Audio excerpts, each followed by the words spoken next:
Good evening, everybody. Welcome to the Board of County Commissioners, Tuesday, April 6th. Mike's not on. We could. Thank you. Mike, is my microphone on?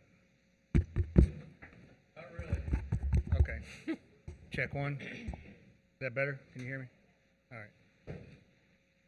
All right. Good evening. This is Board of County Commissioners regular meeting today, Tuesday, April 6th, 2021. I'll call the meeting to order. And if you'll please join us in the invocation and the Pledge of Allegiance.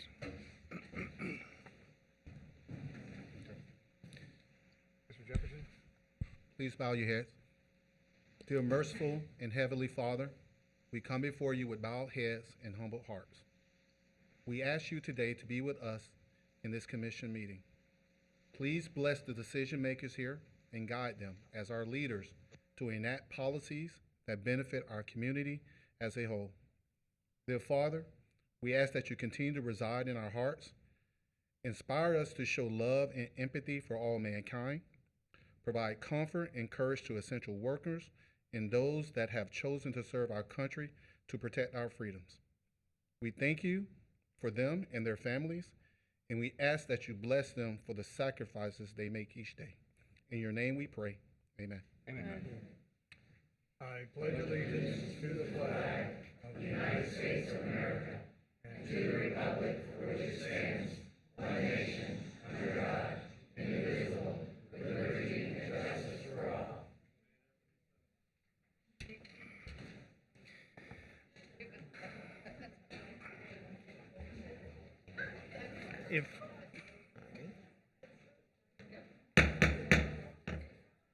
Ladies and gentlemen, I know that this is the first time in a while that we've had a lot of folks together.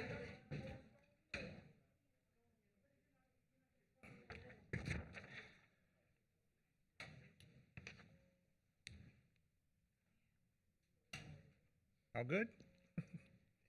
Thank you, everybody. As you can see, we have a full crowd tonight, and it's going to be kind of a tricky thing to get through this meeting today. There's so many different moving parts. Number one, there's a lot of public interest, which is great. And so I have chosen to move some things around in the agenda so that we can actually have people come and go because we are pretty much overcrowded right now. I don't see it. The fire district is here. We'll do our best to move things along. So there's going to be some changes along the way. So if you're keeping score on your agenda, this is what we've come up with as an idea to try and move folks in and through with some of the number of folks that are interested. So in the beginning, I'm looking to move 10B2 to proclamations and presentations. That is the naming of the Lane Chesney Complex, softball complex. So that will be the first item under proclamations for approval. And then due to interest, item 10A4, that's a regular agenda item. That is the FWC component, the agenda item talking about snakes and things. And so normally we don't have public comment on regular agenda, but because the number of folks that are here that would like to probably speak in public comment, I think it'd be better for us to have you speak under that item as a regular agenda item. That way your comments will be more cogent to the item, but more importantly, our staff has created an agenda item that will provide a significant amount of information that may answer many of your questions and meet some of your needs. So that's a movement of an item. We're going to be moving 9B2, Happy Foods, Labor, Housing, and combining that with 10C1.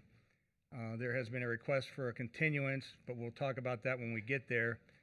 The next one is to combine 9B1 and 10C2 as an item later on. That's the Florida Power and Light presentation.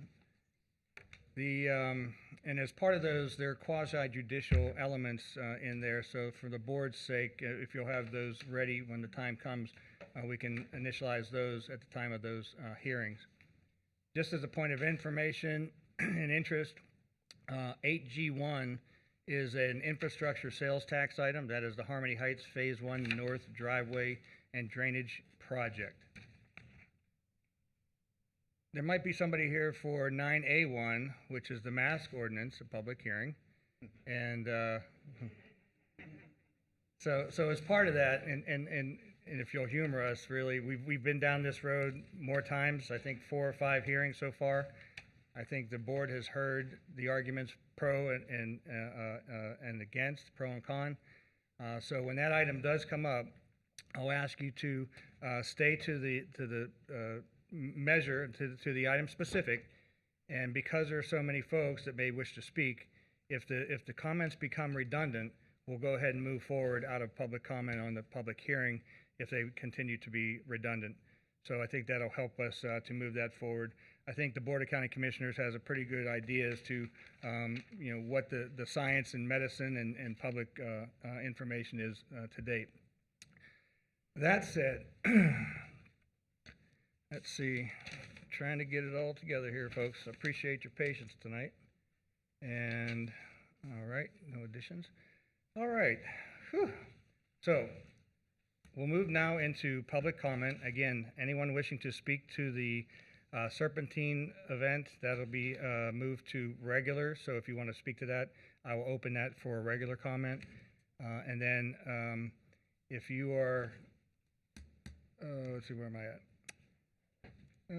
Yes, so that's that one. All right. So we will open public comment. Anyone wishing to address the Board of County Commissioners on an item that is not a regular a public hearing, that we can listen to you in that public hearing, that'd be great. Good evening, sir. Just let us know who you are and we'll go from there. Gladly. Good evening, Mr. Chair, Commissioners, staff, and you out in Radio Land. My comments tonight are on the CARES and COVID relief money that is either here or is coming shortly to our county. It totals $118.5 million. That's with an M, okay? These are just comments. It has occurred to me that government did not have to shelter in place. It has occurred to me that government was not laid off to any significant degree. Government still got our real estate taxes, which in fact are going up. No doubt about it. It's referenced in every county meeting that I've been in for the last 8 months by the people on the dais. I want to know, can we reimburse businesses that have been harmed by government overreach of whatever way you just care to describe it, in reducing their business, reducing the revenue and the income of their employees? What about the loss of funds to churches by restricting the right to worship? What about restricting the First Amendment right to assemble that's caused harm to businesses that government decided was not on the preferred list? Where does government have the right to tell people to stop working? Where does that come from? I would really like to have some answers on this. I know they're not readily apparent, at least not to people like me. Where does the government have the right to restrict the free breathing of air? We, the businesses and taxpayers of St. Lucie County, deserve a fair share of the $118.5 million windfall. I hope everybody in the sound of my voice can appreciate that government does not have primacy. Government is the servant of the people, not the other way around. It was our money that went to the government in the first place. Our actions were restricted, and I suggest that government should make a fair reimbursement to citizens who were discriminated against, and I'm using that word advisedly, discriminated against by the government, restricting their income, restricting their freedom, and it would go a long way to restoring, let's say, equity in this situation where $118.5 million is involved. And I thank you for listening. Can you tell us for the record who you are? I sure can. I'm sorry I forgot. My That's name is okay. Robert Barry Mucklow. I live in Port St. Lucie, and I appreciate your time listening to me. Thank you. Thank you very much.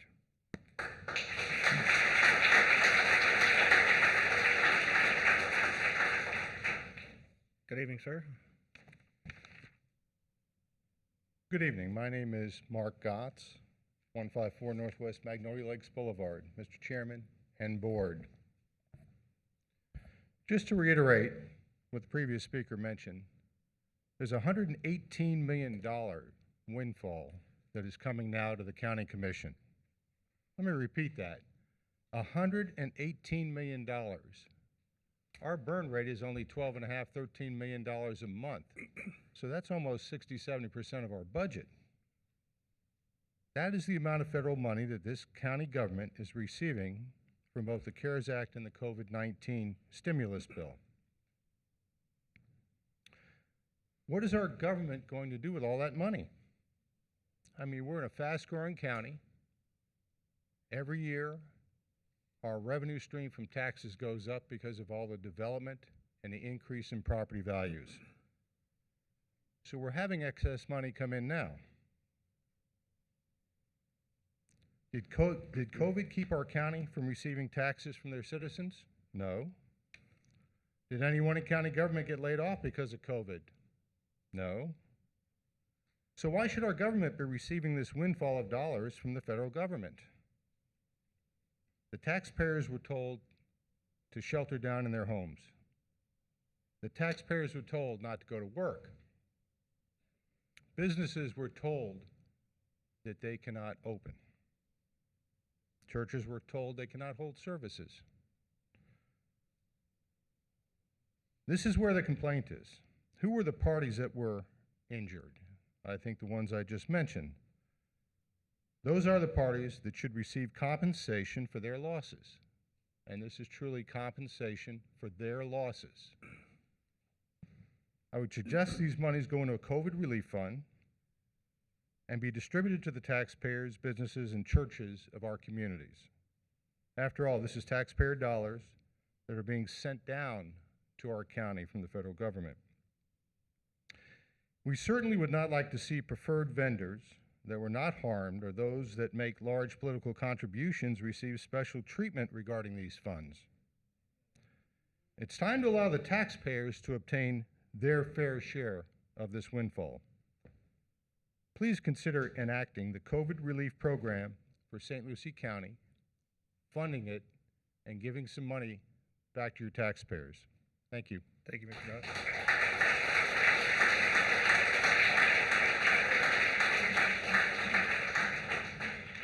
Are you here for public comment by chance? No? Okay.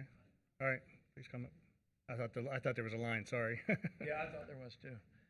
Good evening. My name is Richard Sinnott, 1025 Jamaica Avenue, Fort Pierce.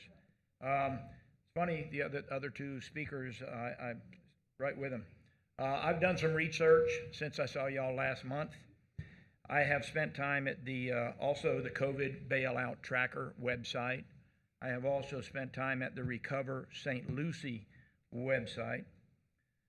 So numbers about money are always going to be off, but according to the COVID Bailout Tracker, $54.8 billion went to Florida.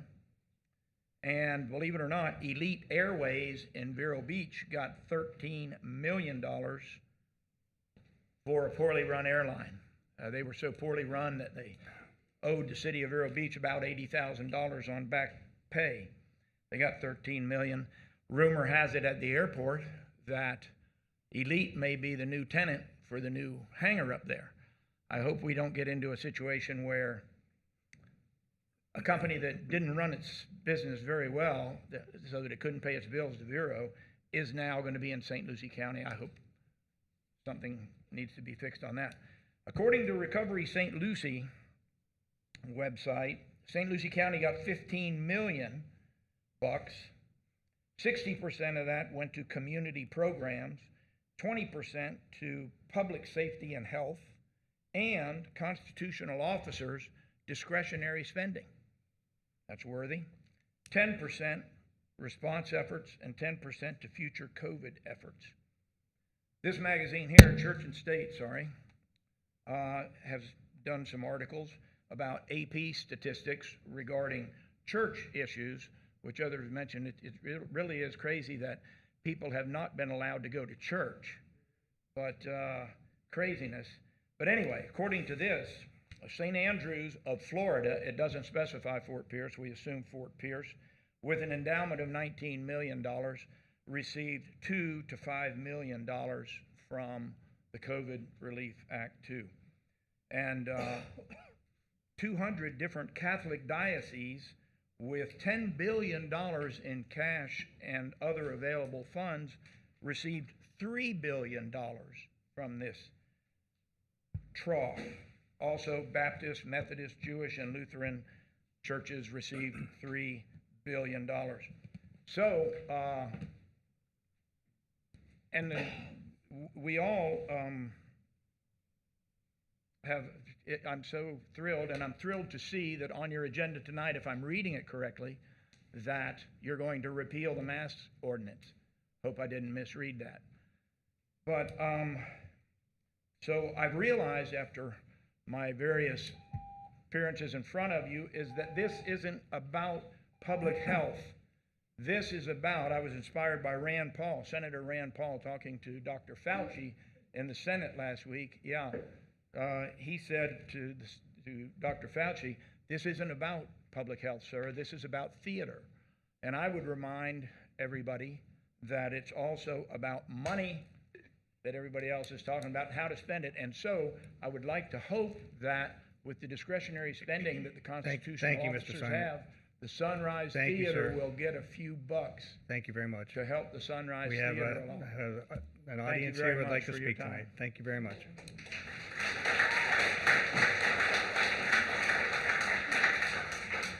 Good evening. Good evening. This is general comment that is not on the public hearing? I can That's talk correct. about, not just the items that This you're is- talking about. Okay, thank you. I know, Can you this tell is us- Diane Goldberg, Port St. Lucie, and I'm the Conservation Chair for St. Lucie Audubon. And I see that you're going to be voting on some consent agenda, which includes vehicle purchases and also lease agreements. And I am hoping that in this, you will consider your purchases of electric vehicles and more electric equipment. And that you will go ahead and request money that will be available for charging stations that will benefit everyone in the county. Thank you. Thank you.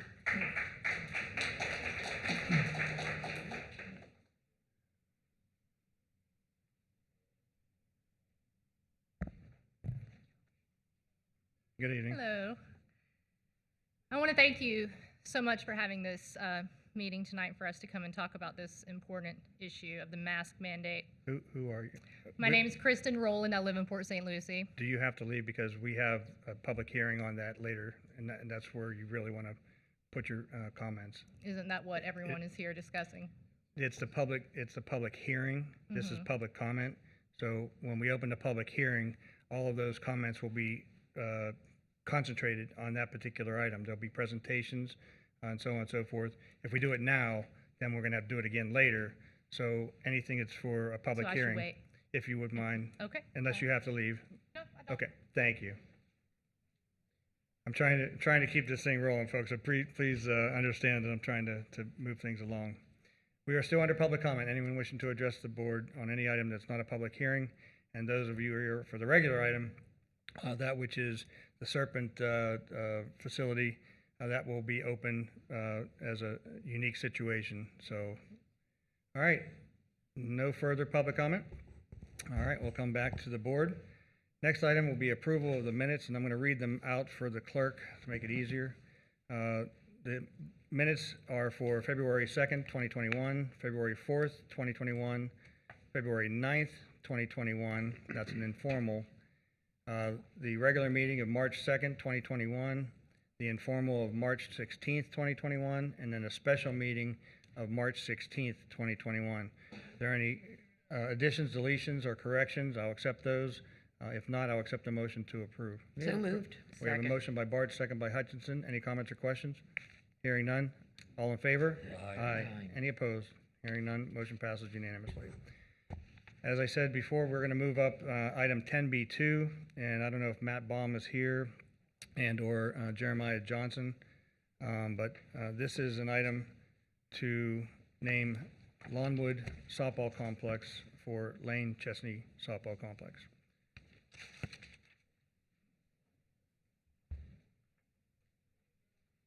Good evening, Mr. Baum. Good evening, Mr. Chairman, Commissioners. Matt Baum, Parks and Recreation Interim Director, for the record. It's my thanks. It's my honor and my privilege tonight to recommend to you tonight that the Quincy Field Softball Complex be named the Lane Chesney Softball Complex in remembrance of Lane Chesney. And I really don't want to speak on this since I don't have intimate knowledge, but I'd like to turn it over to City Commissioner Jeremiah Johnson to elaborate. Thank you, Matt. Commissioner, welcome.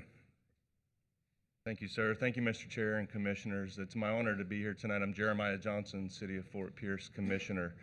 And tonight, you can see behind me, I have some very special guests.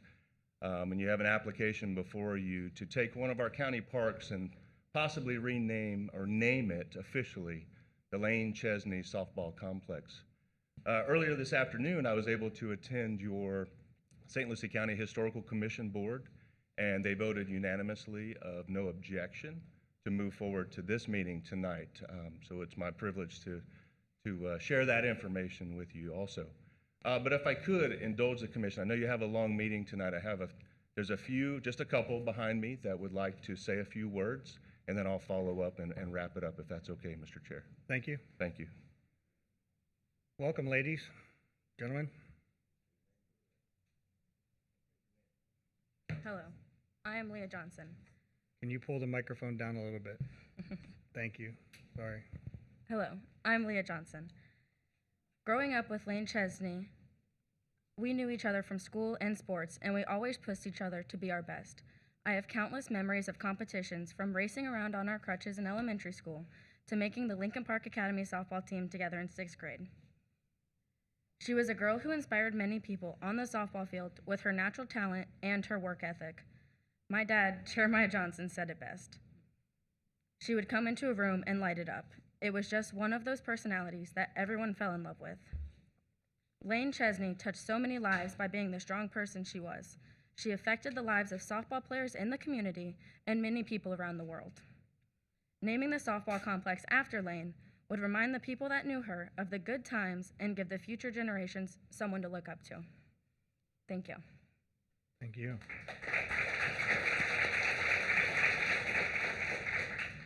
Good evening. You okay? Good evening, County Commissioners. I am Storm White, a current senior of Lincoln Park Academy softball team. I have played on the team for the past 6 years. The field brought many people in my life, including Lane Chesney, a former player that we lost after a hard battle. Lane would have been a senior this year also. She loved softball more than anyone I knew. She was planning on going to college to be an all-star athlete. I never had any doubt that she would have been committed to her dream school by now. From the first time we met, all she did was lighten everyone's life she touched. She had been a part of so many smiles and laughs on what is now known as the Lawnwood Softball Complex. She is a part of a sisterhood that dedicates everyone and everything for playing for her. It would be a dream to have this change to the Lane Chesney Softball Complex, of hers and of ours. She was such a hardworking soul and deserves nothing less than her legacy to be carried on. She was and is a big part of our hometown and all of our lives. Thank you kindly. Thank you. Hi, I'm Lexi Johnson. The 4 seniors up here all grew up with Lane and saw how much she loved to play the game.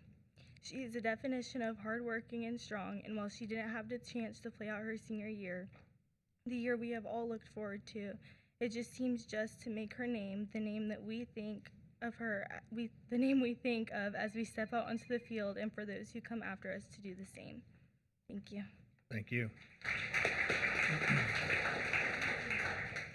Hello, my name is Amelia Zaragoza, and since meeting Lane Chesney on the softball field 6 years ago, she's continued to make an impact in my life and the lives of others through the game of softball. It was one of the most important things to her, and us girls could see her passion and drive and hard work and focus, and it's something that pushed us all to be better and still continue to be better in her memory.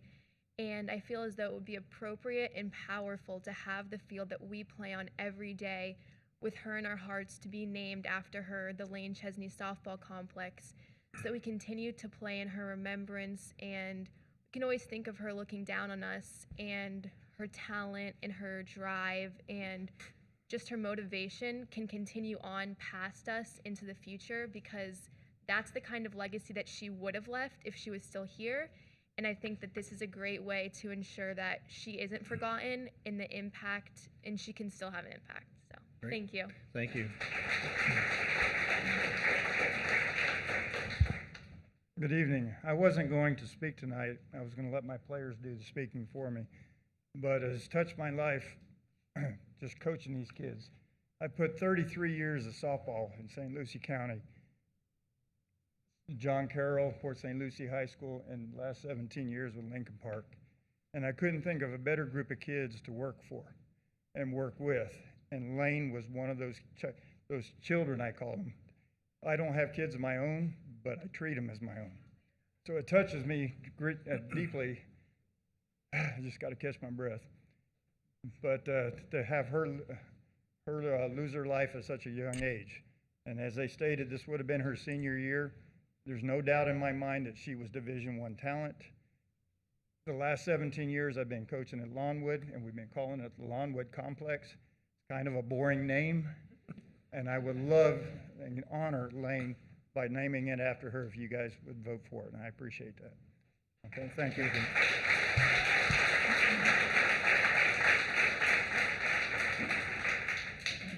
Commissioner Johnson. Thank you so much. I couldn't have said it any better, and there's not many more words that are needed to be said, to be honest with you. You know, Coach talked about it. He's been here for 33 years. When he said, Jeremiah, what can we do? This was over a year ago we talked about this. What can we do to honor Lane? You know, what is that moment? What does it feel like? And I said, let me work on a few things. So I looked into the county policy, and I understood exactly what the naming rights naming process looks like. And it's very important. We have a commission chamber full tonight of taxpayers, of business owners and residents and children. And naming public facilities is not something to be taken lightly. And it's very serious. And I take it that way. And so I want to leave you with this, and I want to close out and first of all say thank you, and I'll say thank you again, I'm sure. In her short but precious years walking on this earth, Lane impacted the world around her, leading by example, laughing out loud, encouraging her schoolmates, teasing her teammates that are standing right here behind us. During the most challenging moments of the time on the field and off the field, she was a fierce competitor. Lane was, still is, and will forever be the epitome of character, strength, and determination. So I thank you all for considering this tonight, and I appreciate it if you would name the Lawnwood Softball Complex the Lane Chesney Softball Complex from here forward. Thank you. Thank you.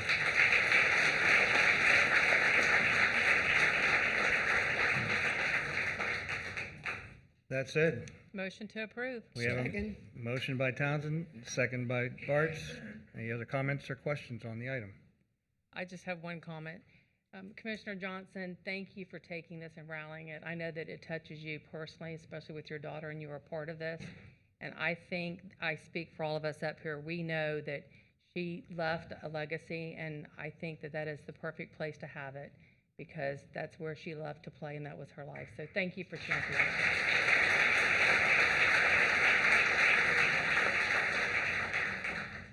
All in favor? Aye. Aye.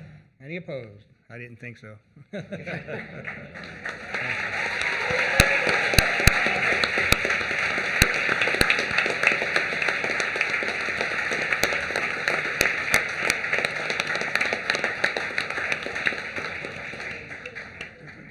take a moment to make some space for some more seats.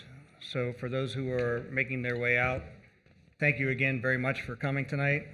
We appreciate you leaving.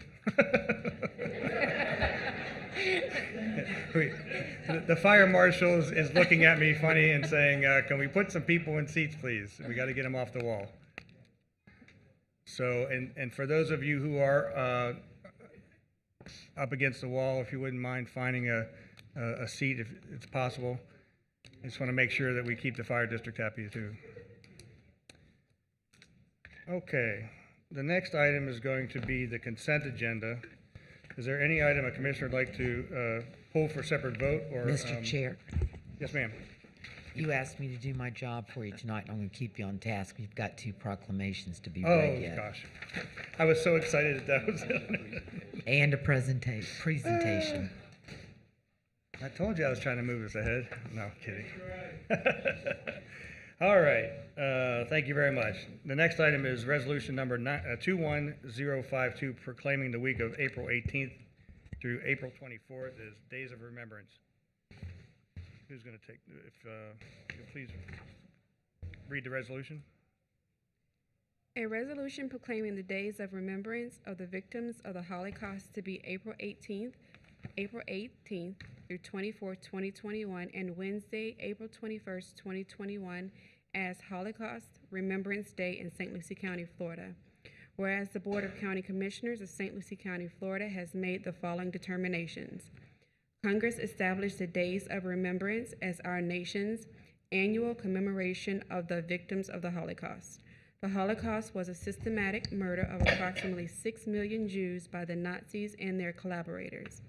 Between the German invasion of the Soviet Union in the summer of 1941 and the end of the war in Europe in May 1945, Nazi Germany and its accomplices strove to murder every Jew under their domination.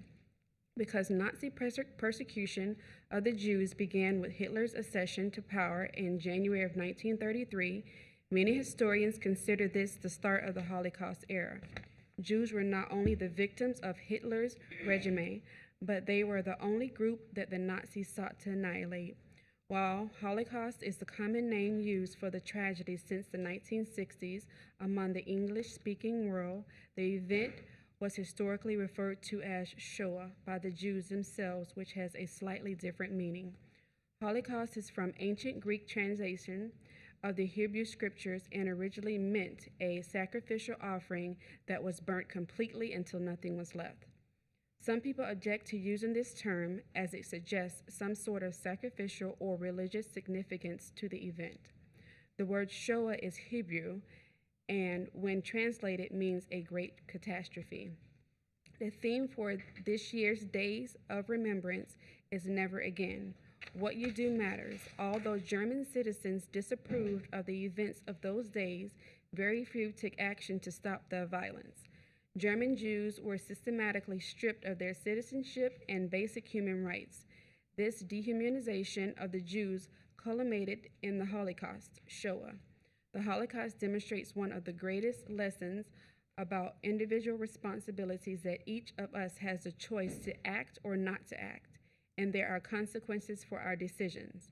Now, therefore, it be resolved by the Board of County Commissioners of St. Lucie County, Florida, that this board does hereby proclaim the week of April 18th through 24th, 2021, as Days of Remembrance, and Wednesday, April 21st, 2021, as Holocaust Remembrance Day in St. Lucie County, Florida, and further urge all St. Lucie County citizens to join us in the special observance.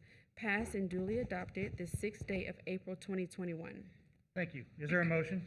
So moved. We have a motion by Bartz, Second. second by Townsend. All in favor? Aye. Thank you. Motion passes unanimously. Tonight we have Rabbi Bruce Benson from Temple Beth El Israel to accept the proclamation, resolution.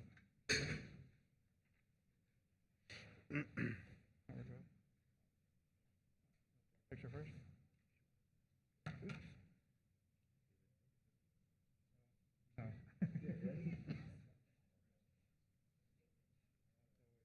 You want to say a few words?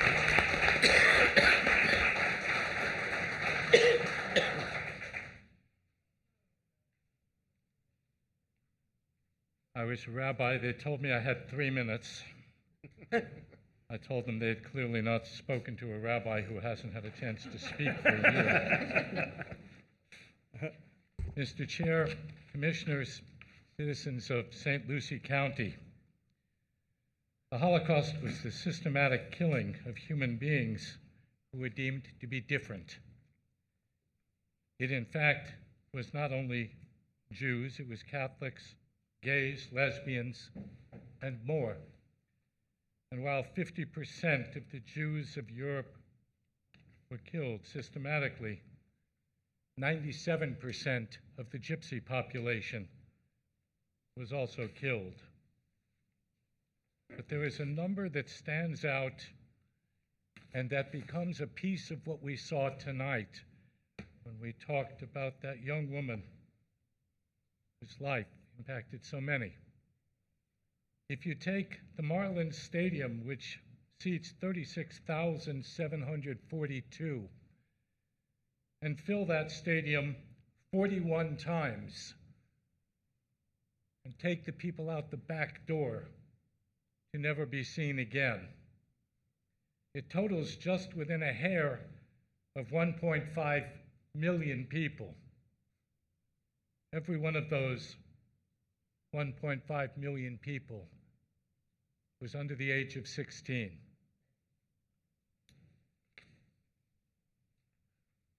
I spent some time a year and a half ago in Europe, and every three days we stopped at another camp.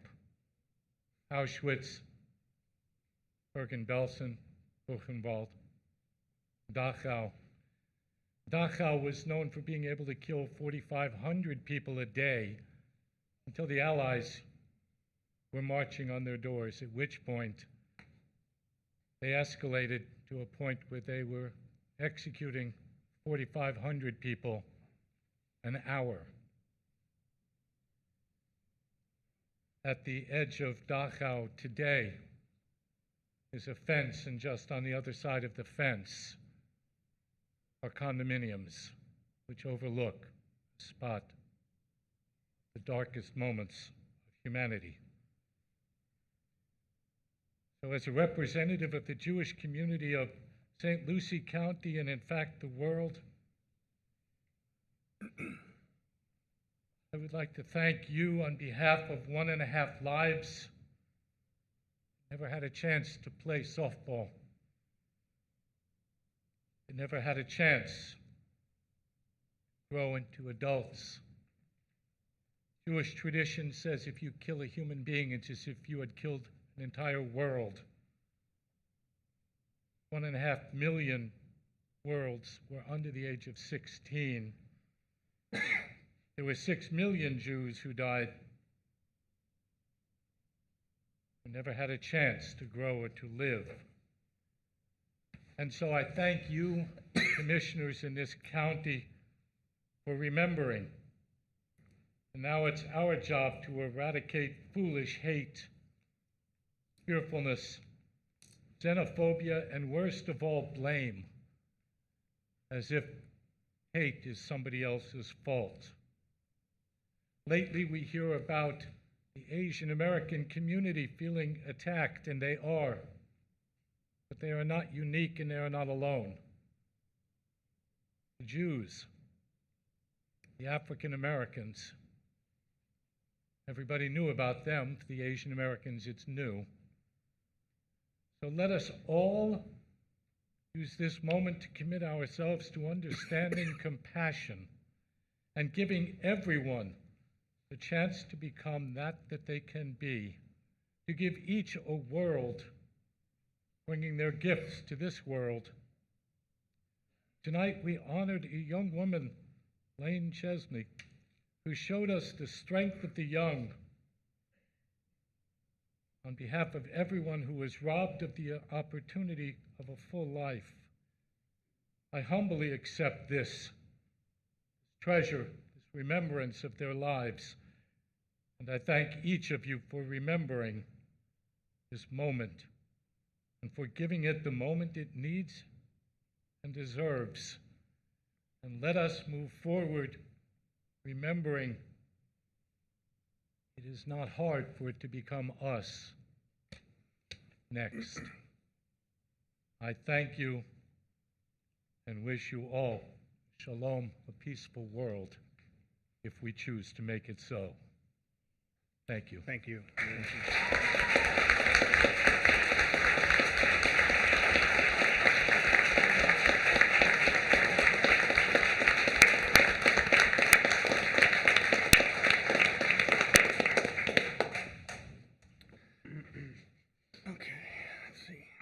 Next item is a resolution number 21082 proclaiming April 18th through the 24th as Volunteer Week in St. Lucie County. Madam Clerk, please read the resolution. A resolution proclaiming April 18th through April 24th, 2021 as Volunteer Week in St. Lucie County, Florida. Whereas the Board of County Commissioners of St. Lucie County, Florida has made the following determinations. Hands of St. Lucie County, a volunteer in medicine clinic, is proud of the volunteers who not only serve the community with pride and commitment, but help to make sure that St. Lucie County is a healthy, great place to live, work, and raise a family. Hands volunteers are one of our community's greatest assets, continuing to inspire, equip, and mobilize people to take action that changes the world. Hands works collaboratively with the support of multiple agencies in St. Lucie County, such as the St. Lucie Chamber of Commerce and Tourism Bureau, United Way of St. Lucie County, Children's Service Council, and many more. Hands has numerous community events that thrive due to volunteer participation. Volunteers are vital to our future as a caring and productive nation. Hands of St. Lucie County honors and celebrates this service. Now therefore it be resolved by the Board of County Commissioners of St. Lucie County, Florida. This board does hereby proclaim April 18th through 24th, 2021 as Volunteer Week in St. Lucie County, Florida, passed and duly adopted the 6th day of April 2021. Great, thank you. Is there a motion? So moved. We have a motion by Bart, second by Mitchell. All in favor? Aye. Motion passes unanimously. Tonight we have Lisa Hatch, Executive Director of Hands, Laura Yurlich, Clinic Manager, Dr. Jean Manco, Dr. John Kinney, Doug Baber, and Catherine Hensley here to accept the resolution. Here comes the Army.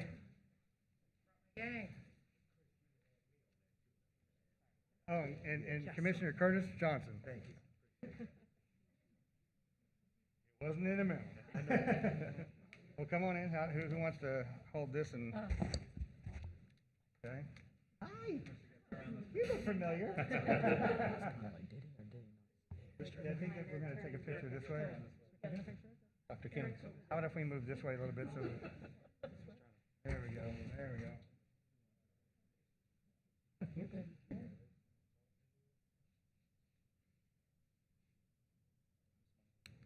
Smile. You can tell by my eyes. Who wants to speak? I would like to speak. Okay. All right. Good to see you. Thank you, Commissioner Dzowski, Commissioners, and County Administrators. My name is Lisa Hatch, and I have the honor of serving as the Executive Director of the St. Lucie County Hands Clinic. Today is my 1-year anniversary in the role and my 1-year anniversary of living in this community. Being offered this position and living in this area is something I consider one of the largest gifts I've received in my life. Although I've been in healthcare my entire career, this is a unique experience for me. I wasn't so afraid of accepting the position during a pandemic. I was worried that how am I going to staff an entire clinic without paying providers? Our clinic essentially provides free care to St. Lucie County residents who are uninsured and who live 200% below the poverty level. Basically, what that means is an individual who makes less than $25,000 per year can be seen at our clinic. And how do we do this without paying a team? Our clinic has provided over $17 million of services in 2020, as well as over $200,000 of free medications per month on a budget of less than $700,000. How do we do it? It's our volunteers. It's an amazing feeling that you get when you're able to help somebody even this much improve their lives. And it becomes addictive. It becomes like a drug. Dr. Kinney, one of our volunteers, provided a minimum of 30 hours free service to our patients every single week during the pandemic and increased those hours in the past 30 days to provide vaccines for our community. Why? I'll bet you if you ask him why he does it, it's because of the gratitude that our community members who get to receive our services show us on a daily basis. Dr. Gene Manko, he just came on board as our Chief Executive Officer. He comes in with a smile on his face. He used to go to Honduras, but he fell more in love with the clinic. And so he is also helping us providing free services to the people of your community. My board members, who generously give their time every single month to provide me the guidance and the structure and the ability to set policy and help our community. They understand that the reason why volunteering for our clinic and supporting our clinic is so fulfilling is because we make such an incredible impact on every individual we see. It's even my paid employees, my very small team of 8 people who bend over backwards, never say no, take on extra hours, some of my crazy projects, and do it thankfully not because they're going to be millionaires. They do it because of the people that we serve and how wonderful they are. Lori Ulrich, my office manager, I don't remember the last time she worked a 40-hour week. Does she complain? Absolutely not. When I'm feeling tired, she looks at me and says, if we just give it a little more, we can help one more person. I would like to invite you all to come to our house and see it. I know that each one of you will fall in love. Give me a day. Every $114 I receive from any source is one more patient I can see that day. So what have I learned in a year? Not only do I get to live in one of the most beautiful communities I've ever lived in my life, I get to be a part of a community and team that cares so much about its members that people will give both money, time, etc., to make sure that our most vulnerable people have their needs met. And they do it because of the grateful nature of my patients. What do I see for 21-22? I already hear people in the community saying that they would like to start helping us fundraise in order to add a mobile unit. So the Hands Clinic will be on the road and try to hit these populations that have transportation issues. I see pharmacists and meet pharmacists who say, hey, I'd like to help you build a pharmacy within your clinic so that your patients can receive the best price on any medication if they have to pay for it out of pocket, instead of sending them to every single different distributor to pick up a month's worth of meds. I see a dental school down south saying that they want to come up here and they want to help me build out my dental program so that I can provide 5 free days of dental per week. And I only see good things in the community. So I want to thank you so much for this proclamation, and I want to thank you for your time. And again, come and see us. You'll fall in love, I promise. Thank you.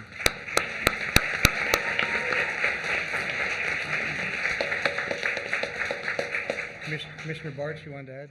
Yes. Lisa?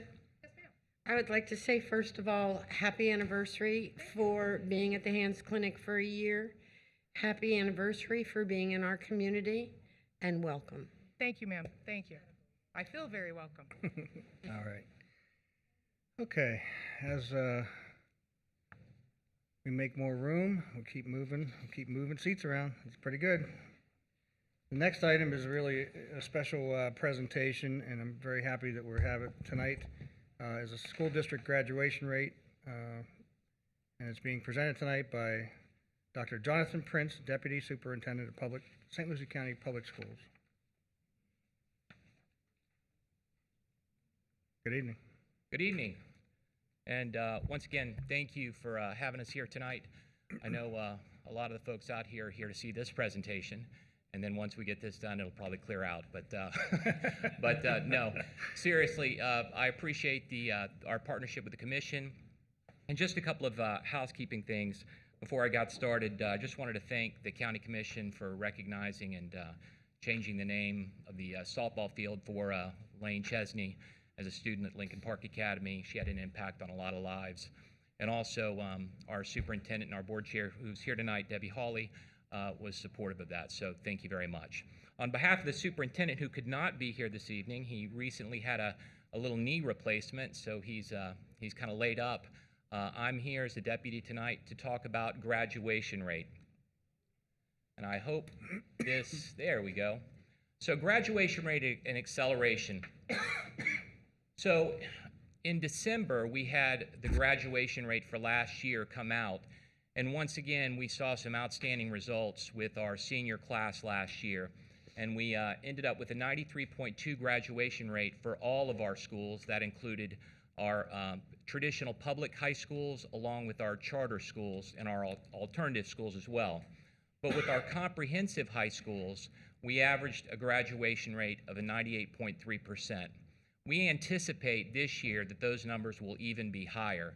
And just to add, it is not easy to graduate. If you've had any children in high school, you've had seniors, our current seniors, they have to pass an algebra test. They have to pass a reading test. They have to have 24 credits.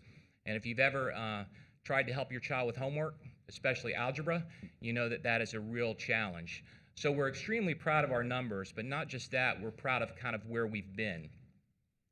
So this is our graduation rate since 2013. And Superintendent Wayne Gent arrived in 2015, and one of his priorities was to improve the graduation rate. And the reason why is his philosophy is the graduation rate is really the health of the school district. And how goes your graduation, how goes your school district? Because it's a culmination of everything you learn in public schools. So you can see back in 2013, our traditional, or our graduation rate was 68%, and we just clocked in at 93%. And I said earlier, when we finish and we have live graduations next month, starting May 25th, we anticipate those numbers will even be higher. So this is a comparison of school districts. There are 67 counties in the state of Florida.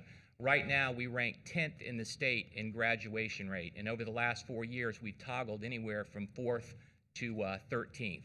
But we came out 10th at 93.2%. And also, we have a large graduating class of almost 3,400 students. Comparatively speaking to the Treasure Coast, Indian River and St. Lucie County are kind of neck and neck. And Martin County is just a few percentage points behind us, but all three districts are comparable and exceeding 90%. But if you take our traditional high schools, and you take the traditional high schools of Martin County and Indian River County, you can see that our traditional high schools, Treasure Coast, they are mathematically at 100% graduation rate. It's just unbelievable the work that the teachers and the staffs at these schools have done.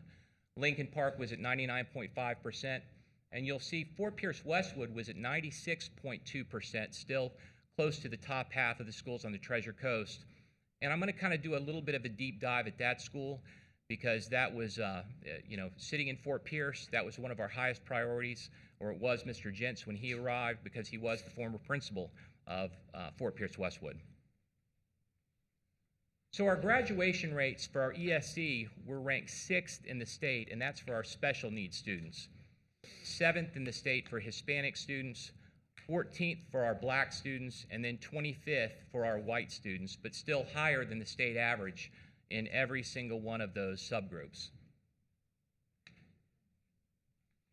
So I wanted to share with you how we've closed the gap. You always talk about sometimes you have achievement gaps between your blacks, whites, and Hispanics. So our district right now is about 33% black, 33% white, and 33% Hispanic. It's basically a third with how our students are broken out. So you can see 68% to 93%. But let's take a look at the subgroup and what's happened over the last 7 years. First of all, with our white students, we started out at 72%, and now we're at about 92%. With our Hispanic students, we started out at 69% in 2013, and now we're at 94%. Sorry, I went too far there. Oopsies. There we go.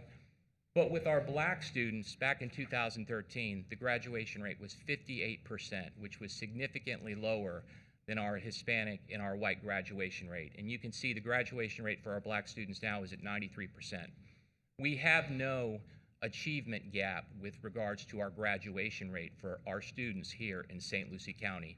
And that is a true outlier compared to the 67 other counties in the state. And you can see the improvement. I'm not going to read these numbers to you, but just a significant improvement in all of our subgroups over the last 7 years. Now, I did want to take a quick dive into Fort Pierce Westwood because we have spent an incredible amount of time and effort with the staffs there to try to make sure that the students at that particular school receive the best service and care that we could possibly give. And I'll show you why. In 2013, the graduation rate was 55%, and that was significantly lower than any of our other public schools. So we made some concerted efforts, and over the last 7 years, we've increased that graduation rate to 96%. But if we look at by race,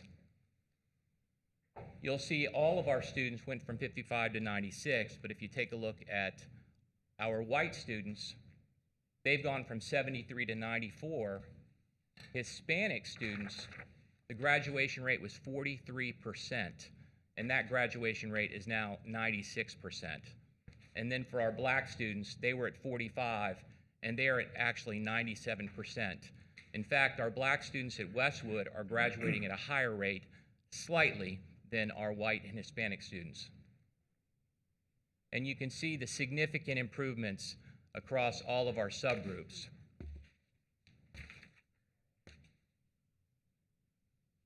Lastly, and these are the last two things I wanted to share with regards to graduation rate, and that's looking at males by race. If you look at our males, we had a 67% graduation rate 6 years ago, and that's now 92. But when we look at our Hispanics, that's gone from 52 to 91. And once again, our black students has gone from 52% to 97%. Some really impressive stuff. And you'll have to humor me here because every time I show black and white and Hispanic males, the next question my board asks is, what about the girls? So here we are. It's gone especially significant has been the black female improvements from 59% to 97% at Fort Pierce Westwood High School.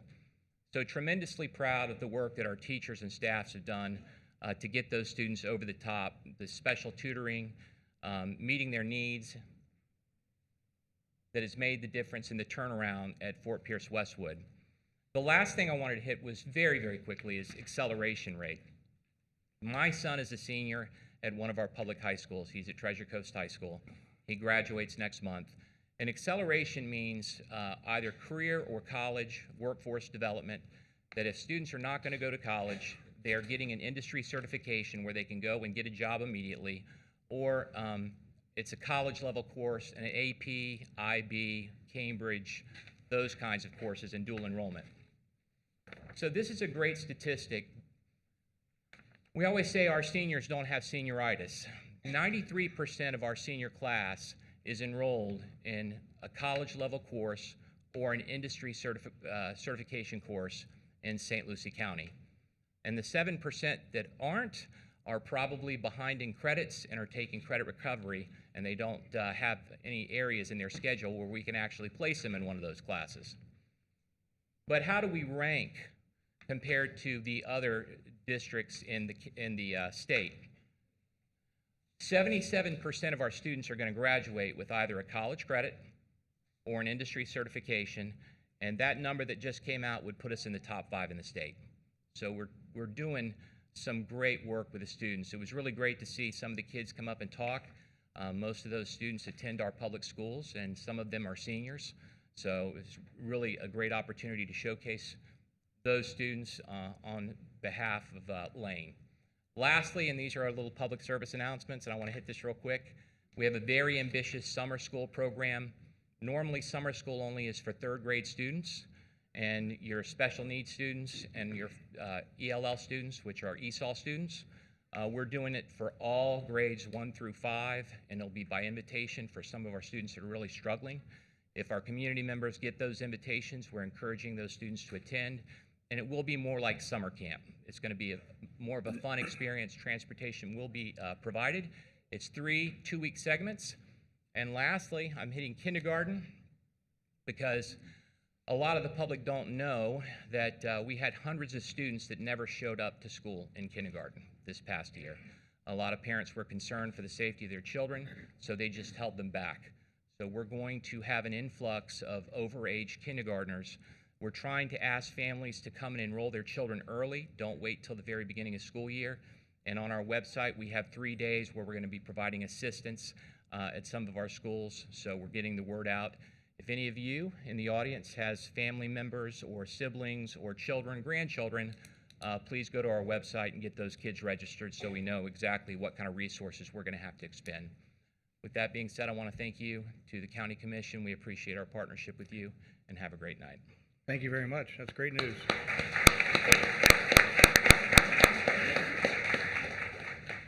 Okay, and Commissioner Hutchinson, thank you for keeping me on track. Next item will be the consent agenda. At this time, is there any item that a commissioner would like to pull for separate vote or conversation, discussion? If not, I'll accept the Mr. motion Chair, to. could I just have just a brief discussion on the first 3 items, which is B1, 2, and 3? Okay, do you want to go ahead and we'll pull those aside and if we can approve the remaining part of the consent agenda? Is that That'd okay? be fine. Or no, actually, let's go ahead and talk about it now because I think it's a good time to have that conversation. Go ahead. Okay. Sorry. And again, this is just one of those, I'm not against either one of these, and these are all in regards to the American Rescue Plan that's upcoming, as was mentioned earlier, the funds that'll be coming down from the federal government. And I know we had already asked the staff to work with us in putting a special informal together to go over the funding and what's going, where it needs to go. But these 3 items are tied into that, and that meeting is, my understanding is next week at our informal, that discussion would be. So I'm kind of caught with that. I'm not against these. I just feel that they're a little premature for tonight, and it all should be being done at the following meeting when everything comes before us for an actual vote.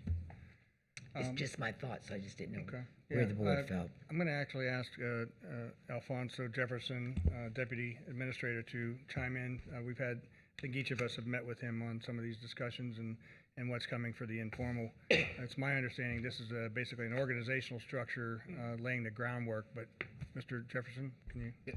Thank you, Chair and Commissioners. Yes, these 3 items is really just laying the structure for us to be prepared for the American Rescue Plan. As the board has directed staff, we will be coming back with an informal hearing, actually it's scheduled for May 11th, for us to discuss the American Rescue Plan. The board had requested of us to get your feedback, also to get information from county departments regarding potential projects that meet the allowable use of the American Rescue Plan. These 3 items help us to get prepared for being able to roll out whatever projects on multiple projects that the board may approve and giving us the direction at the May 11th informal hearing. So the whole goal is for us to be more proactive rather than reactive. As you may recall, with the CARES Act, we only had 4 months to try to achieve the guidelines that was established by the state. And we were a little bit behind the curve, so we're trying to just be a little bit more proactive, get some of the logistical items lined up so that we're prepared once you approve the projects, we're ready to go. And there were a couple of comments tonight about passing funds through to the community. Can you give us just a brief understanding of how much money has been provided to the community, small businesses, landlords, individual small businesses, and individuals in need for rental assistance, et cetera? I don't expect you to give me a number for every one of those, but just Just to briefly just talk about the CARES Act. Remember, the counties, we were not a direct recipient. We actually received money through the state. And we had guidelines that we had to meet based on state requirements. So the state provided us these guidelines that we had to adhere to. So for St. Lucie County, we did issue money directly to the individuals. We had an individual assistance program, which we placed on the social services. We had a nonprofit program as well. We had a places of worship program as well. With these particular programs, this is where those agencies who had COVID-19 impact expenditures, they submit documentation to us to show that they actually had those particular expenditures, and they receive payment for those particular expenditures. Under social services, to include all those, is about $11.2 million that we released. Sorry, say that number again. 11.2 million that went into the community under those particular programs. We also did small business assistance. Again, the requirements to ensure that there was no clawbacks. There's a lot of documentation that was required from small businesses. We had $2 million. That was in addition to the various programs that were out there, from the paycheck protection programs and various other loans that were available to small businesses. So this was in addition to that. We did share a portion of our dollars to our municipalities as well. Remember, municipalities did not receive any of these particular dollars, but the board made a decision to give a portion of the dollars directly to the municipalities to cover expenditures that they had impact from COVID-19 as well. They didn't do it for any revenue loss. It was all expenditures that were associated with COVID-19 impacts. We had mortgage assistance programs that were out there as well. When we talk about constitutional officers, the board did not give money to constitutional officers to shore up any revenue loss. They gave them money to address COVID-19 expenditures that they had to address. That could have been some of the particular shields that you see right here that some of the constitutional officers had expended money on. So it wasn't directly for their revenue loss. It was directly for expenditures that they had incurred associated with COVID-19. Okay. So as we transition over into the American Rescue Plan itself, there's going to be additional requirements that's going to be placed on us by the federal government. We're still waiting on some of the guidelines that is going to be issued to us, but we have to meet those particular guidelines. As the board is also aware, we receive money from their emergency rental program. Those came with stricter guidelines than the CARES Act. And those monies, when we have $3.8 million from the county, plus another $6 million from the city of Port St. Lucie that's out in the community to help with individual mortgages. We also have a small business program that's going on right now.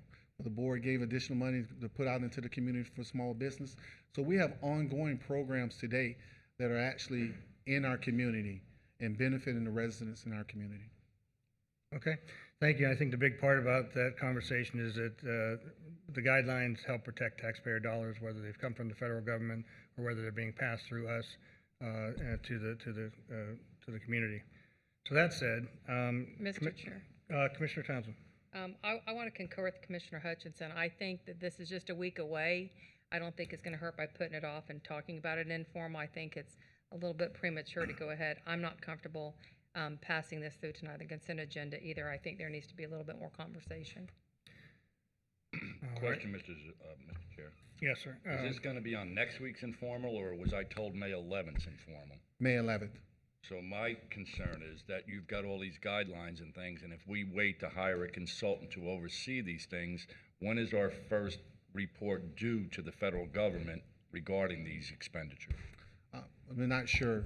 At this point, we are anticipating, based on information that we've received, that we may receive our first allocation somewhere up to May 10th. So it could come any day that we're aware of.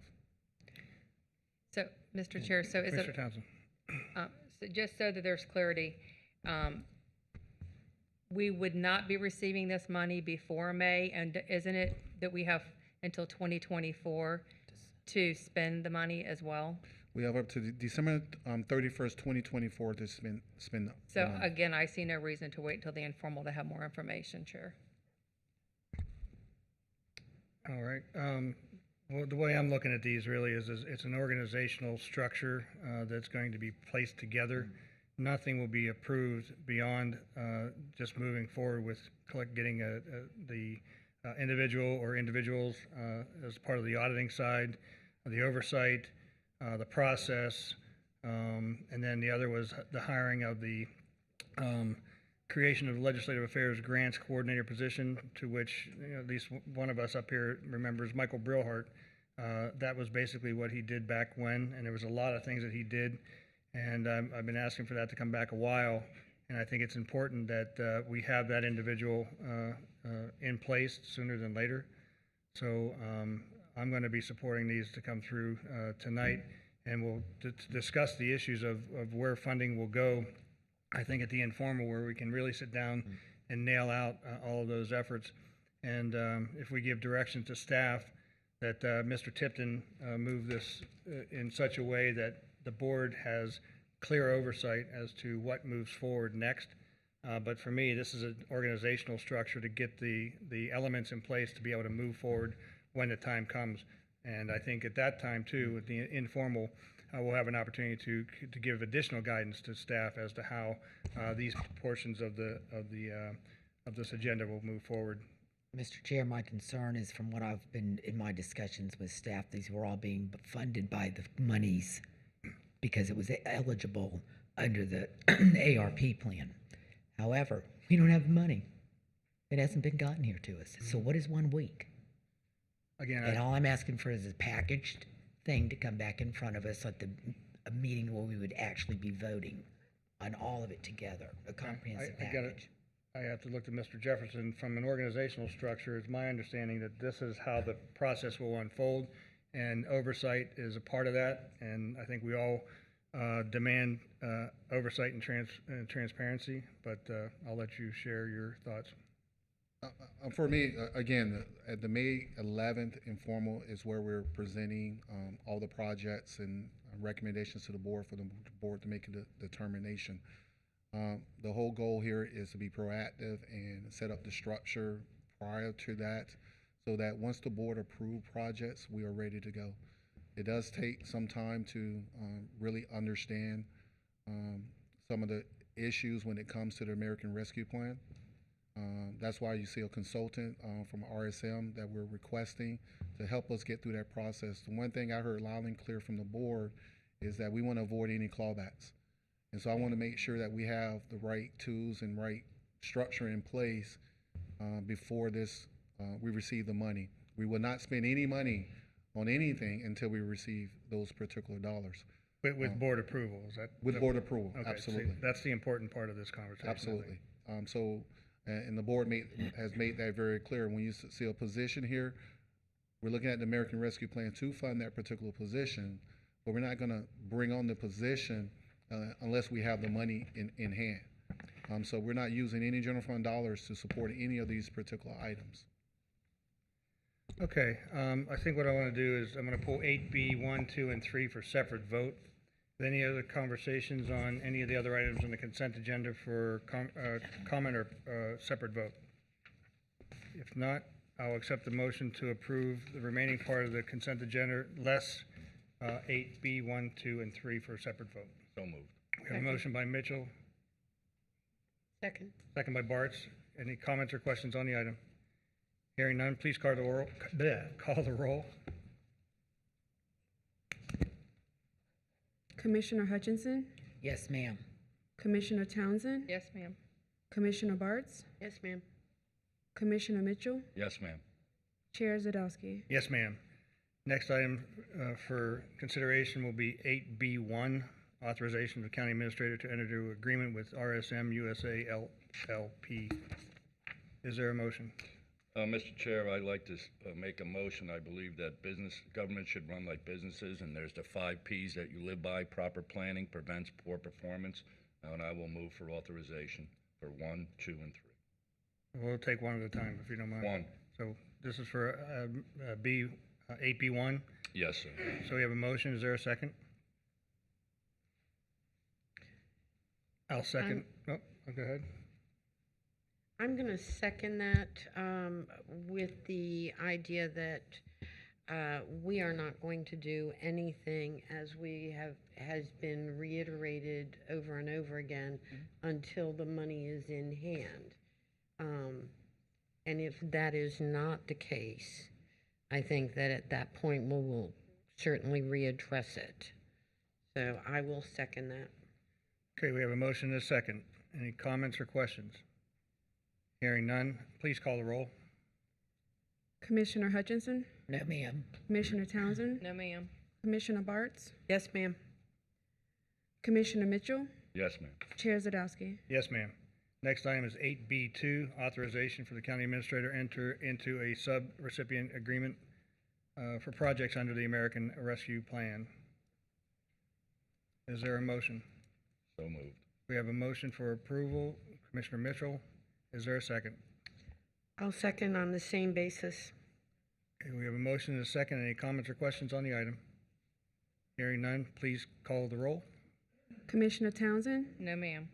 Commissioner Hutchinson, No, ma'am. Commissioner Bartz, Yes, ma'am. Commissioner Mitchell, Yes, ma'am. Chair Zadowski. Yes, ma'am. Next item is 8B3, authorization to create creation of a legislative affairs grants coordinator position responsible for the administration of the county's American Rescue Plan. Is there a motion? So moved. We have a motion by Mitchell. Is there a second?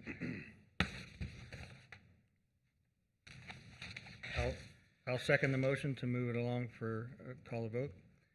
We have a motion and a second. Any comments or questions on the item? Hearing none? I'm sorry. I'm sorry. Mr. Chair, the hesitation on my part is that it means if I'm looking at this rate, Mr. Jefferson, we would be hiring and paying this person prior to the funding? Or am I? No, we will not be paying the person prior to the funding. What we would do is finalize the job description component, which is part of the package. We would advertise with that condition that it will get paid from the American Rescue Plan.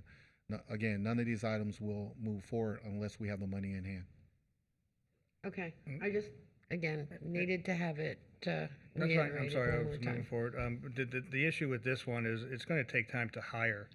We're seeing a really huge challenge with finding personnel. We've seen even the businesses that have had challenges are having trouble hiring people. So we want to find the right person. It's going to take a little while to do that, especially with the parameters that will be necessary for the job description. I might add, Mr. Chair, that I did ask administration those same questions. Well, are we putting the cart before the horse? Do we have the money? And the money will not be spent to hire these positions. They will be to do the screening and the things we need to put public notice out to down the road to hire somebody. Okay. All right, we have a motion and a second. Any comments or questions on the item? Hearing none, please call the roll. Commissioner Bartz, Yes, ma'am. Commissioner Townsend, No, ma'am. Commissioner Hutchinson, No, ma'am. Commissioner Chair Zadowski, Yes, ma'am. Commissioner Mitchell, Yes, ma'am. Okay, that completes the consent agenda for tonight. We will move on to public hearings. And if you'll give me a minute to collect my thoughts on where we were going with trying to move things forward and combine elements. So we do have an item which we have folks here from out of town that is on the public hearing. And I'm going to ask that we move forward the Happy Foods 9B2 and let's see, and that's combined with 9B2 combined with 10C1. That's my understanding, and I'm going to look over to Mr. McIntyre that there was a suggestion of a continuance on this item for May 4th. Yes, sir, that's right. One of the neighboring property owners submitted a written request for a continuance for 30 days till May 4th. That would be at 6 p.m. or soon thereafter. The applicant did submit an email objecting to that. This is an item at the board's discretion. Again, this is, as I understand it, the first continuance request that we've received. It is, as you've indicated, for 30 days, approximately 30 days, till May the 4th. The board has typically granted those unless there's some sort of prejudice to one of the parties. But it's a matter of discretion for the board. Okay. I have the planning personnel here. Chris had prepared this item. This is a public hearing, so I'm going to be opening and closing the public hearing. If there is somebody here that had intended to speak to this item but can't be here in the future, Chris, I'm going to let you have a little bit of a presentation here as to where we are, and we'll go from there before I open the public hearing. Would you like me to go through the full presentation?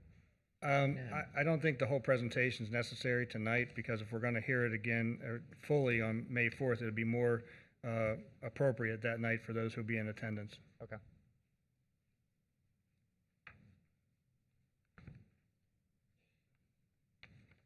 So if you just give the overview of it, and then I'll ask the applicant to say something, and then, of course, I'll open public comment or the public hearing, and then when that is complete. Mr. Chair, I have a question. You said that because it's going to be continued, have we already made that decision that we're continuing it? It's been my understanding that was agreed to, but I don't know that it's agreed to. I've never voted on that. I don't know that it came to us. It was much more about the applicant and the opposing party. No, I don't know that there's been an agreement. I think there's been a request, there was an objection.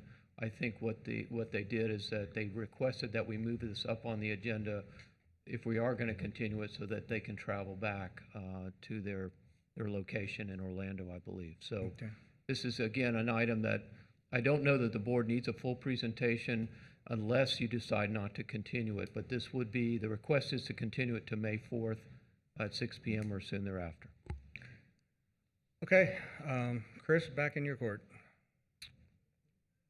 Good evening, Chair. Mr. Chair, Chris, can I interrupt you? Yeah, please, because I was under a different opinion. Until we decide whether it needs to be continued or not, there's no reason for a presentation. That's correct.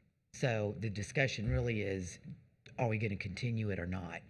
I have the mind that this board has always, I don't ever recall a time that we've never granted a continuance, especially on a first-time basis. Maybe if it's a third or fourth time, those have become questionable. But as a courtesy to both sides, no matter who's requesting it, we have always favored a continuance. So I'll be voting, my feeling is to move forward with a continuance to May 4th, I think it was stated. Is that correct? That's a All motion. right. Yeah, well, okay, well, I'll just listen to the board. I'm going to go back on the other end. Commissioner Townsend, then I'll come. So Commissioner Townsend? I would agree, Commissioner Hutchinson, that we usually do grant those, but my only question that I have is, generally when we grant them, it's the applicant that has asked for the continuance. It hasn't been an opposing party. So I want clarification that because the applicant is not the one requesting it to be extended out for 30 days, I'm interested in some conversation, because it's my belief, and I don't know if the applicant's here, I would imagine, but the applicant is not the one requesting this. That's correct. And the reason why we're at this level to begin with is in the process, through the planning process, information was sent out to the community, which raised the level of importance to this to a 4/5 vote, which is why I was under the impression, having been asked to move this up so that the applicant could go back to Orlando or wherever. So I was mistaken on that. So that being said, Commissioner Mitchell? The conversation that I had with Mr. McIntyre, I just don't want such an important issue to be knocked down because of a judicial issue. Something that I don't want to dive into that. So I will be supporting the extension, and Okay. that's all I got to say. Thank you. Commissioner Bartz? I also will support the continuation. I think that way we get all of the facts together and we're able to reevaluate on May 4th, I believe was the date. Okay, I too am supporting the continuance on the basis of, we have been very clear about making sure that everybody has their say-so, and again, about being open and transparent about the discussion and the issues.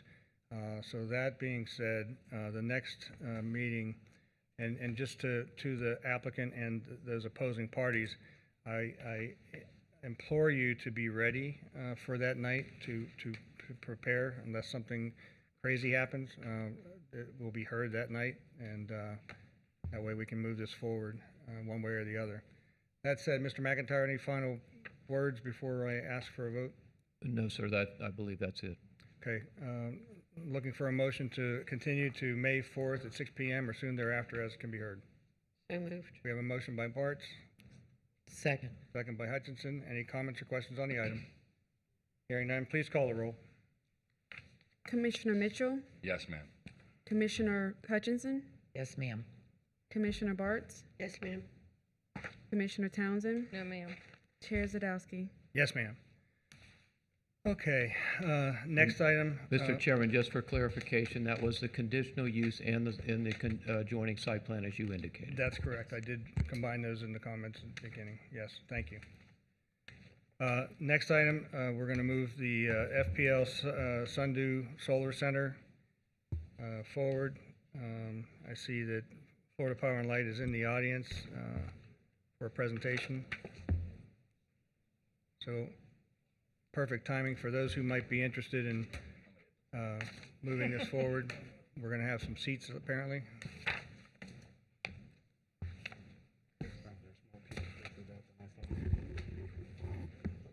Oh, I did. Open it and close it. And just ask. Yeah, I need to ask that question. Mr. McIntyre? Yes. Procedurally, I started to open the public hearing.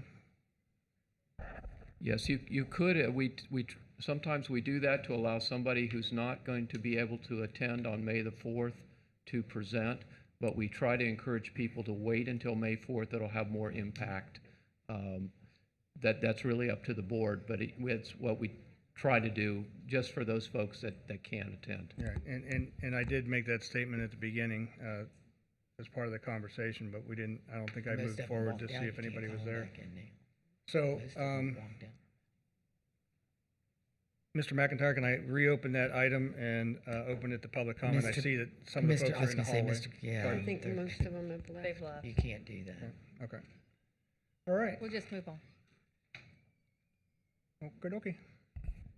So it is moved to continuance for May 4th at 6 p.m. or soon thereafter as can be heard. All right, next item. This is going to be the Florida Power and Light Sundew Solar Energy Center. And I guess you're going to take it? All right. Good evening, Chairman and Commissioners. For the record, my name is Jody Netchwick with Planning and Development Services, presenting FPL Sundew Solar Energy Center. This is a targeted industry within the St. Lucie County. The applicant, Florida Power and Light, is seeking a conditional use permit and a major site plan approval to construct and operate a 74.5 megawatt photovoltaic solar center. The conditional use petition is quasi-judicial.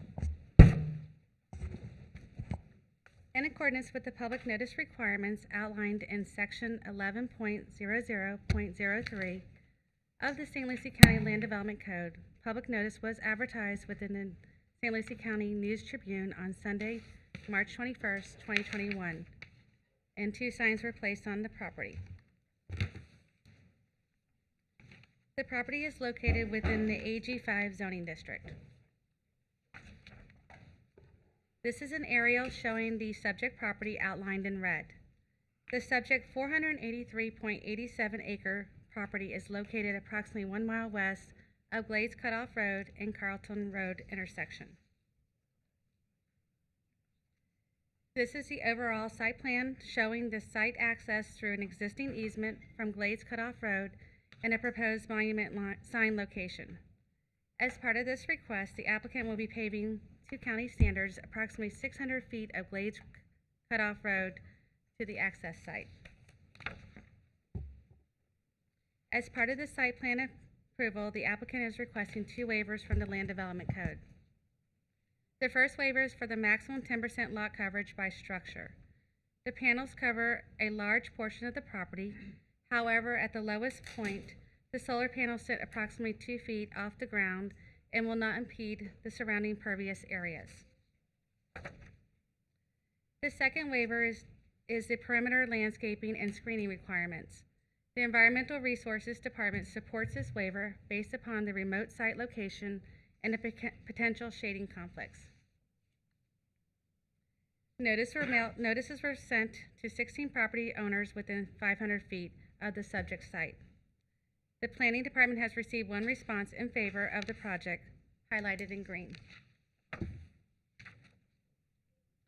The Planning and Zoning Commission at their February 18, 2021, approved the conditional use, voted unanimously to recommend approval to the Board of County Commissioners. Staff recommends the Board of County Commissioners approve the conditional use and major site plan with the revisions to extend the expiration date for the conditional use permit for 2 years to be consistent with the major site plan timeframe, and 180 days issuance of the vegetation removal or exemption for invasive species. This concludes my presentation. The applicant and staff are here for any questions you may have. Okay. Any questions from the board to staff? Hearing none. Welcome aboard. Come on up. Let us know who you are for the record.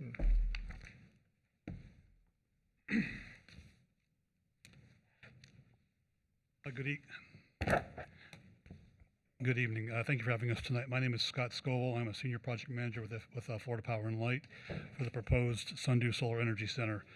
My business address is 700 Universe Boulevard, Juno Beach, Florida. We are very excited to bring our fourth project before you tonight, and we'd like to thank Jody and the staff for all their work to getting us here tonight. We do appreciate that. We agree with staff's recommendations, and we agree with the resolutions before you, and we seek your approval tonight. We understand that you have a very full agenda, and we are prepared to give you our full presentation that we've given you in the past, or answer any questions, or whatever you may, but we do agree with staff's recommendations before you tonight. So, the Chairman, how would you like for us to proceed with the full presentation, or questions? I think we've seen all of your presentations, and I know that the community surrounding the location is in favor, and they like the quiet neighbor. Any questions from the board? No? You Mr. wanna- Chair, for the record, though, before you open the public hearing, it is quasi-judicial, and I personally have only spoke with the representatives of FP&L and staff. Thank you. Commissioner Bartz? I also have only spoken to staff. Staff, and that's it. Okay. Ditto. I have spoken with members of Florida Power and Light, and actually did a site visit of the previously approved solar group last week. So, that said, you're good, we're good? We're good. Motion to approve. We have a- There's a public hearing. This is a, Oh. yeah. So, this is a public hearing. Anyone wishing to address this item, please come forward.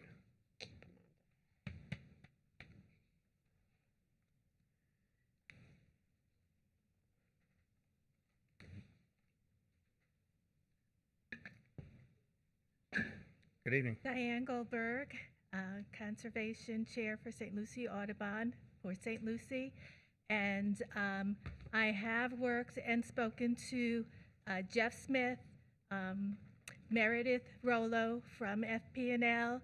I've also previously helped them in making up a native plant list for some of their other sites, which is appropriate for this site too, which they will be using. So we do approve of what they will be doing. Great. Thank you. Thank you. We are under public comment. Anyone public hearing, anyone wishing to address this item? Good evening.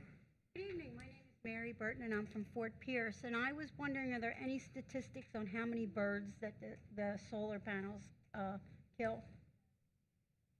Solar Does anybody panels have kill birds? any information on the amount of wildlife that affects? Oh, okay. Yeah. Usually it's windmills. Just for the record, Mayor, I don't think there's that many. Okay. Okay, we're still under public hearing. Anyone wishing to address this item? Seeing no further movement, we'll come back to the board. Mr. Chair, motion to approve. We have a motion by Mitchell, second by Bartz. Any comments or questions on the item? Hearing none, please call the roll. Commissioner Townsend? Yes, ma'am. Commissioner Hutchinson? Yes, ma'am. Commissioner Bartz? Yes, ma'am. Commissioner Mitchell? Yes, ma'am. Chair Zadowski. Yes, ma'am. All right. Thank you very much. Mr. Chair, don't forget, we have that second item that you pulled off the regular. I think it's Right. the site plan. that As goes part to of the it. second component of that, that is 10C1. Or 10C2. 10C2. Two. So, you want to take 10C2, or we just go ahead and, Mr. Chair, move approval. we have a Second. motion to approve by Hutchinson, Second. second by Townsend. Any comments or questions on the item? Hearing none. All in favor? Aye. Any opposed? Motion passes unanimously. Thank you. Thank you. Todd? Oh, yeah. He got a musical exit there. All right. Okay. We're going to move now into 9A1. Oops. Not yet. We're going to go back and get back on schedule. So this is 9A1. This is the ordinance number 2021-008. Consideration of repeal of an ordinance for county mask. So this is under the county attorney. How do you want to handle this, Mr. McIntyre? Thank you, Mr. Chairman. I'm going to go ahead and introduce the subject matter, and I believe administration has a presentation that they want to read into the record, and I will just basically tee it up and turn it over to them at that point, and then once they're through, I'll come back with the recommendation. Okay. In July of last year, a majority of the board did adopt an ordinance providing for mandatory requirements for face coverings in public places. At the board's recent March 16th informal meeting, a majority of the board indicated a desire to hold a public hearing tonight to consider whether to repeal ordinance 2020-21, which is the mask ordinance. On March 23rd, the board granted permission to advertise a draft ordinance which, if adopted, would repeal the original ordinance 20-21. At this stage, Mr. Chairman, I want to turn it over to County Administration. I believe Mr. Jefferson has some comments for the Okay. board. Thank you. Thank you, Dan. I'm just reading to the record some staff openings comments. Back on March 17th of 2020, St. Lucie County declared a public health state of emergency. This action followed both the state surgeon general and the governor's similar emergency actions. In the early days of the pandemic, like today, the concerns posed by COVID-19 on our most vulnerable populations, as well as concerns about medical facilities being overrun, drove many of the decisions that were made to protect the public. This was the worst public health crisis in a century and invoked discussions and decisions that were incredibly difficult in the absence of clear information about what was happening in the community and where things would go over time. The lack of testing, especially early on, created the need to take safety precautions in order to achieve the goals of keeping our most vulnerable population safe and safeguarding our medical staff and facilities. The board considered last July the step of requiring face coverings as both a safety precaution and as a path to keeping the economy opening. If people feel safe going about their daily business, they will likely continue to spend. St. Lucie County has been open for business since the governor lifted the state's restrictions, and the numbers show that our local economy has continued to see higher levels of business activity than other parts of the state and around the country. A year later, we all have better data to guide decisions to improve testing, better treatments, and now the vaccines. Thankfully, we are seeing since the second week of January of this year, lower rates of new cases, lower positivity rates, fewer cases per 100,000 residents than the overall state average, lower hospital admissions, and fewer people in ICU beds or on ventilators, and declining fatality numbers. As the vaccine continues to roll out, we can expect these numbers to continue to improve. As the board considers the repeal of the face covering ordinance this evening, we think it's important to remind everyone that the virus is still active in our community, and that this pandemic battle has not been won completely just yet. Our message to the public is to continue to be safe and practice good safety habits, which include wearing a face covering when social distancing is impossible, especially if you have underlying conditions. We also want to remind everyone that as the vaccine supply grows by the day in our community, and now that the governor has lowered the age down to 18 and older, We continue to encourage all residents to consider getting vaccinated as soon as possible. There are a number of vaccination events or outlets for people to receive vaccine and encourage everyone that's interested to go to www.recoverstlucie.org. Mr. Chair and Commissioners, this effort has been from day one laser focused on protecting the public's health and safety during a truly unusual and challenging time. We thank our businesses and our citizens for their cooperation to stay safe and willingness to keep others safe. We also want to thank our healthcare professionals and others who support the hospitals and medical facilities, our first responders, and all of our essential workers for all that they have done and continue to do to keep us safe and to keep this community running. This concludes staff presentation, and if there's are no questions, we are ready for the public hearing. Okay. Any questions of staff? Hearing none. Again, I want to set the table, so to speak, in that we've all been here before. I've seen many faces that I've seen before, and the goal here is to listen to information, your point of view, and I want us to, if we continue to repeat the same thing over and over, then I'll move past that point because it's not going to do us much good to keep saying the same thing over. So if new information continues to come, that'd be great. And so at that point, I also want to make sure that we all remain professional and we speak to the board as a whole, not as individuals, and we'll move it from there. This is a public hearing. Anyone wishing to address the board on this item, please come forward and again, tell us what your name is for the record.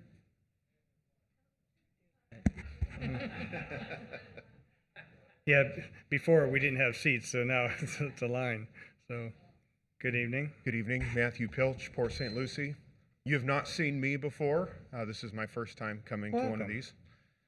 Thank you for having me, Chairman and distinguished commissioners. I want to speak I'm allotted 3 minutes, right? I don't pretend to be a lecturer or have any proficiency in all these things, but I can read. And I can observe things, and I want to address one thing that you said back at the beginning of this meeting was that we don't need to hear about the science. And I would just say on that point that I think that what we've been hearing is one-sided.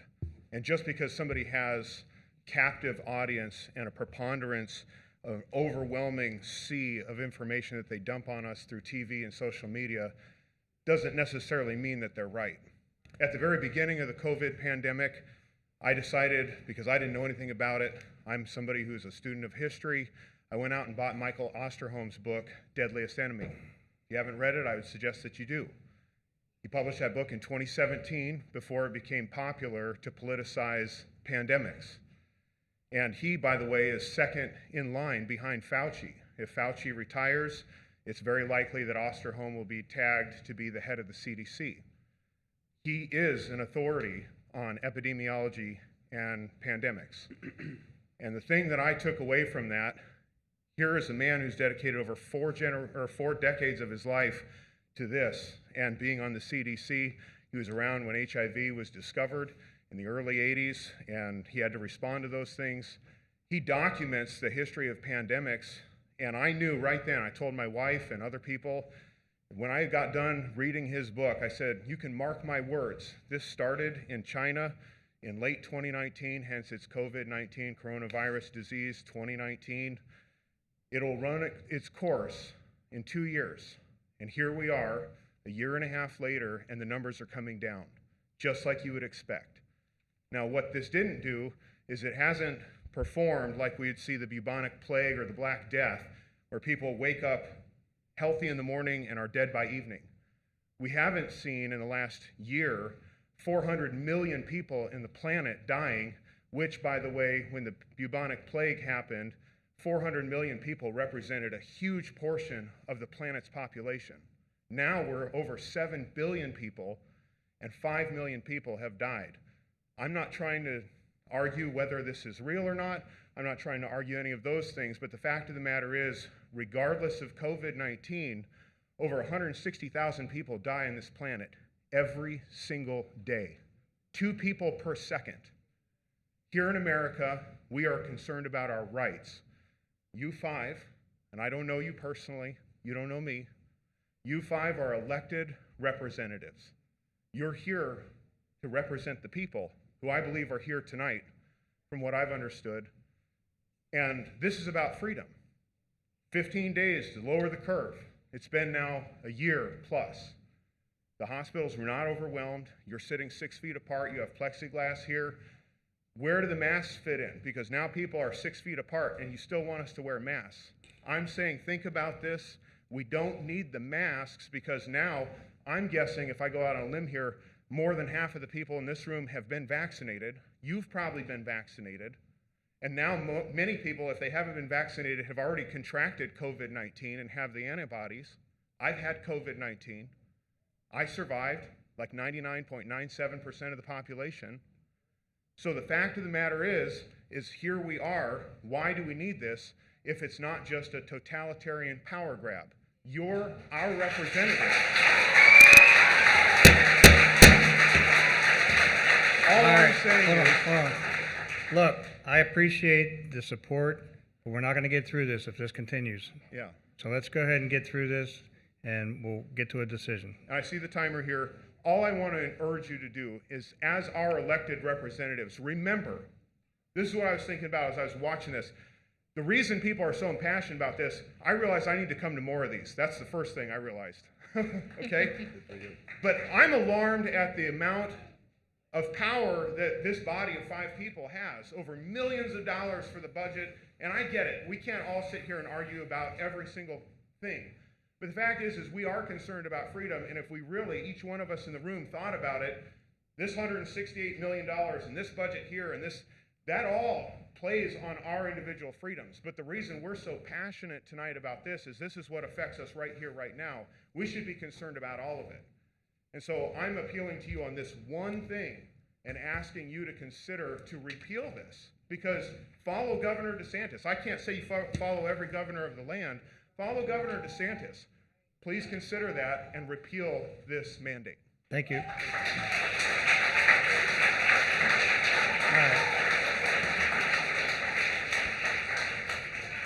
All right, before you start, can we lay the groundwork? We appreciate that you support somebody's position, but we want to get through this tonight before midnight or 2 or 3 or 4. And so if we can just make our statements, let the board consider a determination, and we can move forward. So I appreciate your help in getting us through this meeting. Yes, ma'am. Your name? My name is Kristen Rowland. I live in Port St. Lucie. And tonight I'm coming to you as a resident, a homeowner, a taxpayer, a mother, and a wife. And importantly, a St. Lucie County resident. Since the pandemic started, thousands of people from all over the country have flocked to Florida to escape the tyrannical overreach of their own state's government. This is because of the common sense approach that our governor and local elected officials have taken to first and foremost protect our most vulnerable neighbors, specifically the sick and the elderly, but are now providing vaccinations for every adult in St. Lucie County that wants one. As such, we cannot continue to live our everyday lives in the shadow of the COVID boogeyman. When we cannot make our own choices as to our own needed levels of protection, we've gone too far. I'm a mother, college graduate, successful social worker. I am no idiot. I can make these decisions for myself, my kids. I think probably everyone else here feels the same way. I believe I can decide for myself. Everyone does, I said that. As for protecting others, aren't those worried about contracting and being vaccinated? And I believe that the St. Lucie County Sheriff's Department should invest its resources in investigating actual crimes rather than worrying about enforcing a mask mandate. As a matter of local business goes, my family has begun choosing the businesses we support based on mask requirements. Please do not make St. Lucie County's already struggling small businesses have to choose between profits and politics. One only has to attend a local Sunday church service to see multitudes of other unmasked and unafraid residents just like my family that want to live freely again. Lastly, we need our kids to breathe fresh, clean air at school. While you may defer those decisions to the school board, we all know that this decision will strongly impact the continuation of masks in our schools. It is a sweltering 90 degrees at 3:30 p.m. when my son is required to wear a mask during recess. How many of you would willingly spend 30 minutes exercising outside at 3:30 wearing a propaganda piece on your face? It is unacceptable to be pushing all of our residents into accepting these tangible objects of virtue signaling, and you can help make it stop. Let's unshackle our smiles and show all of Florida's newest residents that St. Lucie County stands for freedom and is open for business. Thank you. Thank you. Good evening. Just let us know who you are. Art Argenio, 4215 North Highway A1A. I've dedicated my life to elevating people's health. I'll skip my credentials because they're so long it would take up the whole meeting. We do find that elevating health elevates immunity. It does not decrease our exposure, but it does decrease our susceptibility, which means less COVID, which means less exposure. In the book of Leviticus, these are food and hygiene laws. And the Hebrew people who obeyed these laws, they were not only passed over in Egypt with the angel of death, but throughout written history, they were passed over by many of the infamous plagues. One of the reasons that I'm against mask mandates is it's just bad hygiene. While masks provide a nominal amount of protection or shielding from viruses, they provide a phenomenal mechanism to ingest bacteria, viruses, and just general funk. One of the other reasons I'm against masks is they reduce your blood oxygen. If you take a little pulse oximeter, put it on your finger, you can buy it at Walgreens, and you test when you're not wearing a mask, you'll probably test about 99. Then put that same pulse oximeter on your finger and wait about 5 minutes with a mask, you'll be 96, 95, 94. And if you do this over time, as we do repeatedly with these masks, they're forced to do repeatedly with these masks, that's going to have decreased immunity, and that, guess what? That means more COVID. So right now, I think it's a good time to repeal the mandate. The virus, summer's coming, the heat is coming, the virus dies at 74. Lifting the mandate does not equal no masks. People are still free to wear masks. And keep in mind that all these artificial curve flattening procedures, inclusive of masks, don't only flatten the curve, they extend the curve.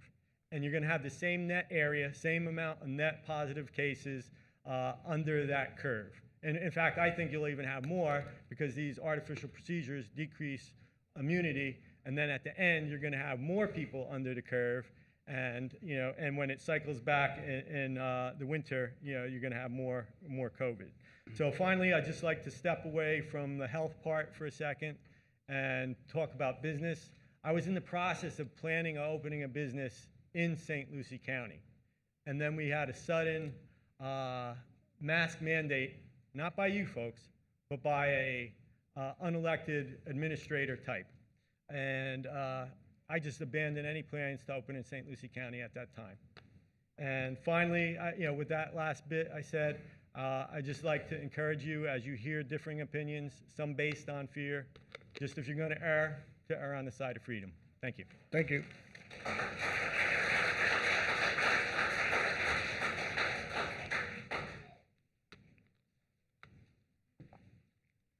Good evening, sir. Good evening, children. How you doing? My name is Victor Rodriguez. I'm a resident here, a business owner, and a father. I would like for you guys to repeal the mask mandate because it basically, you know, it's not about science, and I know the science. It's about math, you know, and, you know, it just doesn't add up.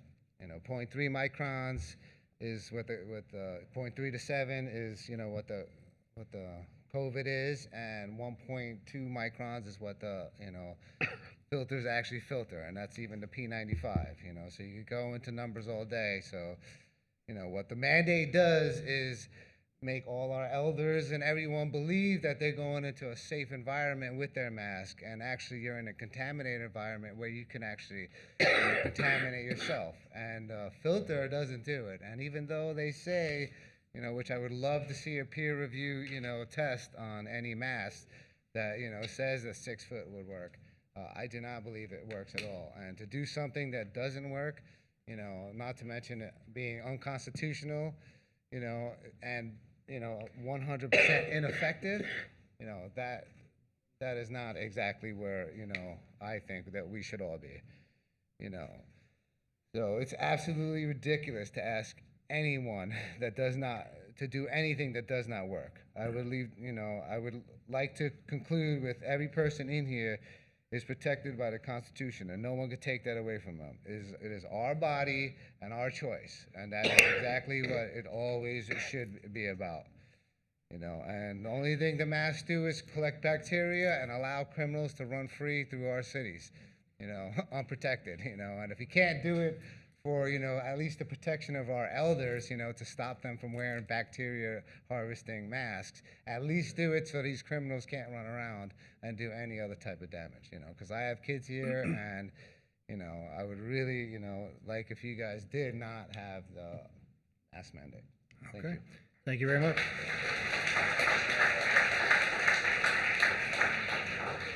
Good evening. Diane Goldberg, Port St. Lucie. And I am asking you not to repeal the ordinance because this is a safety issue and not a freedom issue. And even as one person spoke about God. Mrs. Goldberg, ladies and gentlemen, respect was shown to the previous people speaking. I'd like you to do the same for this speaker. Please continue. Thank you. He says that we should be good and help our neighbors. So we should be wearing the mask to help those that need us to make them safe. It's not just about us, it's helping others. And we do know that there are new variants. We do know the CDC has said that they're expecting a fourth wave. And I think the reason our numbers are down is because there are enough people who are wearing their masks and doing the distancing, but we do have a problem with available beds being under 15% here in St. Lucie County. So we do have to keep this in mind. And if you do repeal it, I think you're going to have an economic problem and a problem with the tax base for those of us who have even taken the shots, which I have done, but still feel the responsibility to wear the masks and help others, and are still afraid of getting one of those perhaps other variants that can affect me, and will not go out and spend our money and go shopping. So I'm here to say we have to protect other people and not think of just our own freedom. I think that's selfish. Thank you. Thank you.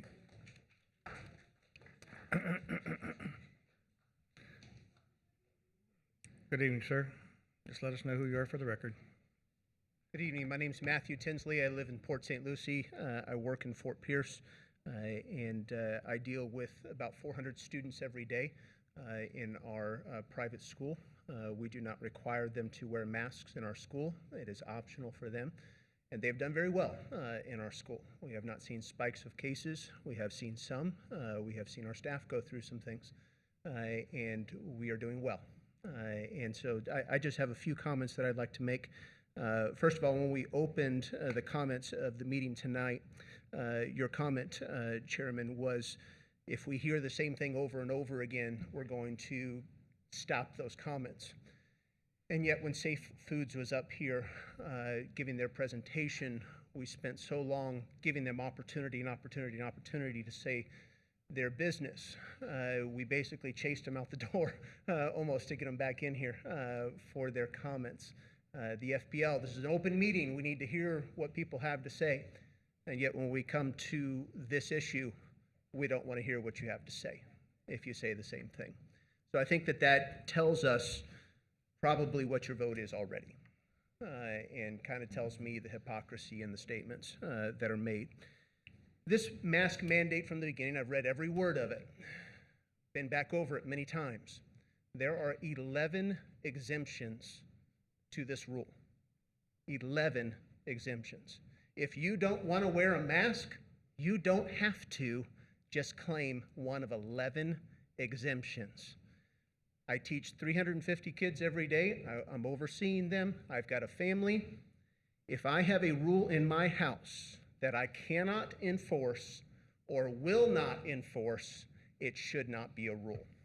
I cannot keep that as a rule in my household. Masks are not the issue. You want to wear a mask? Go for it. Don't want to wear a mask? Go for it. That's fine. You want to run a business that requires masks? That's fine.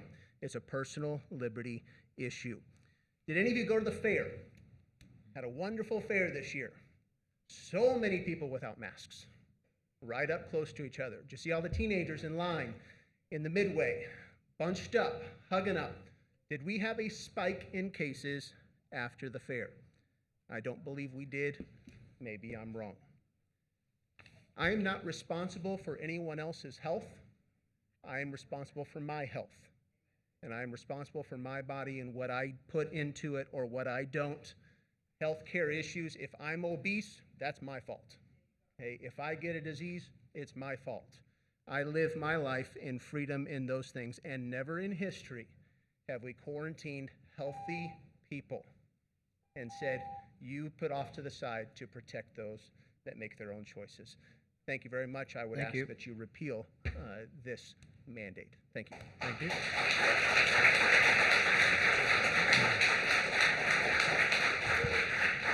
Good evening.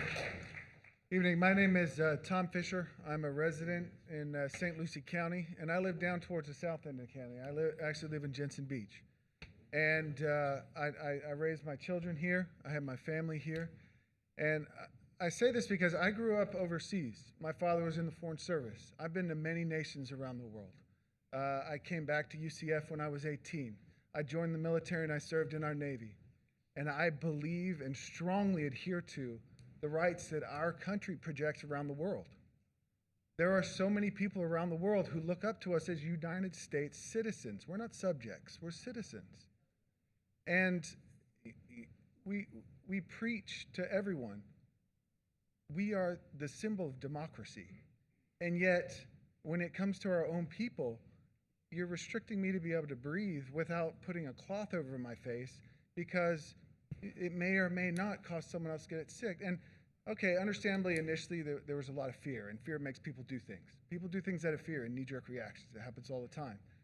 But now that we've spent a year, we see the numbers going down. When I can tell you many more people are complacent with their masks. Our sister county down south, Martin County, they don't impose masks. They strongly advise to wear them, but they don't impose them. And so we have many more people now not wearing masks than before, and the numbers are going down, whether it's vaccines or anything. Okay, but I can guarantee you I haven't worn a mask from the get-go, and I go out and I'm seeing more and more people not wearing masks in public. More and more people coming up to me saying, I'm so glad I can talk to somebody without a mask and have some human interaction. And to see that and know that numbers are going down should speak volumes to the science. And it saddens me, again, to repeat what he said, is all these people who came here, for every phone call or email that you get as public officials, you know that's like 100 people who share that same view. Well, to have someone show up to a meeting like this, there's probably thousands of people behind that one person's view. And to say, if you've already said it, we don't want to hear it again, well, they're probably saying it again because they want you to hear it because you're not listening. They feel like they're not being listened to. You know, and that's a lot of frustration for Americans today, is that our local officials, we feel like we're not being listened to. And the start of this was amazing, hearing the rabbi. And I'm an instructor by trade. That's what I do now. And I always look for lessons in things. And although I will in no way, shape, or form compare this to the atrocities of the Holocaust, I do try to take lessons from that and recognize that most Germans did not agree with what was being done. But the problem was they didn't do anything about it and they let it happen to the side. Okay, most St. Lucie residents that I speak to do not agree with the mask mandate. They feel that it's an imposition upon themselves, and I don't say violation, but it's an infringement on their right. But they don't speak out about it because they want to get about their day and do their thing. Many of these people here are representing those people. And it's our duty, and we've given it to you guys, to make sure that we don't go down a path where something awful happens. And yes, we should give each other respect, we should give them space, and we should each practice good hygiene, and that's how things are going to get done with this problem that we have. And with Ms. Goldberg, I respect your point of view, I really do. And if you want to wear a mask, by all means, but you shouldn't force others to do it to make you feel comfortable. Please direct your. Okay, I'm sorry. I'm just talking. I was using as an example of others out there who feel that Okay. way. You know, I fought for our country to upstand our rights in this nation. And one of those rights is the right to freedom and to live your life as you seem fit. And yes, you don't infringe on others. However, this feels like an infringement. And I feel like there were many tactics done tonight saying that you were going to pull things forward to get people out because the fire marshal was worried. Well, I mean, most people here are for the mask mandate. We could have pulled this forward to get people out. But in a way, people come in passionate about an issue, and to make them sit for hours or so makes them less passionate. And then to say, if you're going to say something someone's already said, don't get up and say it. Well, I'm sorry, that's not the way America works. Thank you.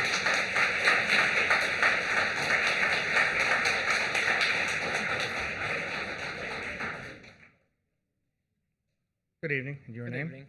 My name is Logan Zimmerman. I live in South Fort Pierce, and this issue tonight about the mask actually meant a lot to me. That I wasn't originally planning on coming until I heard about it. So I threw on the first pair of clothes I got, and I got here as fast as I could. Unfortunately, these past 2 weeks, I had to make a painful decision. I was recently let go at Winn-Dixie for not wanting to wear the mask anymore. And the statement was made to me that the possible chances of them wearing the mask could go all the way until early next year. Not only did this make me more motivated to come out and speak against this, I'm beginning to think of how much more masking are people willing to take. A lot of people at work, they're tired of it, and it's really sad when people come up to me and they say, you mean to tell me that, you haven't been fired yet for not wearing a mask, or, whatever the case may be. And this mask has really created a fear, and it's not letting people see the reality of the situation. More people who have probably tested positive for COVID were wearing the masks. And it's once again been proven to us time and time again that masks have not always been effective in keeping cases low. And it's getting to the point, in my opinion, where it's time to release the mask mandate and not enforce it on people. Now, if you want to wear a mask, you're more than welcome to. You're more than welcome. No one is ever going to stop you. If you want to wear a 3-4 mask, be my guest. It's completely your decision. But I just hope tonight that this can be a starting point and I can actually get back to work without having to call an employer and be like, do I need to wear a mask? But I just want to say, if we can please get rid of this mask mandate, it will mean a lot to me. It will mean a lot to a lot of other people who have unfortunately had to quit their jobs because of this thing. So I really do appreciate it. God bless y'all and have a good night. Thank you.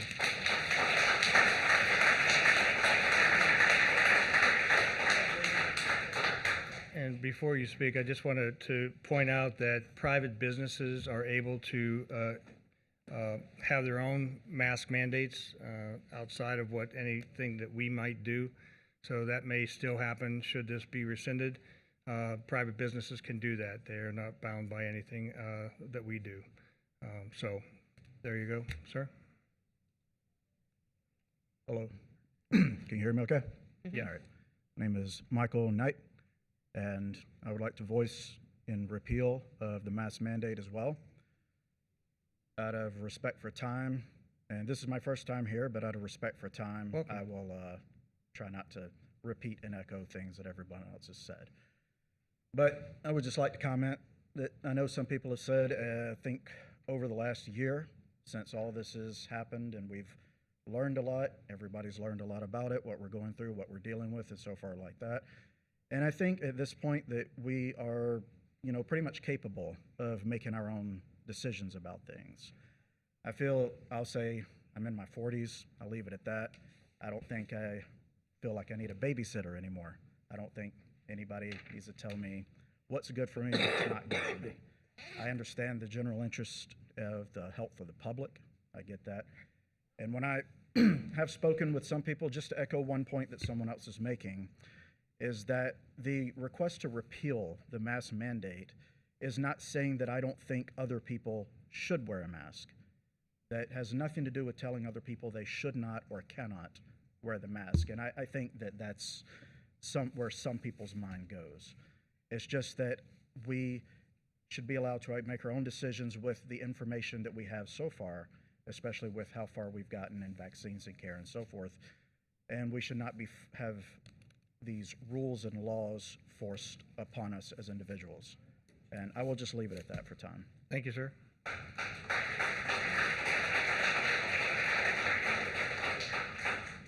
Good evening. Evening. My name is Michael Smith. I live in Port St. Lucie. I'm a 20-year veteran, a retired veteran of the United States Marine Corps. Thank you for And your service. During the 80s and 90s, when we trained for nuclear, biological, and chemical attacks, I wish you could have seen the outfit I had to wear. Masks of the highest quality, hoods, suits, gloves, boots, everything taped together. You really weren't going to wear it very long.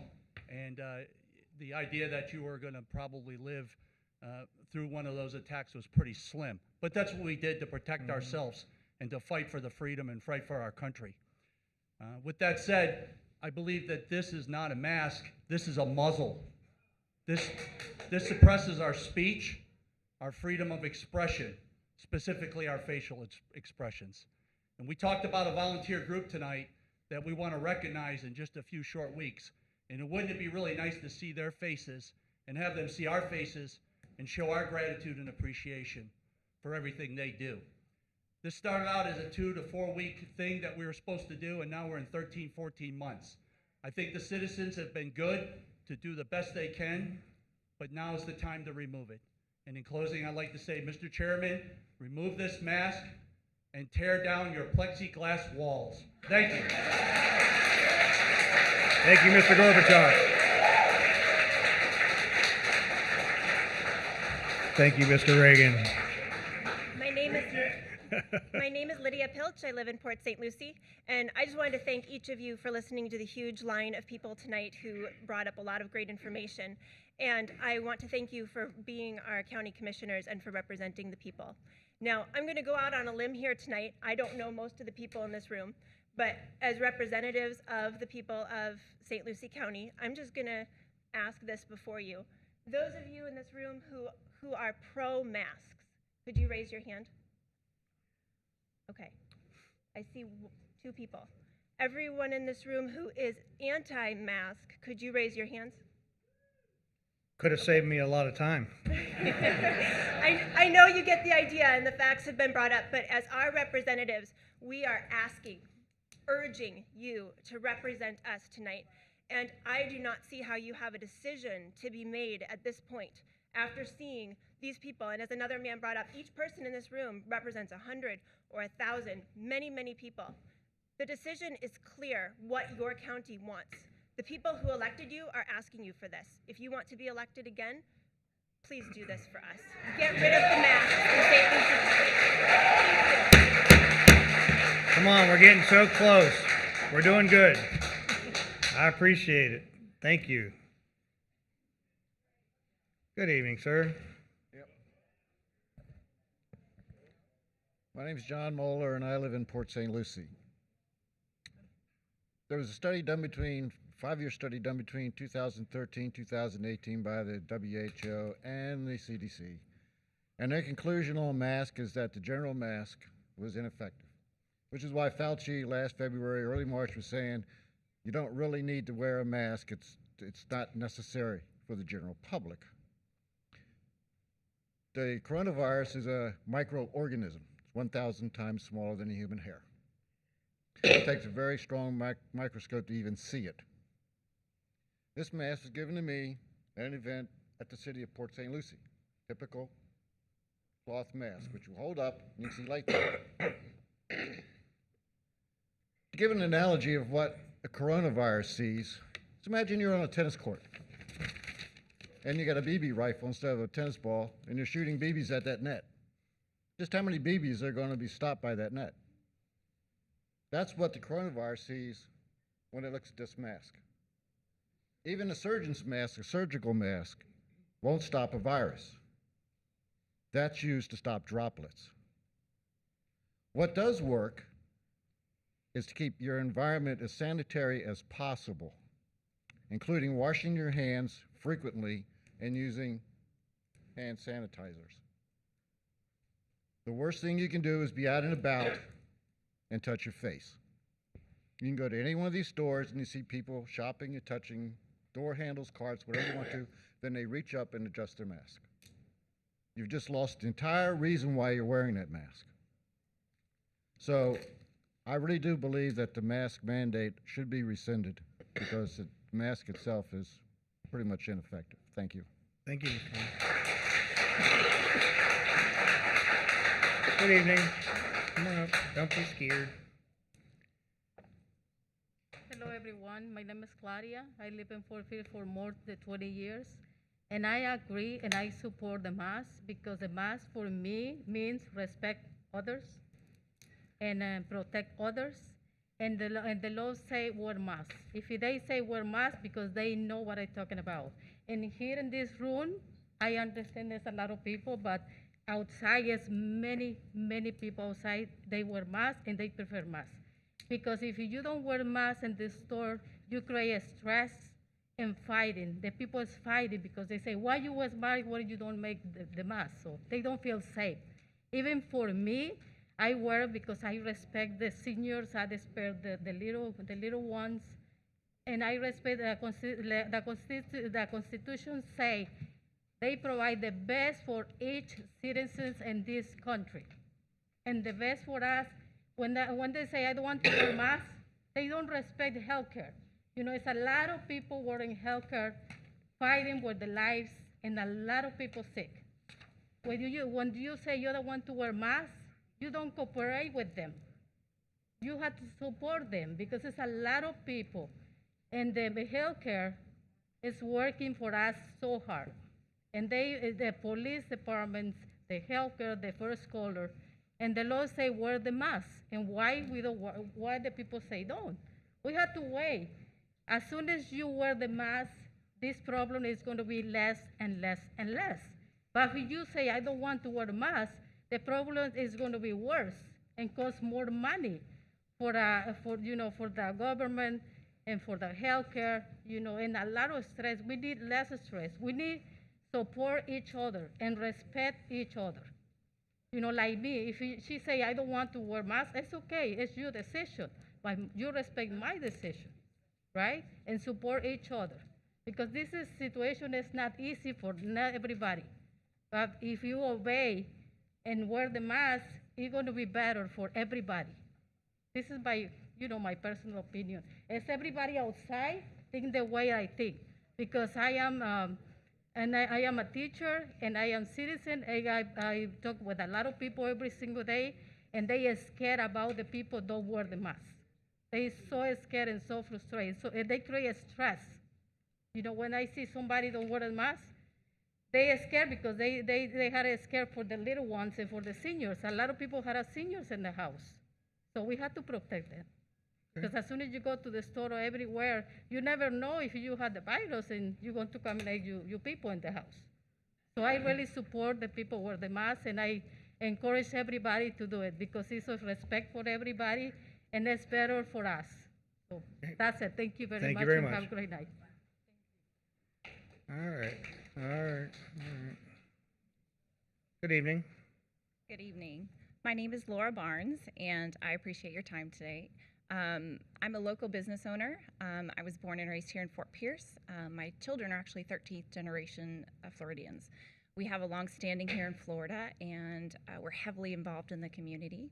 But my whole point, I was waiting to hear if anybody would repeat this, and I didn't see it. My business in particular, we're looking for a gap in the community to fill, and that would be holistic health care. So that is where we're at.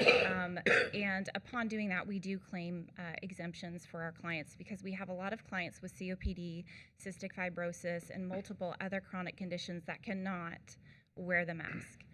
I myself was actually born with a condition when I was in 5th grade. My lungs and my heart were not able to grow any further. So I am actually, I do have a smaller lung capacity than a lot of people. I don't claim medical exemption, but I do not wear the mask where I go. My children and I have been discriminated against a lot. My husband also does not wear one as well, but because he is a larger male, Be nice to large males. he has not had any issues. I have had people call the police on my son and I when we were ordering food one day, even though the facility that we were ordering food wholeheartedly welcomed us in. It was actually a woman in line. I have had multiple nasty comments made to myself in grocery stores and other places, and it's really created a discrimination against people who possibly do have medical conditions, and a lot of my clients who do are scared to not wear the masks and affect their breathing because of the fact that they don't want to have anything said to them. They don't want to have anything happen to them, because it is a little bit scary. It is a little bit scary to be a woman and to have your children with you and people are screaming obscenities at you when you've done nothing wrong.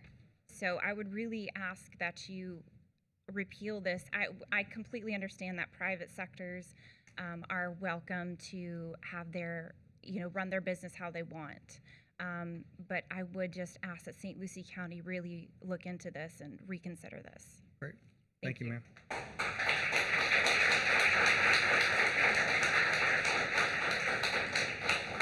Good evening. Welcome. Good evening. Thank you for all that you do for our township. And we pray for you to let you know. We need all the help we can get. I just want to say my daughter is a nurse at a local hospital. She wears a mask all day long, every time she works with the other nurses and doctors. Well, my daughter got COVID, wearing a mask all day long, all the time at work. So did many of the other nurses at this local hospital and the doctors. Now, you might say, well, maybe she caught it at Publix, maybe she caught it at the gas station, but when you're in the medical field, you are proactive against germs. Yet my daughter is constantly sanitizing herself everywhere she goes. So I'm just here to tell you that by wearing a mask all day long did not stop my daughter and her fellow nurses and the doctors from catching COVID. Can you tell us who you are for the clerk? Oh, my name is Deborah Kellogg. Thank you. I am a resident of St. Lucie County. Thank you very much.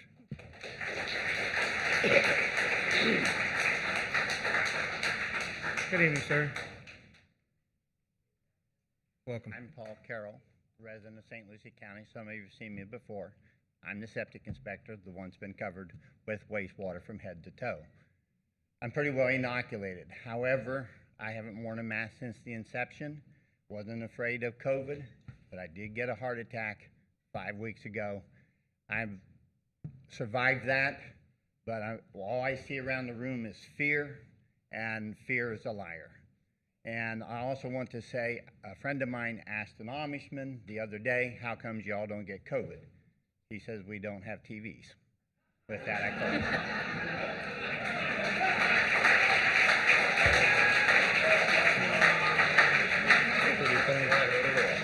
That's pretty funny. Good evening. Good evening. My name is Deborah Mucklow. I live in Port St. Lucie. And I realize that some of y'all really believe what you've been told, but I would have to tell you the majority of it is lies and fear, and the fear is really being pushed. I know they say that you can't go into private places and not wear a mask. I shop in Publix all the time. Never has anyone said, ma'am, do you want to put a mask on? And I would say, no, thank you.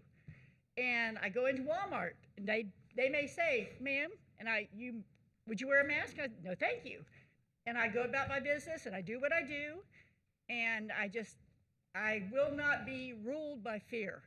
I will not be ruled. What part of life, liberty, and pursuit of happiness is any part of this? The mask does not protect. We know that. All the things that they're pushing is solely out of fear and control. Thank you. Thank you.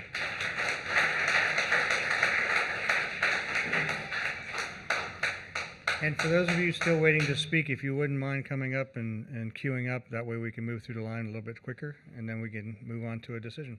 Good evening, ma'am. Good evening. My name is Lorna Allen, and I'm a resident of St. Lucie County. Okay, so I was here at the first mass thing that you guys had, and so I'm just wondering, like, now it's been like a year and a half of seeing that all that, like Dr. Fauci and all those so-called experts said wasn't true.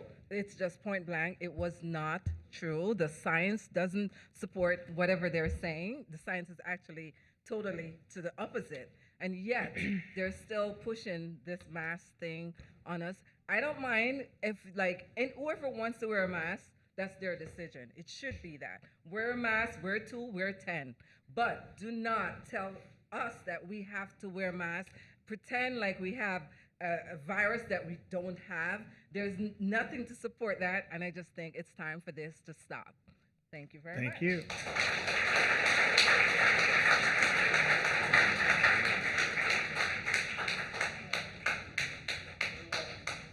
One more. You're last, bringing up the rear. You tried to be last.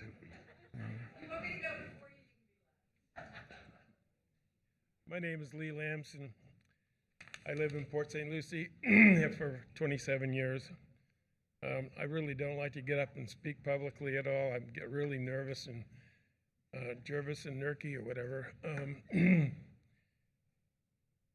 Many of you might know over the years we've been coming to the county commission meetings. Try to get through this. You're doing good. With our friends Roland and Kathleen O'Brien. Good friends of this county commission. They've sat in many meetings together with us over the years. Ran a successful real estate business over the years. I'm not speaking on behalf of any group, but I am a Tea Party person. Roland and Kathleen are Tea Party friends of ours, and we were with them last Thursday meeting at our monthly meeting. Thursday morning, we got news that Roland had passed away of a massive heart attack. Sorry to hear that. In his home. And like I said, he and Kathleen have come here, and if Roland was here tonight, he would be sitting right here. I got a text from his wife saying that she'd love to be here tonight, but she has family coming in town for the memorial service that they'll be having on Thursday. She asked me to ask you, as a memorial to Roland, to please lift this damn thing. Thank you. She didn't say damn thing. I'm gonna call her and tell her. Good evening. Save the best for last. Good evening, Mr. Chairman, Commissioners. My name is Deborah Swanson. I'm a resident of St. Lucie County, residing in Port St. Lucie. I really didn't have any intention of getting up and speaking this evening, and I wanted to be here really to support everybody else that was supporting and asking you to please get rid of the mask mandate. But it occurred to me, I actually did have something, Chris, that I wanted to say that I haven't heard anybody say. I heard somebody closely talk about it. I drop my grandson off at the bus stop at 7:02. The bus comes every morning, and he's got to have a mask on. From that point, he gets dropped back off at 4:15 in the afternoon, and he has a mask on. The only time that I know he takes that mask off is to eat lunch, and he does have basketball class, so they do take it off if they're outside and exercising, but not inside. I'm concerned nobody has talked about the effects that these kids are going to have wearing masks and not breathing properly, and the oxygen. And I think we're going to see years from now some respiratory problems and other issues that are going to come up. And I just think it's a choice. We talk about women's rights to choose. I think we as citizens of this country have a right to choose if we want to wear a mask or not. My son has COPD. We were in Publix. He didn't have a mask on. And kind of like the other gentleman got, and some of the other woman who has holistic customers and clients, how they got chastised for not wearing a mask. But people don't understand some people can't wear it. And this has just created a nightmare for everybody. People that want to wear a mask should wear a mask. Those that don't should not have to. And you as a government body should not be mandating that we have to do it. We're past that point. Thank you. Thank you. One more. One more. But there's more. I feel like an infomercial. Good evening. Good evening. My name is Jill Ritten. I had no intentions to come forward to speak, but I have a 93-year-old dear friend that we went into Walmart together and the masks were everywhere. And she looked at me and she said, "We don't have a mask on." And I said, "No, ma'am, we don't." She said, "We have the Word of God, Psalms 91, and we're going to live it, and we're going to eat it and sleep it and breathe it." I believe there's freedom in the Word of God, and I really believe if more people would turn to the Almighty God and start reading Psalms 91 and claiming it for their life, because I died and God gave me back my life, and I don't wear a mask, and I'm standing here in honor of everybody. You've been chosen by God to be in your positions. We've all got to stand together. We've all got to believe the Word and start reading, trusting the Almighty God. And God have mercy on those who died, because I have a niece whose husband was an MD, a director of a hospital in another state. He died, but he died of exhaustion, and they kept saying it was COVID. So I stand up here in honor of who I am for y'all, because you have a very hard job, and I know it. But please, we have one chance at life. We have one chance to become children of God. And for those who think the Word of God is a joke, shame on you, because the Word works. All right. Thank you. Thank you, everybody. We are still under public comment. Anyone wishing to address this item? I almost had you. All right. That being said, we're going to bring it back to the board. I want to first of all thank the speakers for being professional, being courteous to each other, and to this board. We appreciate that. That being said, we'll deliberate to the commissioners. Anyone wishing to make a comment? I'll go first. Commissioner Mitchell. We've had a mask mandate in place for the last... Bring your microphone. We've had the mask mandate in place since July, the last 8 months. First of all, I want you to know I'm a big proponent of masks. I believe that wearing a mask, it doesn't protect you, it protects the people around you. But I also believe that if you put a mandate in place and you have no teeth to it, it's not a mandate. It's like asking your children repeatedly not to do something and say, but if you do this, you're going to be punished, and not to punish them. The governor took away the ability of this county, and when somebody said the sheriff's office should spend more time, we have not written one citation since day one. No one's gotten a fine for not wearing a mask. I believe that with the vaccinations that are coming forward, I also want to make perfectly clear that you all may be here tonight, but half of the emails that I got were people supporting to keeping the mask mandate, over 50%. But I will be voting to lift the mandate, and I'll tell you what the provisions were, where I came to this conclusion. Over 60% of the senior citizens in our county have been vaccinated. I myself am 63 years old. I had the opportunity to get my vaccination a few weeks ago. I look forward to getting my second shot. I'm not telling you all have to get your shots. I'm not telling you all, when we vote, and if we do rescind this mask tonight, that doesn't mean that the schools, that the churches, the church I go to requires it. It's from the Diocese of Palm Beach County. I'm a Catholic. I go to St. Bernadette's. They require you to wear a mask in mass. That all the different entities, whether it be restaurants or Publix, we have no bearing on that. We cannot tell them that they have to remove the mask mandate. That's all up to you where you choose to go to shop. But I will be voting to rescind the ordinance because, first of all, it's got no teeth to it. And second of all, I think we're at the point where the people that are going to wear their masks, I'm going to continue to wear my mask. That's my priority. And those who don't wear their masks are not going to wear their mask. If I see somebody in a closed quarters and I have my mask on, I don't say anything to them. I just walk away. And that's my position. Thank you, Mr. Chair. Thank you, Commissioner. Commissioner Townsend? I see that small, Commissioner Zadowski. I didn't think you had anything to say. I was going to keep moving.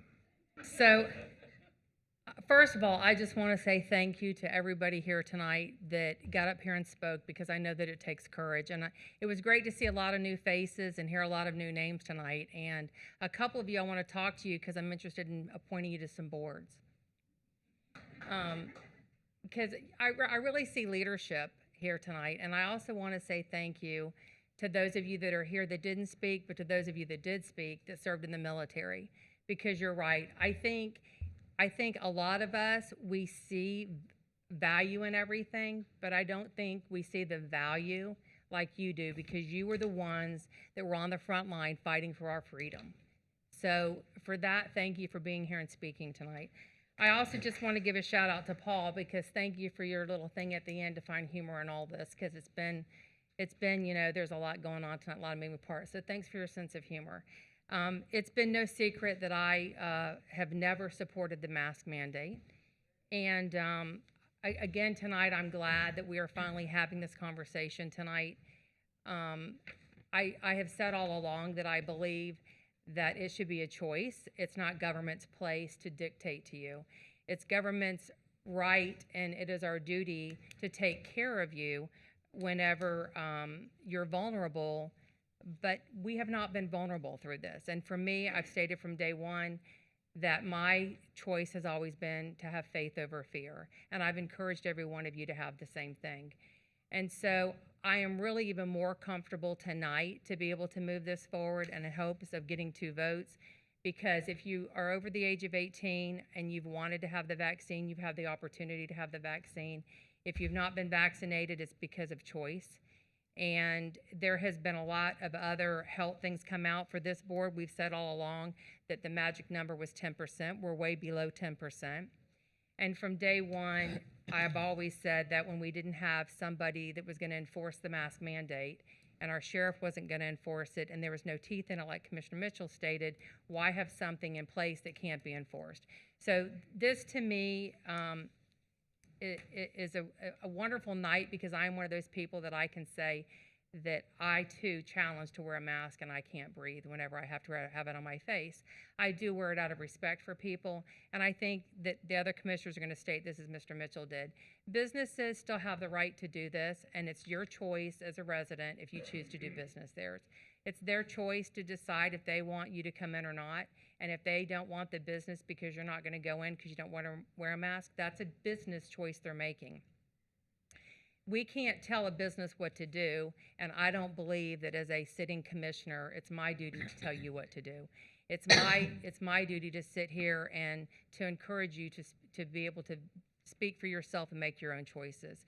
So I proudly will be voting to remove the mask mandate, because it never should have been in place to begin with.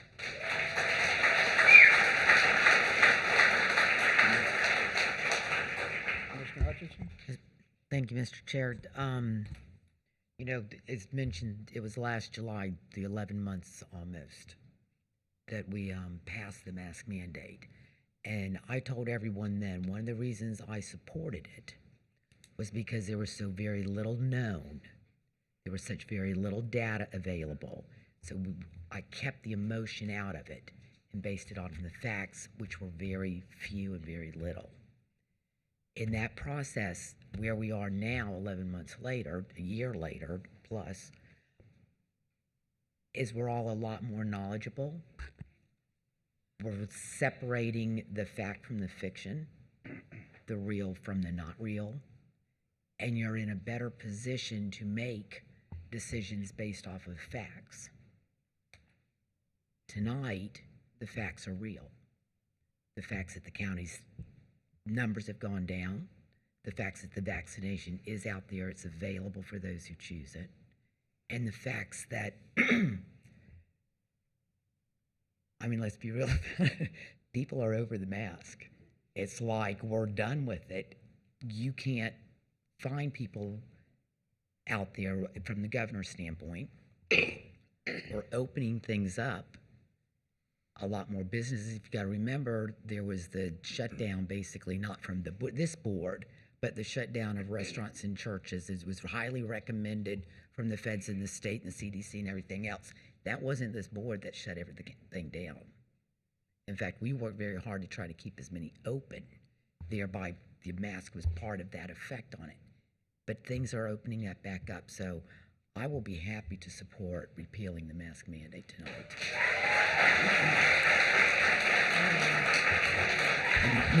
Mr. Chair, could I also ask, and I think if I recall, when we did this, there was a lot of confusion in the beginning about executive orders and repeals and all of that. As you recall, we had to pass one and pull it back off real quick. But if we're moving along this line, I think it went into effect. We'd also put in the state of an emergency for the county, and we had executive orders given over. I'd Right. like to, maybe not tonight, I was gonna not say, I don't tonight, think we can do that but tonight. at the next meeting, in 2 weeks, that issue come before us for some discussion, if that's still necessary also.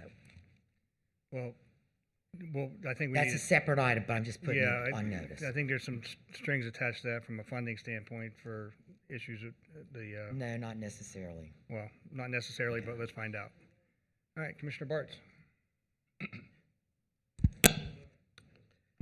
Thank you, Mr. Chair. First of all, I'm not going to take up a whole lot of time. Everybody said pretty much everything. We've come a long way in a year. I continue to see people out there wearing masks and people out there not wearing masks. I will agree that you can walk into Publix, Walmart, and they don't question. But I can also tell you that there are some stores that are going to. So then again, it's your choice whether you determine that you want to go there.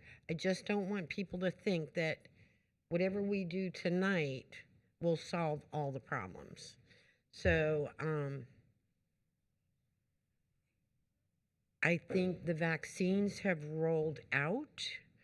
I think that we are doing a great job in getting those vaccines out, getting people signed up. Those that wish to, they're available for them. And I believe, was it today that they are now offered from 18 and above?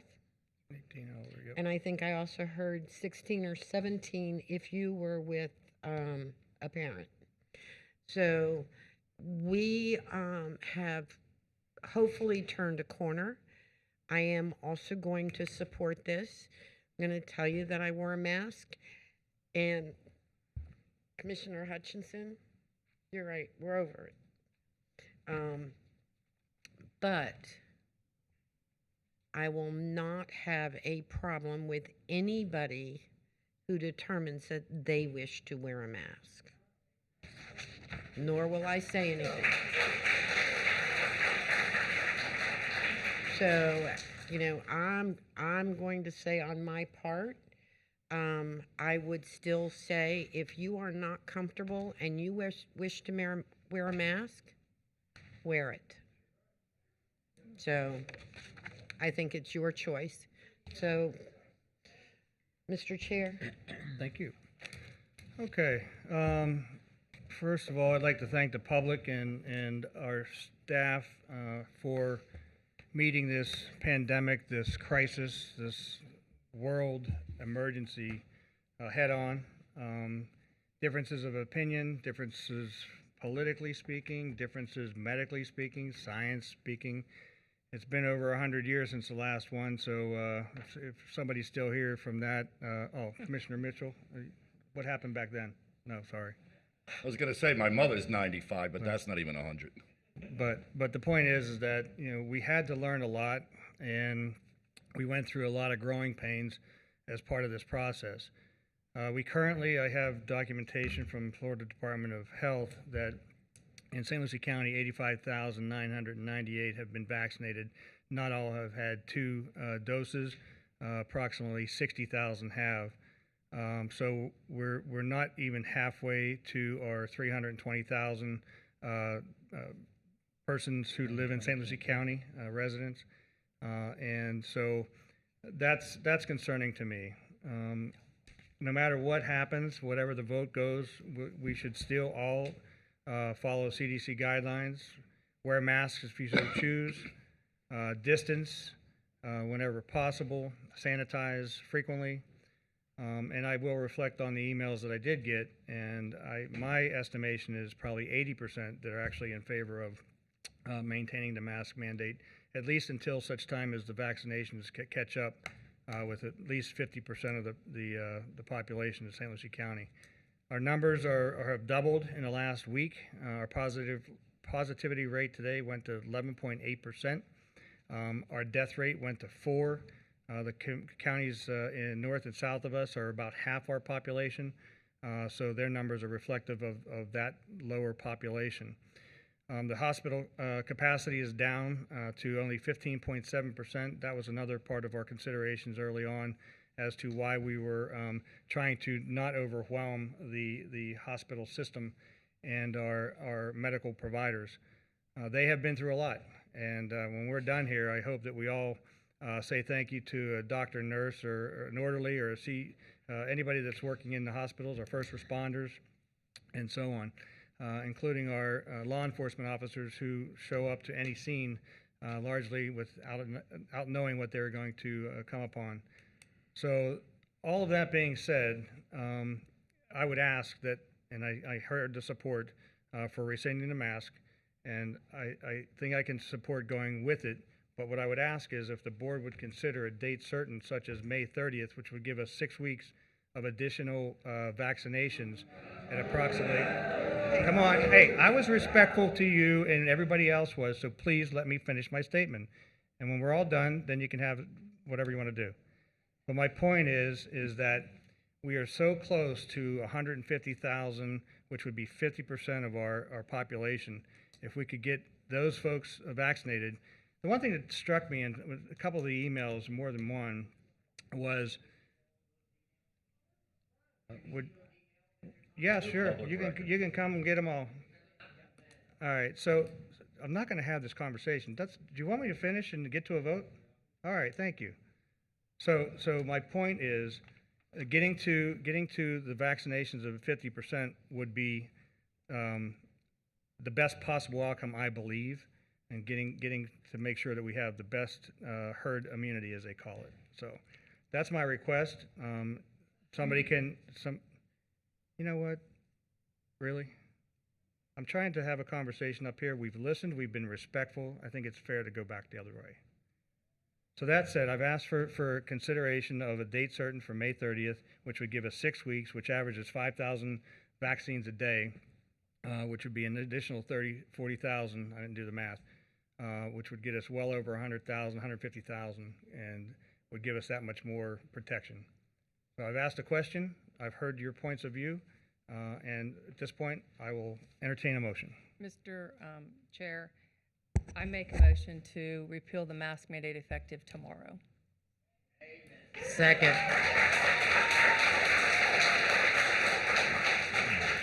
We have a motion to rescind the mask ordinance tomorrow. As of tomorrow, well, what will happen is it will go to Tallahassee. If approved, it'll take several days to be approved up there, and so it's probably likely the end of the week would be the actual implementation time. So I have a motion for rescinding. Commissioner Townsend, is there a second? Second. Second by Hutchinson. Any comments or questions on the item? Hearing none, please call the roll. Actually, let me make sure that I have Mr. McIntyre. Will you confirm or deny my thought process that when this is approved, it has to go to Tallahassee, and there'll be several days in which we get the approval from them? All ordinances, not just this one, Right. have to be filed with the Secretary of State, and it will be effective upon filing. So we will expedite the signing and the filing of it as directed by the board. Okay, thank you. All right, we have a motion and a second. No further comments or questions? Madam Clerk, please call the roll. Commissioner Bartz? Yes, ma'am. Commissioner Mitchell? Yes, ma'am. Commissioner Hutchinson? Yes, ma'am. Commissioner Townsend? Yes, ma'am. Chair Zadowski? No, ma'am. All right, we have our answer, and we want to thank everybody for coming out and speaking to the issue.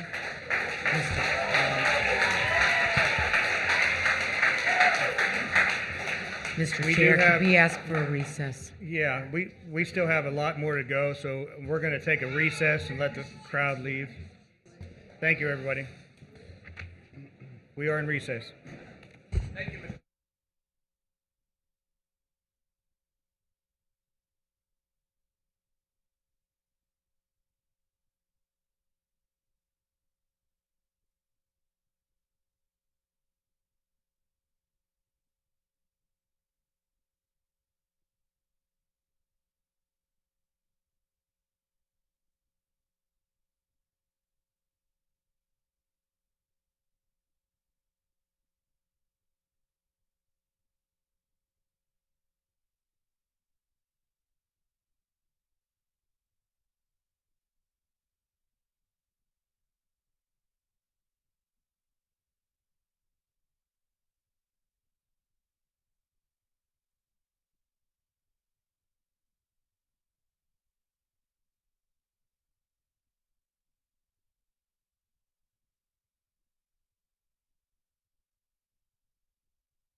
Welcome back, everybody. Thank you for your patience and for everyone who's still waiting for an agenda item.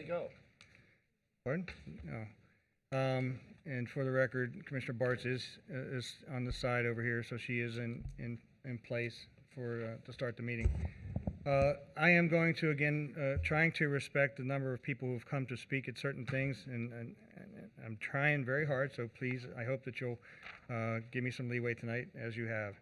I'm going to ask that we move up item 10A4, which is the 4240 McCarty Road element, which is involving FWC's decision.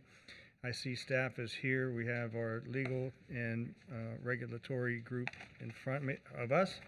So I'm going to turn this over to Catherine, and you can kind of lay it out. The goal here is to express what the county has taken in. We've had public meetings on this in the field. We've taken a lot of information and education process. And so the hope is that as we walk through this and you explain what we have done and where we're going, that'll answer the questions for the community and be able to work from there. And again, my hope will answer all those questions for you, but because this is a regular item, we don't normally have public speaking to this, but I will open it because we made that provision early on, okay? Catherine? Yes.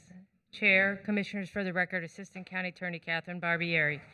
Before you is 4240 McCarty Road, Fort Pierce. In March, the property at 4240 McCarty Road was sold to Mr. Chandler Commish. The property is approximately 10.8 acre parcel with split zoning designations of RC, which is residential conservation, and Ag 5. The property appears to have a single-family residence and several outbuildings in the residential conservation zone. Mr. Commish has been issued licenses by the Florida Fish and Wildlife Conservation Commission to possess wildlife as follows: Class 1 crocodilia, Class 2 crocodilia, and Class 3 venomous snakes. In 1998, the citizen Florida voted to amend the state constitution in order to create the Florida Fish and Wildlife Conservation Commission, which continues the grant of constitutional authority to the commission to regulate all wild animal life. Article 4, Section 9 of the Florida Constitution gives the legislature the authority to enact laws in aid of the commission, not inconsistent with this section. Several provisions of the Florida statutes authorize Florida Wildlife Commission to regulate the captive wildlife, providing fees for captive wildlife licenses and penalties for captive wildlife rules and violations. Florida Fish and Wildlife has issued a memo that addresses what they believe is their preemptive authority to regulate captive wildlife. The county has received objections to the permits from neighboring citizens concerned with the type of commercial activity in the area. The county attorneys requested the law firm of Lewis, Logman, and Walker, the county's environmental special counsel, to review the facts upon which Florida Wildlife Commission's decisions to issue the permits referenced above. Lewis, Longland, and Walker has filed a motion for an extension of time to file a petition for an administrative hearing, and they've asked until April 30th, 2021, and it was granted.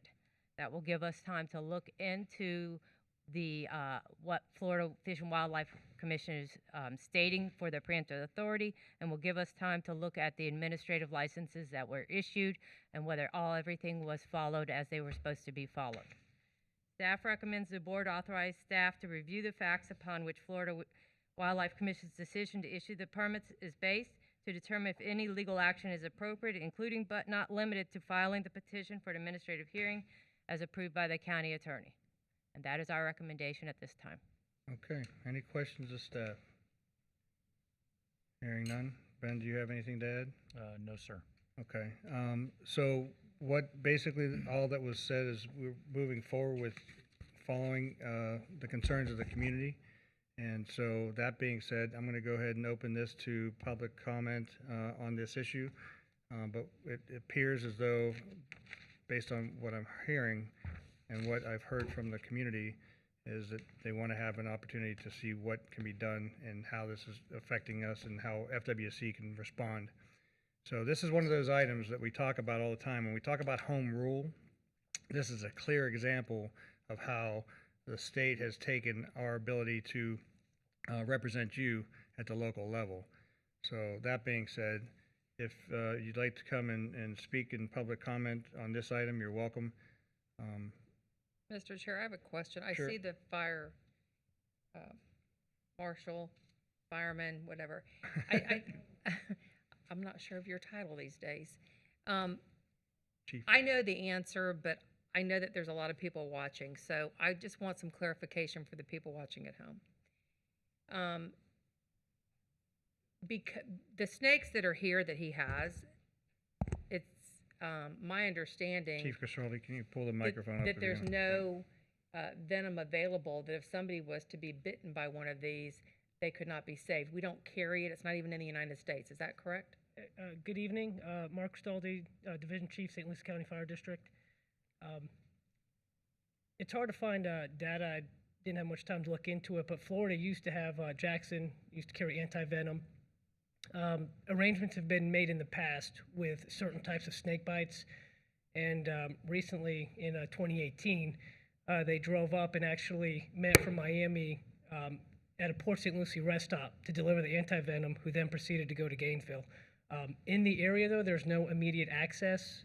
We would not change our response or our treatment modalities. We provide patient care, supportive measures, and get the patient expedited transport to a facility, the local hospital, and they will make arrangements to try to track down the anti-venom.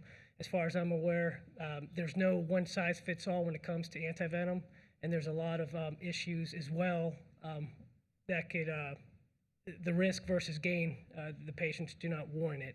So from our standpoint, there's very little that we would be able to do other than provide our normal standard supportive measures.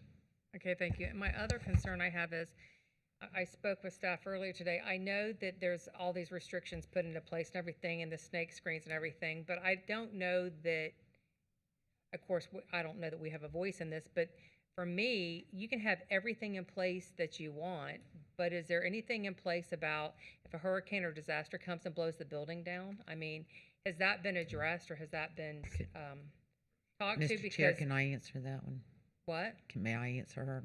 Yeah. Please. Okay. Commissioner Hutchinson. It is my understanding that he is the handler is required to have a hurricane Preparedness plan. evacuation plan, if you will, for his animals. The problem is we don't get a copy of that plan. And from what I was told, that it's put it in a double bag it, put it in a box and in a secure safe space. I don't know if that meets hurricane standards. You know, that's a question. So you're right. The issue that we're all running into is because it went through FWC, which they have the legal ability at this point to do so. What's gotten missed is the coordination with the county and or the cities. If they have to have a hurricane plan, then those cities and counties should be required to have it on file. You asked the question of their fire district, and it's the same thing. They should be notified that if they were to answer a call at that location for any reason, a fire, whatever, if those animals were out, that they were prepared to handle that situation. Those types of things are not out there, and we're not getting it. I mean, just for me personally, even if it's double bagged, if a disaster comes and a building goes down, and you have those snakes out there, and there's all that rubble and debris sitting around, and people out there trying to clean and clear, they don't know what's there, and they don't know what's underneath, and then the bag gets open, stepped on, or ripped, there goes the snake. So, Did I understand Well, that it's the same thing with FWC was supposed to be crocodiles. here? Was FWC supposed to be here? I thought that they were supposed to be here, or did they just No. go to the community meeting? Mr. Chairman, it wasn't my understanding that FWC Okay. was going to attend this meeting. Okay. We did have a public meeting with the neighborhood this past Monday, last week Monday, and FWC was prepared to show up, and then they canceled at the last minute. They didn't want to speak to you guys. All right. Well, I think what we're attempting to accomplish here is exactly what the citizens have asked. We need to move that forward from a legal process to continue to secure information and whatever response we can get, hopefully a positive response from FWC. So I'll ask for this is regular. So I'll ask for a motion to move this forward. Mr. Chair, can we at least take some public comment? That's Yeah, what see you if had there's asked? somebody that wants to Oh, they I- all, went- Yeah. no, okay. Oh, I'm sorry. I thought I saw someone move, and then I didn't see anybody, so. My name is Mike Monahan. Been a resident of St. Lucie County forever. First, I would like to thank staff that has looked into this issue. And Commissioner Hutchinson came to our community meeting that we had last week. Literally everyone in the room here that's left that's not a county staff or the deputies or the firemen is here on this issue. We are very much aware of what Catherine has told us, what Commissioner Hutchinson told us, staff, about the oversight by the state. What we would like you to understand, because I don't know that everybody understands where we are out here, this property is surrounded on 3 sides by houses. Despite what FWC may think or say, this is not out in the middle of no place. His 10-acre parcel is surrounded by home sites on 3 sides that are probably an acre to acre and a half. We own the parcel to the south side and to the west. The neighbors, everybody is very concerned. One of the gentlemen that was at our meeting is a pharmacist or retired pharmacist. He's the one that brought up the question about the venom. We understand there are maybe 1, 2, I don't know how many snakes are in this place. There's a couple of them in there that you get 2 steps, I understand, if you're bitten and you're dead. There is no. We appreciate the fact that you're going to try and challenge this to whatever degree you can. The neighbors and the residents here, we're just encouraging you to take this to whatever step you can. We understand the man that owned the property felt like he needed to sell the property to whoever he could sell it to. That's certainly his right and privilege, as it is all of ours. None of us had a clue this is what was fixing to happen. And Commissioner Townsend, you're correct. If we have a disaster or something happens and those snakes are out wandering around, have no fear, the residents of the West County will take care of them if we're able to get to them ahead of the stepping on them. Or, you know, we all have equipment, we all have cattle, we have citrus, we have things that we're concerned about out there. There's people with fancy horse farms, children, grandchildren. You know, this is a neighborhood, despite what everybody thinks about McCarty Road, that it's out in the middle of no place. So I'd just like to point that out. Thank you very much. Mr. Monahan, and for everybody listening, you know, again, we talk about home rule and things about letting us protect our local citizens, knowing what we believe is important to our community. I would encourage each of you to write a letter to our legislative delegation, Senator Harrell, Representatives Oberdorf, and Dana Travolsi. Travolsi And Aaron Grill. And Aaron Aaron Grill. So anyway, each and every one of those, because we need their help. If anybody's going to push FWC to do anything, it's going to be I them. think that has started. Okay. I know for sure my son has spoken with Mr. Travolsi already. Okay. So I think that has started. Commissioner Hutchinson told us that's the same thing we needed to do as And, well. I had conversations with Grawl and Trabolsi. Good. Good. Okay. Thank you all very much. Yeah, come on up. Yeah, I did say I was going to open to public comment, so if you want to speak to this, come on up and so we can get through the night and Just for the record, because you can't see her face, this is our Winnie with Creature Safe Space. hey, Winnie. I didn't recognize Hi, my name's Winnie Burns, and I am the director and founder of Creature Safe Place. We have been a nonprofit wildlife center on McCarty Road, serving St. Lucie County for 29 years.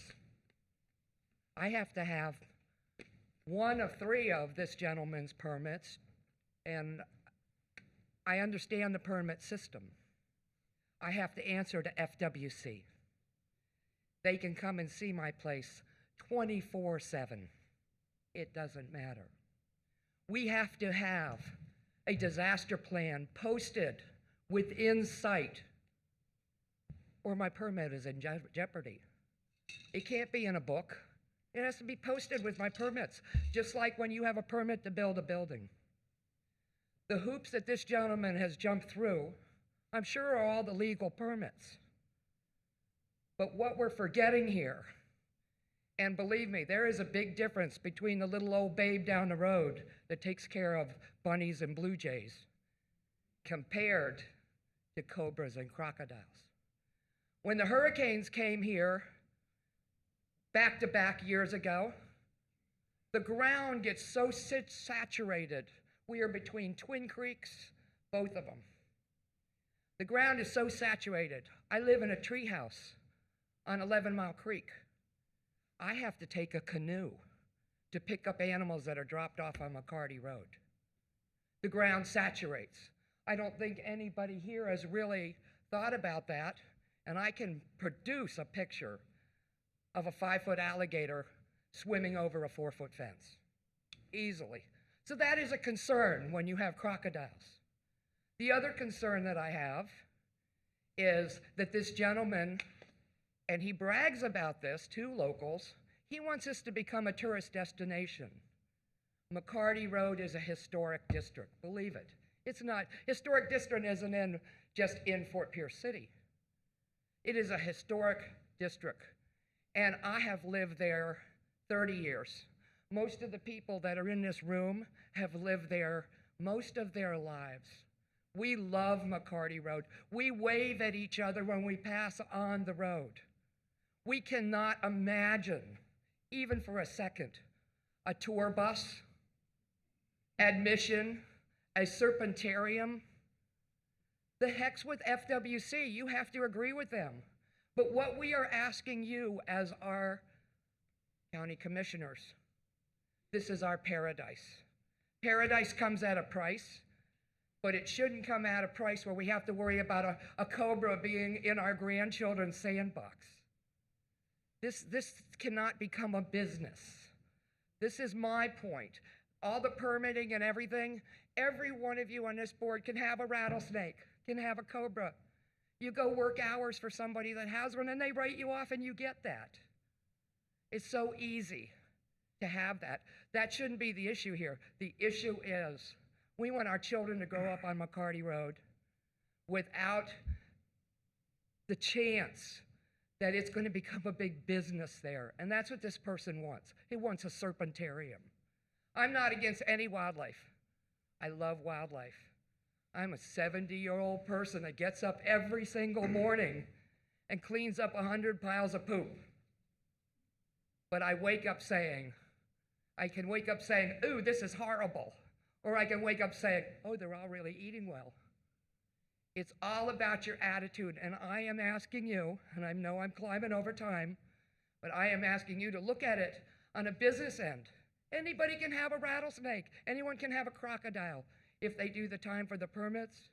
But to have that business come on our road that we all love and we protect, that's my statement, and I hope you've heard it. And I appreciate every one of you. Thank you so much. Thank you very much. We have opened the regular hearing for public to speak. Anyone else wish to speak? We'll bring it back to the board. Is there any final questions from the board or motion? Oh. My pizza's getting cold. It's going to be real cold. Good evening.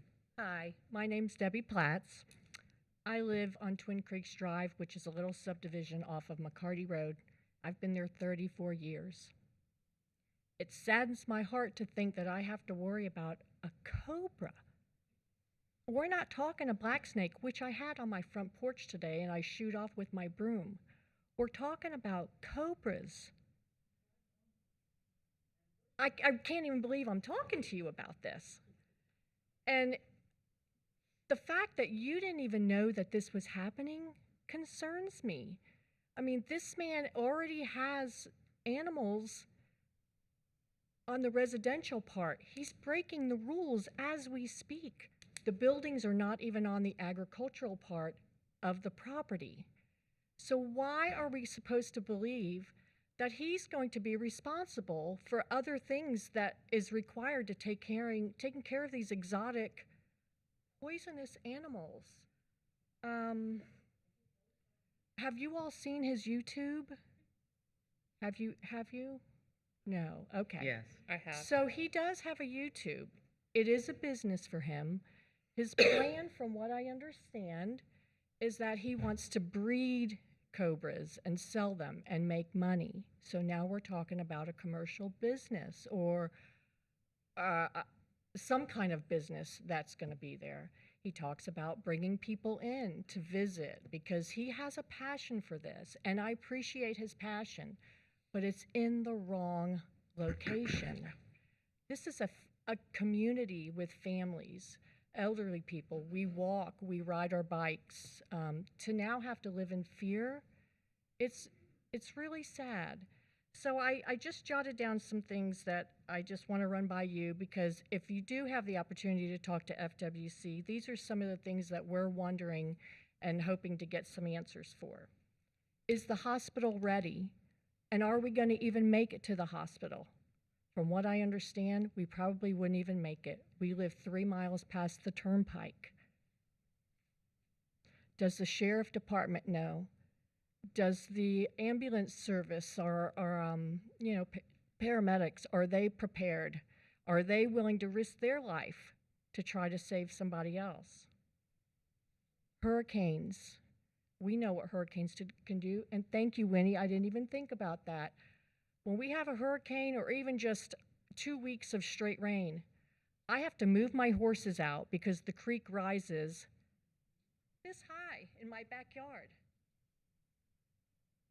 We take boats. Where I live on Twin Creeks, we have to take a boat to get down the road to the dry area, and we park our cars at the end of Twin Creeks because of the water situation.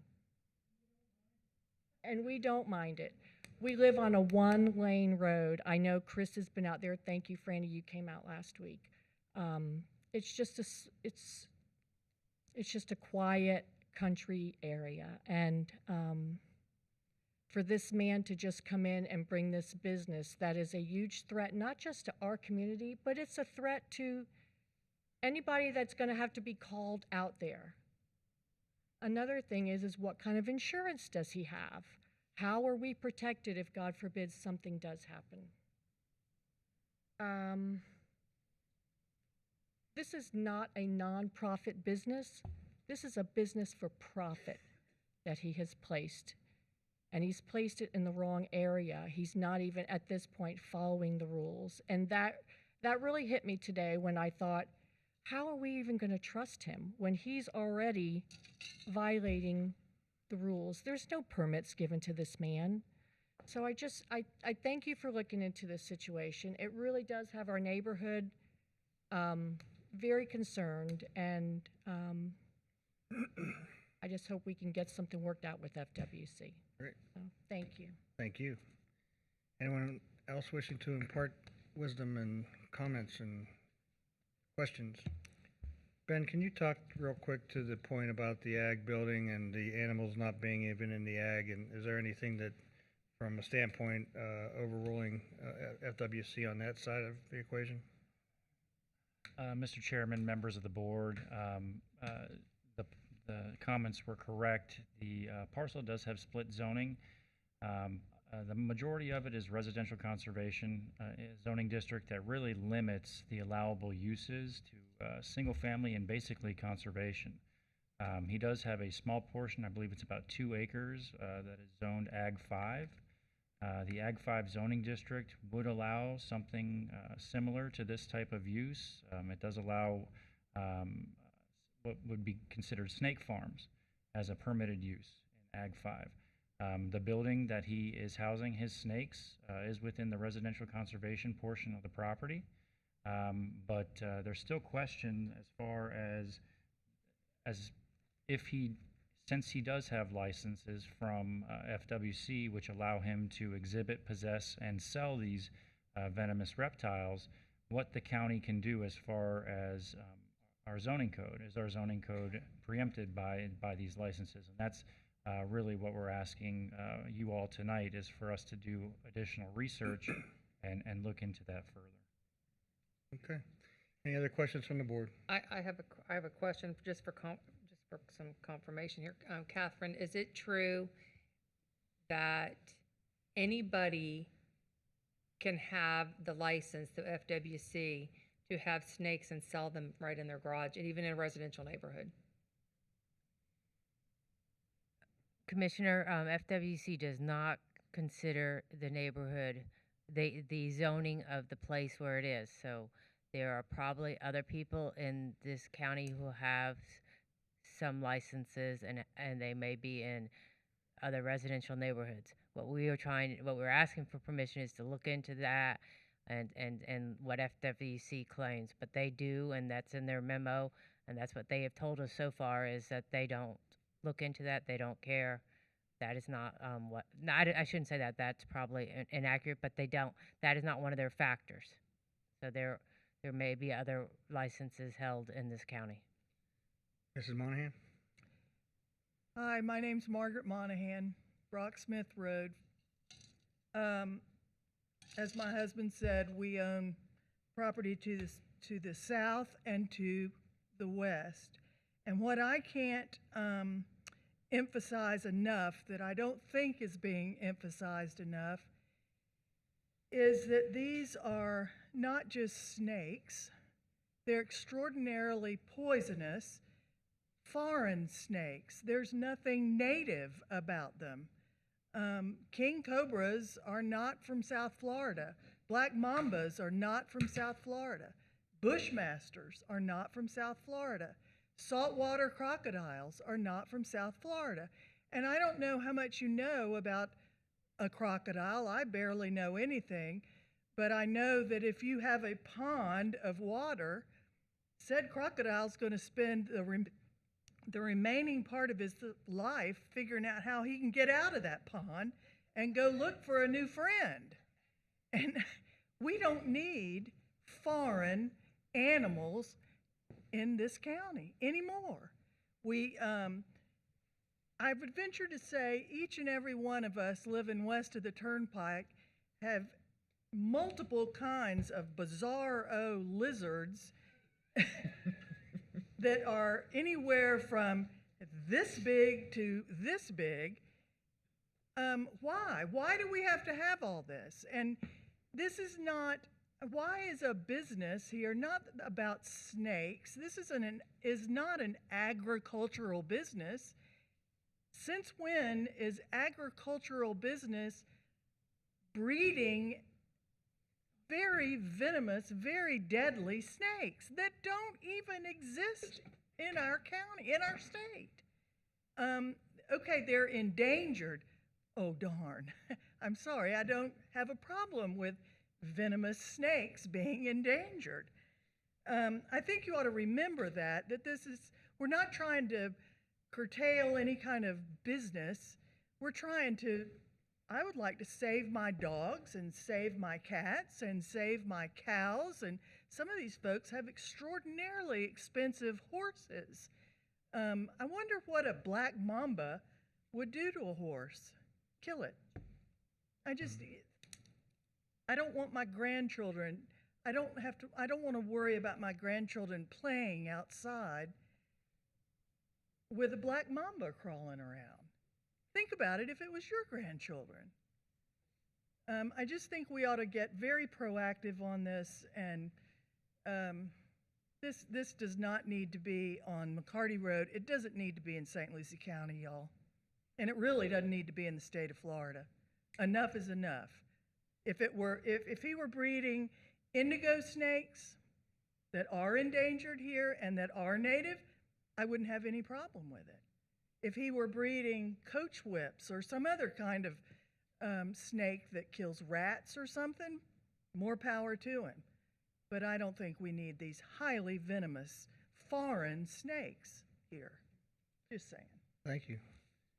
Well, I think we have support from the board on this issue, and I think just to make your point, the state is spending hundreds of thousands, if not now millions of dollars, Burmese python hunting in the Everglades. So these pets, well, there you go. Yep. So I think you have, I think I clearly recognize the support of the board, so I'll accept the motion. I'll make a motion, but I do have a couple questions. feel free. I'm not sure, Ben or Catherine, whether you're aware, maybe Winnie would know. When you file for a license, do you have to tell them what specific type of snake? I mean, I know that you don't feel the same way, but you put a black snake on my porch, I'm gone. I just want you to know, like I run in and make my husband go take care of it. I don't want to see it, don't want to know what he did with it. So, just saying. So, my question is when I have to go for a license, do I have to tell them that I'm raising cobras at the house or black mambas? Mr. Chairman, Commissioner Bartz, yes, you do. His license allows him, or he has 46 venomous snakes on his property. And he does have a list that FWC has provided us. And they do go out and inspect each snake. Each snake has to be documented. They review where the snake came from. Was it bought legally or illegally? What he's doing, is he breeding the snakes? Have they had any offspring? And those have to be documented as well. So FWC does keep a detailed list of what he has on site. Okay, so staff is looking for support to move forward with investigating this and interacting with FWC. Mr. Chair, I think because it's such a learning curve right now, I think it's important. The only peace of mind I can give you tonight, because I am right there with you 150%. They're not native to the United States, so why are they even here? Let's not even do Florida, let's do United States. But the peace of mind I have in this is, and correct me if I'm wrong, Ben, he cannot open up a business there. If he was to open up a business and it was going to be tourism, he'd have to come before the board, he would require a zoning change. I'm pretty confident saying I don't think any of us would be approving that to happen in that area.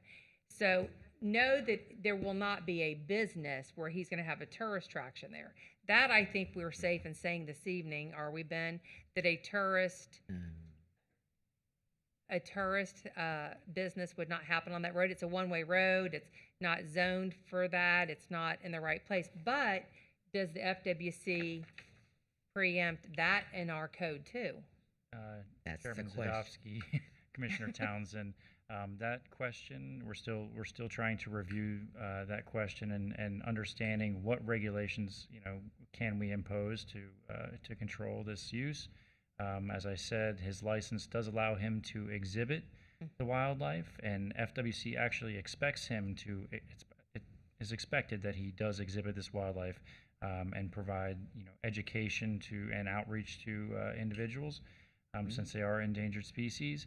FWC, to my knowledge, and I believe to Catherine's knowledge as well, doesn't define what exhibit is. They leave it rather open-ended. So in other words, his loophole around this is he could do it and just have it out there for a free-for-all and say he's not charging, it's a volunteer nonprofit thing, and just come in and do this? I think that's what we're trying to get to, is actually Okay. have that That's what conversation. we're trying We to don't figure have out. enough information We're going from tonight. bad to We're worse, so let's asking- just try to find the law and This get is it. why we're asking to proceed and look. Okay. Okay. Commissioner, hold on, we can't take it from the audience because I can't hear you for the microphone, okay? So let me come back to Commissioner. Go ahead. Commissioner Mitchell wanted to get in. You're saying right now, as of right now, they can sell these things. Yes. So it is a business. And he has the ability to bring people in there to sell them.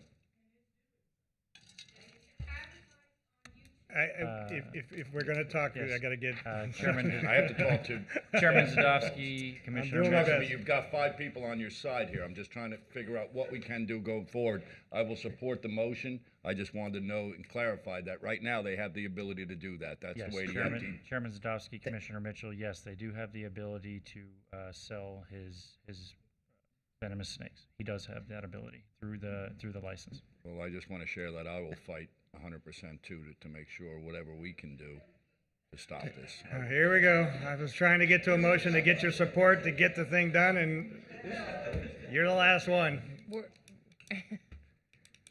Chet Budriel, Twin Creeks. I've actually been down here to see this kid's place. I went right when he first moved in. He's not a man, he's a kid. He's 23 years old, and he made it big on YouTube. You have to watch this boy's YouTube channel. What's his name? Oh, Chandler's Wildlife. You're gonna give him free PR here, Yeah, guys. do not go to his website because he gets paid for that. I don't care at this point. You guys got to see this. When I went down there, I heard all about this snake-proof room that the FWC permitted. They're not in the snake-proof room when I went down there. They were in his house, in a box, locked up. Not in a snake-proof room, in a residential area. To me, FWC is a separate issue that we have to take up with them, that you have to take up with them. We have to fight that all together. The bigger thing is, FWC did this without even talking to y'all. What's the point of y'all's zoning that we have to abide by? What's the point?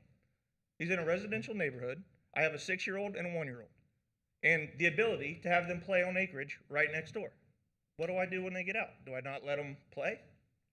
So please think about that. And again, I'll just say it one more time. Preemption from the state and the legislature takes away our ability to protect you locally. So if this is an issue, it's come home to you today, but there are a number of others. There's probably 37 bills that came through the legislature this past session to do just that, preempting the local cities and counties.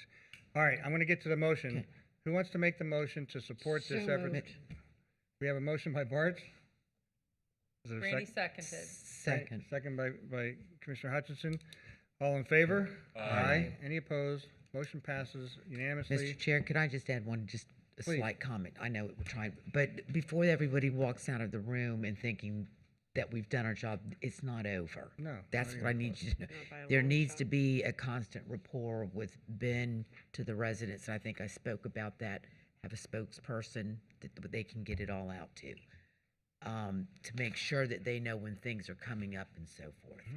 And Mr. Chair, it's also, I think, I always use these meetings as a learning curve. I know that Peggy knows about quasi-judicial, but some of you don't. So Commissioner Hutchinson was there, and I know I would have been there. I planned on going, but due to it not being advertised, if I would have went, you would not have been able to speak freely with having 2 commissioners in the room. So out of respect for one another up here, if somebody is attending an event that's not been advertised, we usually just, the other 4 of us choose to not go. So I think that had it been advertised, probably all of us would have been there. So I just want you to understand the process of why the rest of us weren't there. But we were aware of it. Okay, thank you. All right. I have no idea where I am in agenda. You're back on the public hearings. We're back to public hearings. I think we're at 9B3. Commissioner. B3. Let's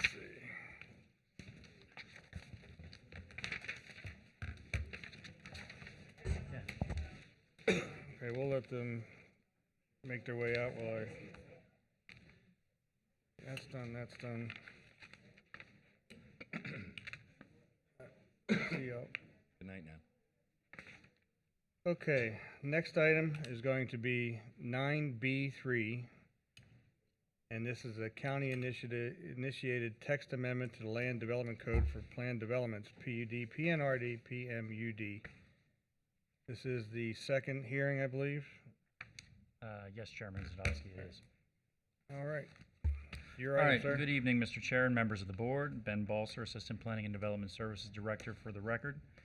This item before you tonight is the adoption hearing for the Land Development Code text amendment, which looks to shift a portion of the submittal requirements for plan development applications from the preliminary approval stage to the final site plan stage. Additionally, the amended language requires the final approval path to follow procedures set forth in the Land Development Code for minor or major site plans. Public notice for this item was advertised in the St. Lucie News Tribune on Sunday, March 21st, 2021. This item was presented to the board at your March 2nd meeting, and there have not been any substantive changes made. This text amendment will help address the front-loaded submittal requirements for plan development applications by shifting the need to provide final engineered plans, architectural design plans, and detailed landscape design until the final site plan approval stage. This change will increase the likelihood for developers to opt to utilize the plan development process which will lead to improved development projects within St. Lucie County. Staff recommends the board adopt ordinance 21-9 to allow for more in-depth planning and engineering work to occur once the board has had the opportunity to review the conceptual layout of a planned development project and decide on its compatibility. Thank you, and I'm happy to answer any questions that you may have. Any questions of staff? This will help streamline the regulatory process, Correct. Chairman Zadowski, Commissioner Mitchell, that is correct. It also looks to increase the palatability for the plan development process, remove some of those front-loaded requirements. What we're trying to do with this amendment and a text amendment that you hear later tonight is just promote that plan development process and ultimately lead to better development within it. Thank you. Motion to approve. It's a public hearing. I'm sorry. We'll open the public hearing. Anyone wishing to address this item, please come forward.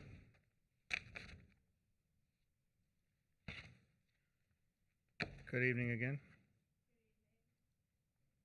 Diane Goldberg, Conservation Chair for St. Lucie Audubon, Port St. Lucie. And we certainly don't like the idea of lessening the amount of open space, but we will say that If I this could, isn't, This is this not isn't the time. open space one. This is This, the, that's in the 2 agenda items. okay, because I thought there were 2 or 3 of them that had to do with the 25%. So this isn't the one. This is, This would just, excuse me, sorry, Okay, Chairman Zadowski and All right. Commissioners. Diane, this would just change the submittal requirements from the preliminary plan development stage to the final site plan stage. It Oh, doesn't okay. eliminate any all right, requirements. that's on the next one? It's, it would be Sorry. in two items. 2, now. okay. So you'll point to me. I'll when- point to you. Yes, ma'am. Thank you. Thank you. All right. Any additional public comment? Good evening. If you could bring up my PowerPoint presentation, I'm just joking. For the Not record- tonight, Brad, not tonight. Brad Curry with EDC. Just wanted to say how it was a pleasure to work with staff with these changes. The Development Review Task Force with the Chamber of Commerce, along with my colleagues Lee Dobbins and Brian from Lucido. We talked about making these changes. We all want PUDs. We all want PUDs. PUDs are good for everyone. The way it was set up before, it was very difficult. It was a lot of front end, as I think Ben stated, front end loaded, where you had to spend a ton of money. Now it's more conceptual, and then all the details get locked into the site plan approval. The county gets the same plan. It just is a better process for the developer. So we're very excited about it. I always like to brag. I got 3 plan developments going right now. So waiting for this to be adopted. So, and I haven't done one in the county for 20 years. So it's good. Thank you, sir. This is a public hearing. Anyone wishing to address the item? Seeing no further movement, we'll come back to the board. Move for approval. Second. We have a motion by Townsend, second by Hutchinson. Any comments or questions on the item? Hearing none, please call the roll. Commissioner Bartz, Yes, ma'am. Commissioner Mitchell, Yes, ma'am. Commissioner Hutchinson, Yes, ma'am. Commissioner Townsend, Yes, ma'am. Chair Zadowski. Yes, ma'am. Thank you very much. All right. Thank you all. Next item is 9B4.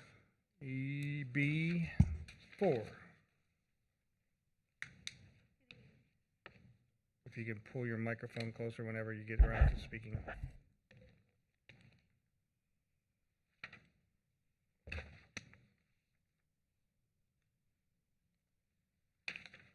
Good evening again, Chairman and members of the board. Again, for the record, my name is Jody Netchwick. I'm with the Planning and Development Services presenting 9B4. This is a county initiative comprehensive plan text amendment for open space ratio for planned developments. When staff originally was doing the analysis for planned developments, we compared the comprehensive plan to the current land development code and found that the open space identified in the comprehensive plan was inconsistent with the land development code. So this is simply a cleanup language within the comprehensive plan. This item was advertised in the News Tribune on March 21st, 2021.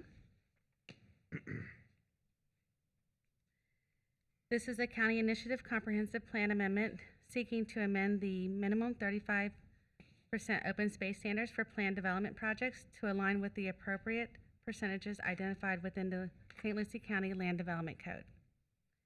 Currently, there is an inconsistent language between the county's comprehensive plan and the Land Development Code.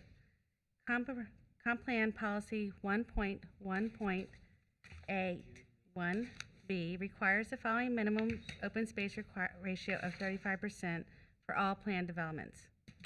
The planned non-residential development open space requirements in the Land Development Code is inconsistent with this policy for developments that consist of 10 acres or less, or over 10 acres. This is the strike-through and underlying language being proposed within the comprehensive plan, which simply eliminates the specific 35% open space ratio and allows for the regulations within the Land Development Code to guide open space requirements for planned developments. The Planning and Zoning Commission voted unanimously at their March 18, 2021 meeting to recommend to the Board of County Commissioners. Staff recommends the board approve transmittal of the comprehensive plan text amendment to the Florida Department of Economic Opportunities to allow open space requirements for planned developments to be regulated through the Land Development Code.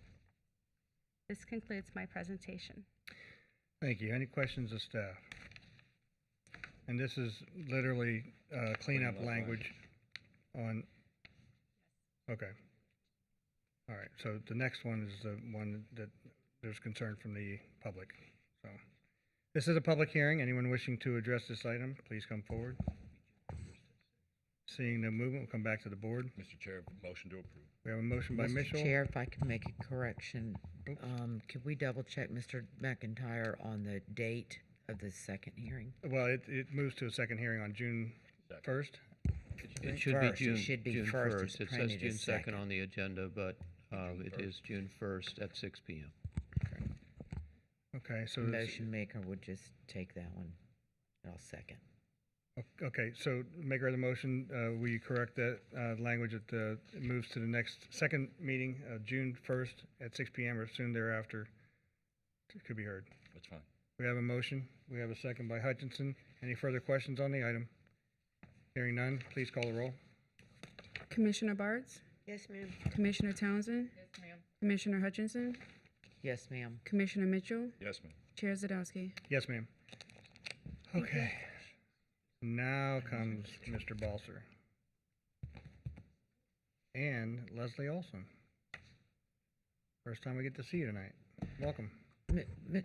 Mr. Chair, before we get started, I got messed up on the date thing here. And did we open up the public hearing? I Because did. that was the one that Mrs. Goldberg wanted to speak on?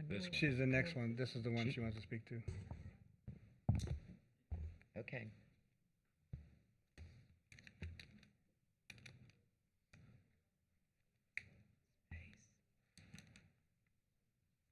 Right. Okay. Back again. It's been a tough night, guys. I appreciate everybody's patience. Thank you for to the board for trying to make sure we stay in between the beacons. We'll get through it. Good evening, Mr. Chair and members of the board. Ben Balser, Assistant Planning and Development Services Director for the record. The item before you tonight looks to implement the recommendations made by the Development Review Task Force and the St. Lucie County Chamber of Commerce and are designed to expand upon the allowable administrative approvals in order to streamline the development review process, as well as amend sections of the code to promote the planned non-residential and planned mixed-use development process. Public notice for this item was advertised in the St. Lucie News Tribune on Sunday, March 21st, 2021. While this is a county-initiated text amendment, coordination with the Development Review Task Force began in July of 2020. During that time, county residents were faced with the COVID-19 pandemic, which placed emphasis on the need to stimulate the local economy by reducing impediments and creating additional flexibility through administrative approvals, waivers, and the opportunity to phase in required improvements. The overarching goal of this ordinance is to encourage new and expanding businesses, as well as increase the appeal of the non-residential and planned mixed-use development process, which leads to superior quality projects through the encouragement of flexibility and creative design options. This table provides a summary of the changes that are addressed in the ordinance. I will go into more detail on the highlighted items in the following slides. However, for transparency purposes, I will go through the other items within the table. The amendment to Section 706.00, relief for off-street parking and loading, includes a provision to allow up to 75% of the required parking for religious facilities and membership organizations to be provided by stabilized grass parking instead of a paved parking surface. Additionally, the amendment identifies locations where the applicant can request relief from paved parking requirements. This change would allow for request to use alternative paving materials inside the urban services boundary if the off-street vehicular use area isn't visible from the adjacent right-of-way or anywhere outside the urban services boundary for non-residential uses, as these locations are more appropriate for this type of alternative pavement material.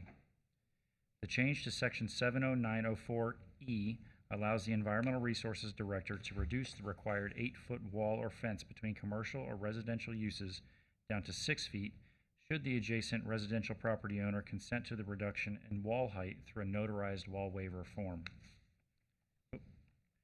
The amendment to Section 71018 will remove the additional outdoor storage screening requirement within the Airport Industrial Park to align with outdoor storage screening requirements elsewhere within St. Lucie County. And finally, the amendment to Section 71023 will provide the ERD Director with the ability to waive the required landscaping surrounding the base of telecommunications towers as long as the tower is not visible from adjacent properties or the right-of-way. The amendment seeks to reduce the designated open space percentage from 35% of the gross site area down to 20% for planned non-residential and mixed-use development projects over 10 acres. This alteration would only apply to industrial, commercial, and mixed-use planned development projects and will encourage the likelihood for non-residential properties to develop through the planned development process, which has minimum open space standards, as opposed to a minor or major site plan where you are not required to designate open space as part of the approval process. Currently, an applicant has more incentive to develop a non-residential parcel under the regulations of the corresponding zoning district, which do not include the designation of open space or the flexibility to permit innovative design. Encouraging planned developments will lead to an increase in projects where open space is considered, leading to more designated open space throughout the county.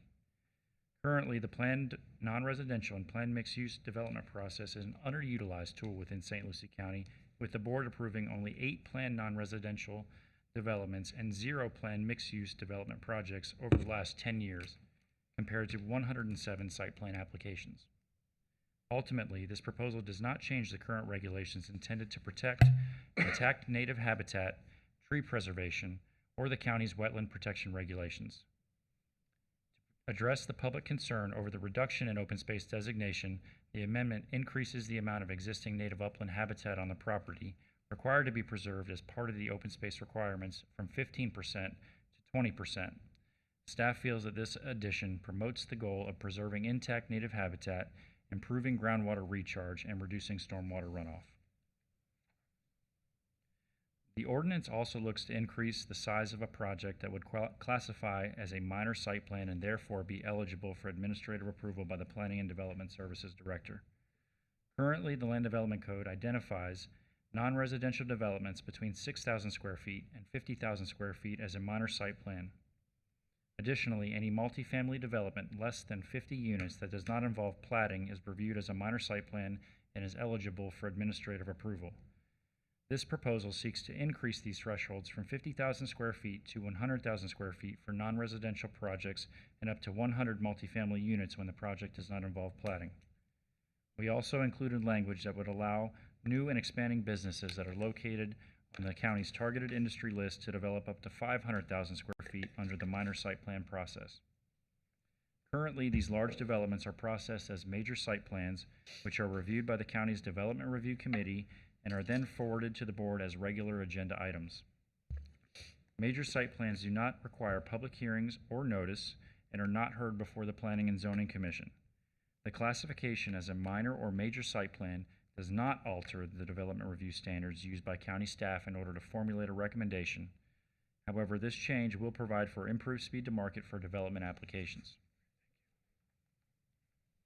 To conclude, we feel that these amendments will improve the county's focus on providing for high-quality development and improve upon the county's ability to provide for speed to market. The Planning and Development Services Department held a public workshop on these items at their January 21st, 2020 Planning and Zoning Commission meeting. The Planning and Zoning Commission then heard this item at their March 18th, 2021 meeting, voting unanimously to recommend approval of the proposed revisions. Staff recommends board authorization to schedule a second public hearing for these text amendments at its June 1st, 2021 meeting.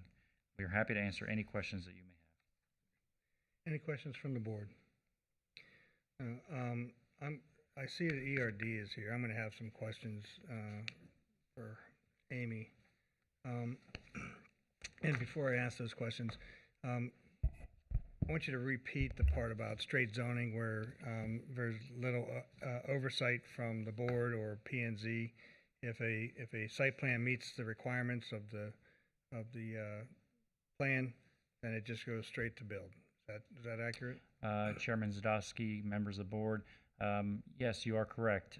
Through a straight site plan, either a minor or a major site plan, as long as it meets the standards that are identified within the Land Development Code, the Planning and Development Services Director is required to approve a minor site plan, or you as the board would be required to approve a major site plan. Okay, so now to environmental side, from the standpoint of tree mitigation and any of the opportunities that will come from this, does this process give us the opportunity to protect better habitat rather than, especially for a situation, straight zoning, they come in, mow everything down, they pay their fee for tree mitigation, and then they're off to the races.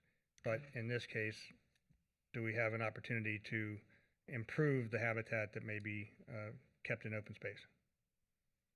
Thank you. Good A evening. lot of things there. I'm tired now, so. This is a 20-part question. Good evening, Mr. Chair, Commissioners. Amy Griffin, Environmental Resources Director for the record. To start at the beginning of those questions, straight zoning does not require any open space other than the landscape strips, minimal.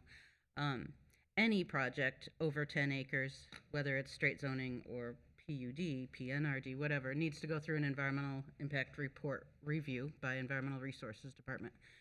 Through that review, we identify trees, native habitat, wetlands, those kinds of things, and walk the development through avoidance, minimization, and mitigation.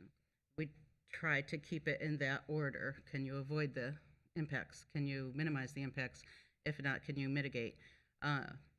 Planned unit developments, so to jump forward to planned developments, PNRDs and PMUDs, which are under discussion tonight, they do require, currently in code, a certain percentage of native habitat that exists on site to be set aside. To environmental resources, our opinion, setting aside native habitat is more valuable than just open space. Open space can be a park, just a grass field, a dog park, could be mowed, it could be fertilized, but setting aside native intact habitat is much more valuable and, contributes to water quality, aquifer recharge, all those good things, oxygen. So the more native habitat that can be set aside, the better, in our opinion.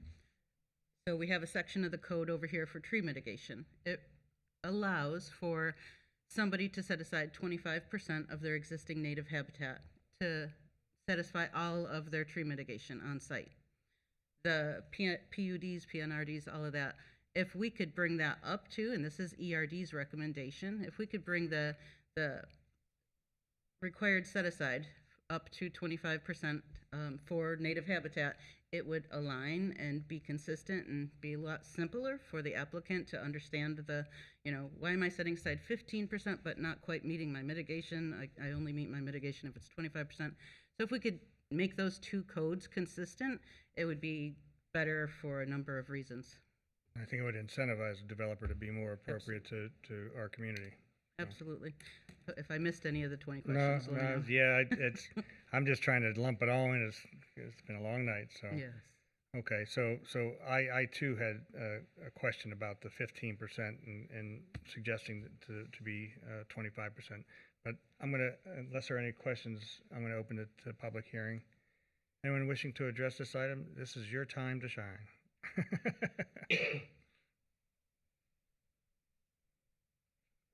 Good evening. Diana Goldberg, Conservation Chair for St. Lucie Audubon. I'm from Port St. Lucie. And though we don't like the idea of lowering the amount of the open space from 35% to 25%, if we can save even 25% of native habitat, that's a wonderful thing. But what is important to me is the landscaping portion, because so much of it is often just grass lawns, which is a horrible thing. It's worse than a desert because it is a monoculture that we put so much fertilizer on, pesticides and herbicides, that it's a detriment to our waterways, often washing down into storm drains and canals, and you know how it's harming our St. Lucie River and Indian River Lagoon. What you don't realize, it is also harmful to our breath and our drinking water, our shallow aquifers. So I would like to see added to this that only 20% of the landscaping be lawns. We need to teach people that it shouldn't be a monoculture either. We can't, always do that and get people to understand that we do want native plants growing in with that grass, and that is a wonderful thing. But in any case, we want instead 50% of that landscaping to be native. Groupings of trees and shrubs. We try and teach people these days, or at least I do, that we should have the upper story, middle story, and the ground covers. So we would like you to do a little more of that, and then the rest be Florida-friendly plants, When you do this, you are helping us not only with climate change, but also with our problems with our waterways, and also just our wildlife in general and our own health, because we're all part of a food web. And we want the insects. Instead of trying to kill all of them, we need to have them. They are part of something that the birds eat and other wildlife eat, and then we want to go then and use other, and it goes on from there. Our birds cannot survive. We've lost 60% of our birds because they don't have the food to feed their young. The young can only eat, most of them, insects. They are the young, and if they can't get insects for their young, they don't survive, or they don't even bother nesting. So I hope that you will think of adding this addition to help us, as well as our wildlife, as well as the future for our county, our whole state. And this goes on from there, but thank you. So you would agree, though, that native habitat is a priority and that we should be trying to protect? And the decrease, yes, definitely. Okay. But decreasing it is not a good idea, but it is okay if it's subsidized with what we're talking about as far as making that change from that horrible grass that we say, advertisements say, oh, you need the fertilizers, oh, you need to kill those insects. Instead, making that area smaller and using that space for more shrubs, trees, or just ground covers. We have some wonderful ground covers that can be used instead of grass. Okay. And we do have native grasses too. Our birds and other wildlife do eat the seeds of our native grasses, and we have some that would be wonderful. Okay. Well, thank you very much. Thank you. I just wanted to take a minute to thank you. I read your email. We've never met in person, but you're very well versed in your subject matter. At first, I was like, oh my goodness, this woman really knows what she's talking about. But when you're talking about insects, we're not including fire ants, right? No, Okay. I'm just making light of the I subject. actually have a lecture, and you can see it. I give many of these lectures. I did one recently for Pelican Island Audubon, and they're up in Indian River, and they have it on their website. You can click on video, go in 19 minutes, because they have their own meeting information before that, and then you can hear me talk about the importance of insects. But no, that's one thing I tell people in the lecture, by all means, you use a bait though instead of spraying the whole area. You Okay, only have to I'm put gonna it let him. around I'm gonna let him go watch the thing, because I get to come back here, because we could be here all night. But by and all means, if you have any questions, you can contact me. Great, thank you. And I think what Ms. Goldberg is pointing out, and from straight zoning, the grass strips, this is really what we're trying to get away from, and that's why the PNRD component and the upland habitat is important, natural habitat. Did you have something? No.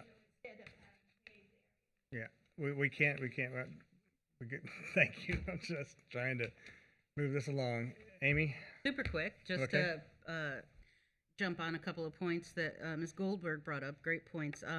Our current landscaping code does require 100% native species for trees, 25% for shrubs, or in 0 for ground cover. We could certainly, work on increasing that percentage for PERDs, but that's our current landscaping, 100% native. Another point is, if someone does not have the 25% native habitat on their site, our code allows you to restore whatever acreage or square footage is missing, so that you could bring it up to 25%. So again, I'm much more of a proponent for native habitat. Native landscaping's great, but native habitat, intact, contiguous, is much more valuable for wildlife and everything that we're looking at. One other point, last one, I promise. With the tree mitigation, if you save a tree and if you take out a tree and you save a tree, it's much harder to track long term, and I think this was one of your concerns, Commissioner Mitchell. If you set aside habitat, the county, the code, the way that it is written now, requires a preserve area management plan. So whoever ends up managing that property, once the development team is gone, there's a recipe in that preserve area management plan how I'm supposed to take care of that piece of property for perpetuity, getting rid of the exotics, planting natives, etc. And there's a conservation easement that's recorded in the clerk of the court, so it runs in perpetuity with the land. So it's protected forever, period.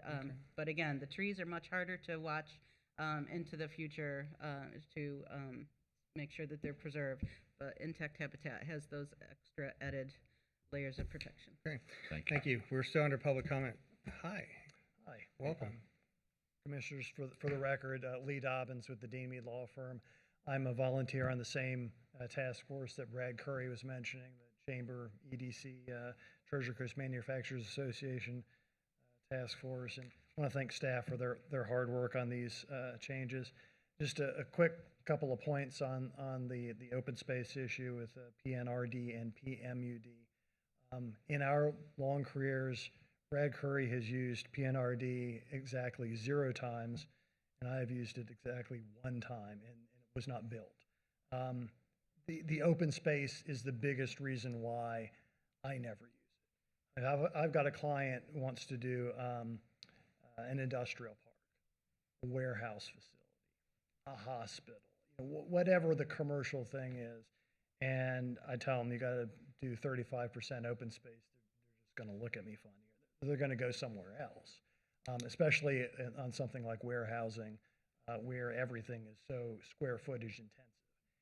So it's not that we don't do those things in St. Lucie County, we just don't do them under PNRD.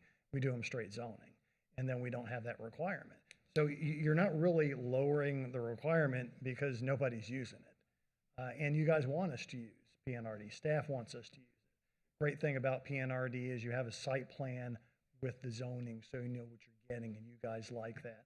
And you can put conditions in, and as Ms. Mott was indicating, that condition might be for the preservation of habitat.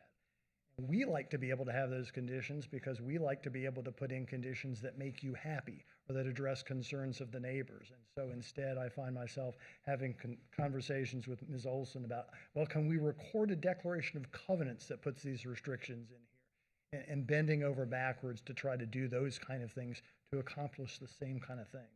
So it would be really great to be able to just do a PNRD and do it straight up like that. And I think it's going to make it a lot easier for everybody. Okay. That's it. Thank you. Thank you. We are still under public comment. Anyone wishing to address this item? Come back to staff. Motion to approve the way staff stated it. Try that one more time. I didn't hear what you said. I'm making a motion to approve it the way that they've stated it and read it and recommended. Schedule a second public hearing on the item on June 1st. Yeah. Mr. Chair, this one's only, it's a first reading, so Yeah. we don't really Move it aren't forward. voting on it. To move it forward, I would just like, and I'm not going to go in for discussion, but if the staff could get with me in regards to the differences on the, from 5,000 to over to 50, from 50 to 100, on the difference on, give me some examples before the second hearing. Talk to him before it comes back. All right, so the motion is moved to the second hearing, and that date is certain. It is what date? June 1st. Mr. June Chairman, 1st. June 1st, June 1st. 2021. June 1st at 6 p.m. or soon thereafter.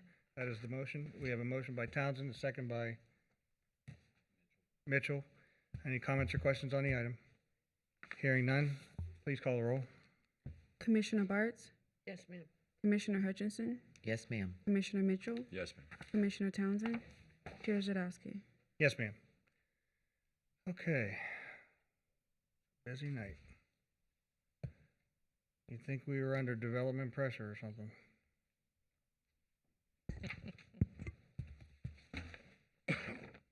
Mr. Benton, good evening, sir. Good evening, Chair Zadowski, members of the board. Corey Benton with Planning and Development Services for the record, presenting item 9B6, proposed comprehensive plan text amendment to incorporate the 2020 Port Master Plan for the Port of Fort Pierce into the county's port sub-element within our comprehensive plan. This evening's public hearing was provided due notice in our local newspaper via display ad, highlighting the contents of this requested amendment. The proposed text amendment would seek to incorporate the master plan within our comprehensive plan, integrating this illustrative master plan, which embodies the content, the guidelines, and the policy vision compiled after a year-long initiative to update the Port Master Plan and the vision for the Port of Fort Pierce. There's a variety of facets and elements within it that would be adopted within the comprehensive plan, and this particular master plan would be incorporated graphically. Key highlights: it's required by the state of Florida and the county's ordinance to incorporate the master plan within our comprehensive plan. This plan identifies a roadmap to achieve a diverse working waterfront that embraces new industries centered on expanding economic and social benefits to the citizens and businesses of St. Lucie County and the Treasure Coast. This master plan emphasized an extensive public participation process, engaging citizens and stakeholders to identify a vision for the development of the Port Master Plan and the Port of Fort Pierce. This proposed text amendment is consistent with the adopted St. Lucie County Comprehensive Plan and is supported by staff. The Planning and Zoning Commission on March 18th met for a public hearing to consider this incorporation and voted unanimously to recommend approval with an emphasis on minimal cargo within the Port Master Plan. Staff is recommending that this board transmit this text amendment to the state and corresponding agencies for evaluation and incorporation within the comprehensive plan, with an adoption hearing to be scheduled on June 1st, 2021. Thank you. Any questions of Mr. Benson? Hearing none, this is a public hearing. Anyone wishing to address this item? Seeing no movement, come back to the board. We have a motion by Hutchinson, Second. second by Bartz. Any comments or questions on the item? Hearing none, please call the roll. Commissioner Townsend? Yes, ma'am. Commissioner Mitchell? Yes, ma'am. Commissioner Bartz? Yes, ma'am. Commissioner Hutchinson? Yes, ma'am. Chair Zadowski? Yes, ma'am. Thank you. And you know that Mr. Benton is a very diligent employee because today's his wedding anniversary and he's here with us. Happy anniversary. Happy anniversary. All right, moving right along. Moving on to 9B7, Planning and Development Services. This is Tahir. Welcome back. Welcome. No, this is your first time through.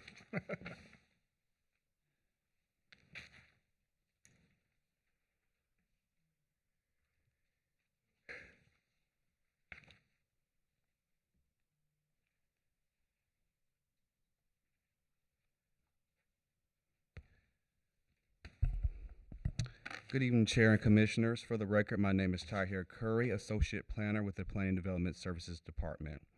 Agenda item 9B7 is a major adjustment to the planned non-residential development for Haltzman Office Building for an existing chiropractic office located at 779 South US Highway 1, Port St. Lucie, on the southwest corner of Banyard Drive and US Highway 1. In accordance with public notice requirements of the St. Lucie County Land Development Code, public notices were advertised in the St. Lucie County News Tribune on March 26, 2021. Notices were mailed out to 31 property owners within 500 feet of the subject property. The planning department received no responses. Here's an area with the subject property outlined in red. On April 23, 1991, the Board of County Commissioners approved the Resolution 9163, granting a change in zoning from residential single-family 4 to planned non-residential development for Haltzman Chiropractic Office. The applicant, Dr. Leonard Haltzman, is requesting a major adjustment to the planned non-residential development to be known as Haltzman Office Building to include commercial and professional office uses. The building was constructed in 1991 and has remained a medical office since the original approval. The surrounding properties consist of a mix of zoning districts such as residential single-family, commercial general, and planned unit development zoning districts. The future land use designation is residential urban. The surrounding properties consist of commercial and residential future land use designations. The zoning is consistent with the residential urban future land use, which allows for commercial neighborhood, commercial office, and institutional zoning districts under this PNRD adjustment. The list before you contains permitted and conditional uses from the commercial neighborhood, commercial office, and institutional zoning districts, which are proposed for this planned non-residential development adjustment. The collection of uses will be reviewed and evaluated for compliance with the subject property and land development code upon review of a zoning compliance. The major adjustment to the planned non-residential development conforms to the standards of review as set forth in the St. Lucie County Land Development Code and is consistent with the goals, objectives, and policies of St. Lucie County Comprehensive Plan. Staff recommends the Board of County Commissioners grant approval of Haltzman Office Building to expand the allowed uses outlined in Resolution 2021-073. The applicant and staff are available to answer any questions you may have. Okay, any questions of the staff? This is a public hearing. Anyone wishing to address this item? This is a quasi-judicial item. If we have any disclosures. I've only spoken with staff. Myself as well. Staff with me as well. All right, this is a public hearing. Anyone wishing to address this item, please come forward. Seeing no movement, come back to the board. Motion to approve. We have a motion to approve by Mitchell, second by Townsend. Any other comments or questions? Hearing none. All in favor? Aye. Any opposed? Motion passes unanimously. Thank you. Okay, you get a two for tonight.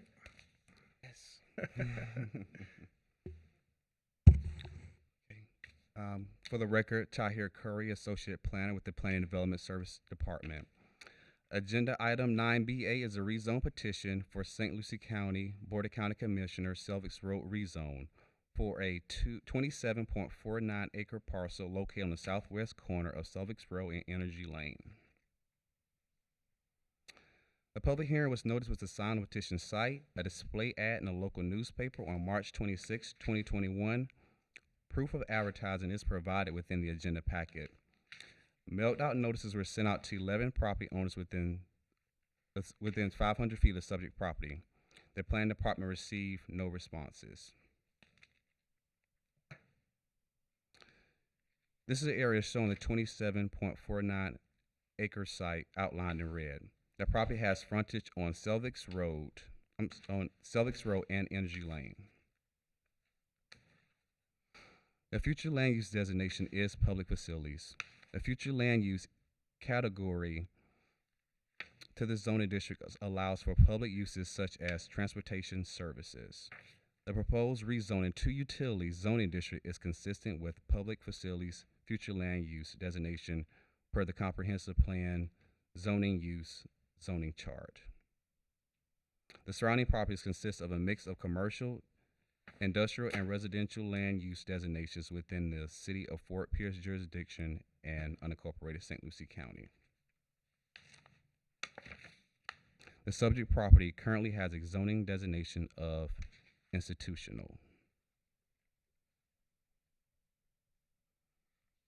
The proposed rezone petition will conform to the minimum lot size and dimensional requirements in accordance to the St. Lucie County Land Development Code for the utility zoning district. The purpose of this request is to allow for the development and operations of St. Lucie County Transit Service Hub with operational office and maintenance facilities. In 2004, St. Lucie County Board of County Commissioners purchased the property for the future development of county operations and facilities. On March 18th, 2021, the Planning and Zoning Commission unanimously forwarded this petition to the Board of County Commissioners with a recommendation of approval. This petition conforms to the standards of review as set forth in the St. Lucie County Land Development Code, Section 110603, and is consistent with the St. Lucie County Comprehensive Plan, goals, objectives, and policies. Staff recommends the Board of County Commissioners approve this rezoning. All right. Any questions of staff? Hearing none. This is a, Not yet. okay. This is a public hearing. Anyone wishing to address this item? Come on, come on.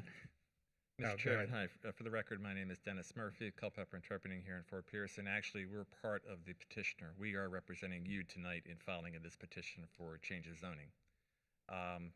Tahir gave a very concise description of what the purpose of this zoning change is for the new transit hub operation center to be constructed down off of Selvix Road over the next few years.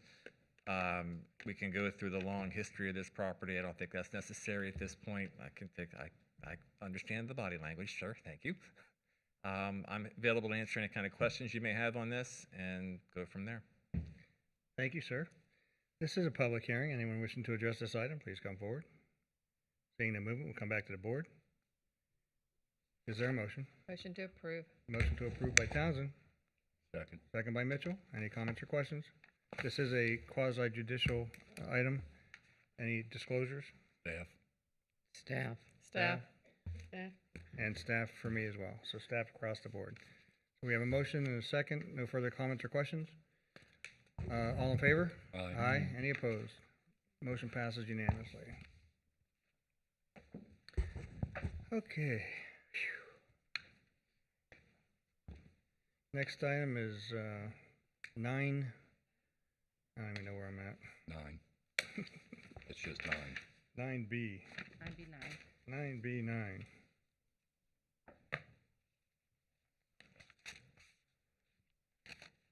Good evening, Chair Zadowski and Commissioners. Good evening.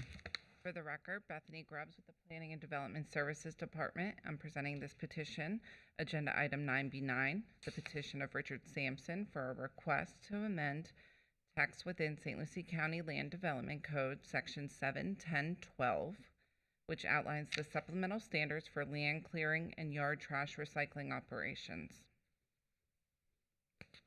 In accordance with public notice requirements outlined in Section 110003 of the St. Lucie County Land Development Code, public notice for this item was advertised in the St. Lucie News Tribune on March 24, 2021. On August 17, 1999, the Board of County Commissioners adopted the supplemental standards for yard trash and debris operations within 2 specified zoning districts, the utilities and the industrial heavy zoning districts via Ordinance 99003. Business operations authorized under this section shall be limited to the recycling, processing, and short-term storage of land clearing debris and yard trash only. The specific design standards being considered before you tonight are applicable to supplemental standard number 6, which affects the required stockpile base material and access aisle pavement material. These facilities are required to apply for a conditional use permit and a major site plan, allowing for an individualized review and evaluation of the site and scope of operations, which both go before the board for final authorization. This amendment is intended to provide the flexibility for applicants to request that other surface materials be considered through the site plan and conditional use application processes. This is the strike-through and underlying language proposed to the Land Development Code.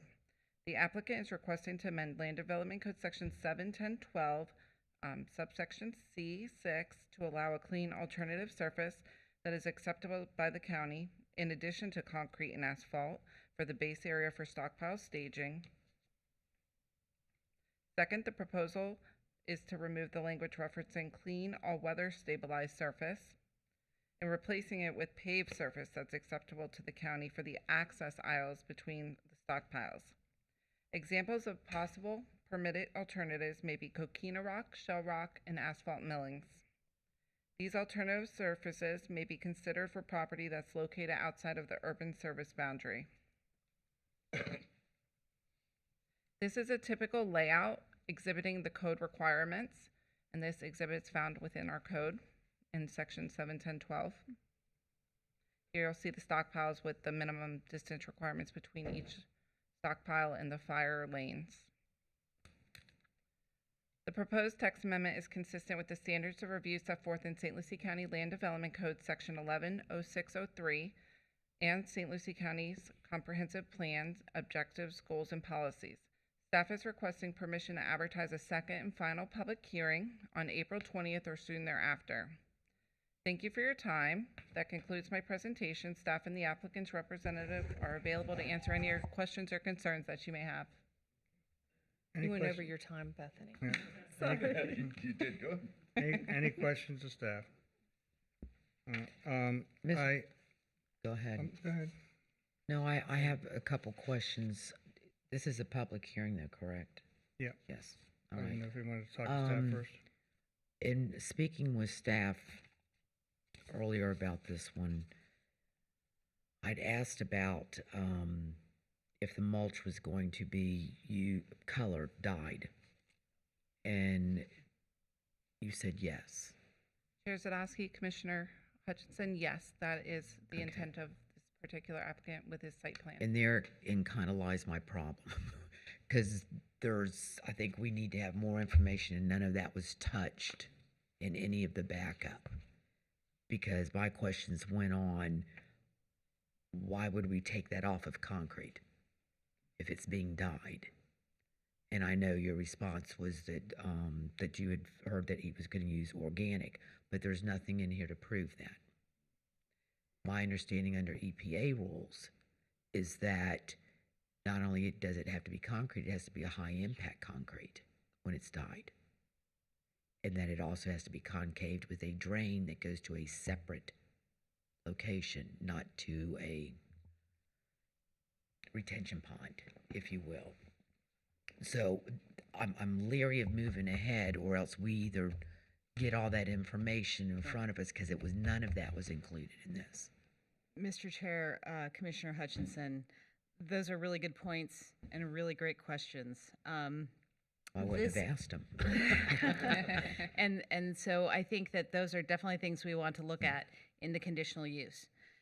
This is a text amendment that gives the board the option, the authority to look at and remove the requirement for paving in the cases in which it makes sense to do so. We're not at this point looking at the conditional use yet. And I think when we do look at that conditional use, we should absolutely have all of those ducks in a row to answer those questions, because I think that there are a lot of instances where the board would not want to grant a waiver such as this would allow you, depending on the way this operator operates in other locations, perhaps, or what they tend to bring in. Maybe it's not all clean yard debris. Maybe they're mulching and dyeing. And when we look into industry standards and those EPA standards, we say, this is not appropriate for this portion of your property, or maybe it's not appropriate for the entire portion, which is really the benefit of a conditional use, because you can look at very specifically how they do business.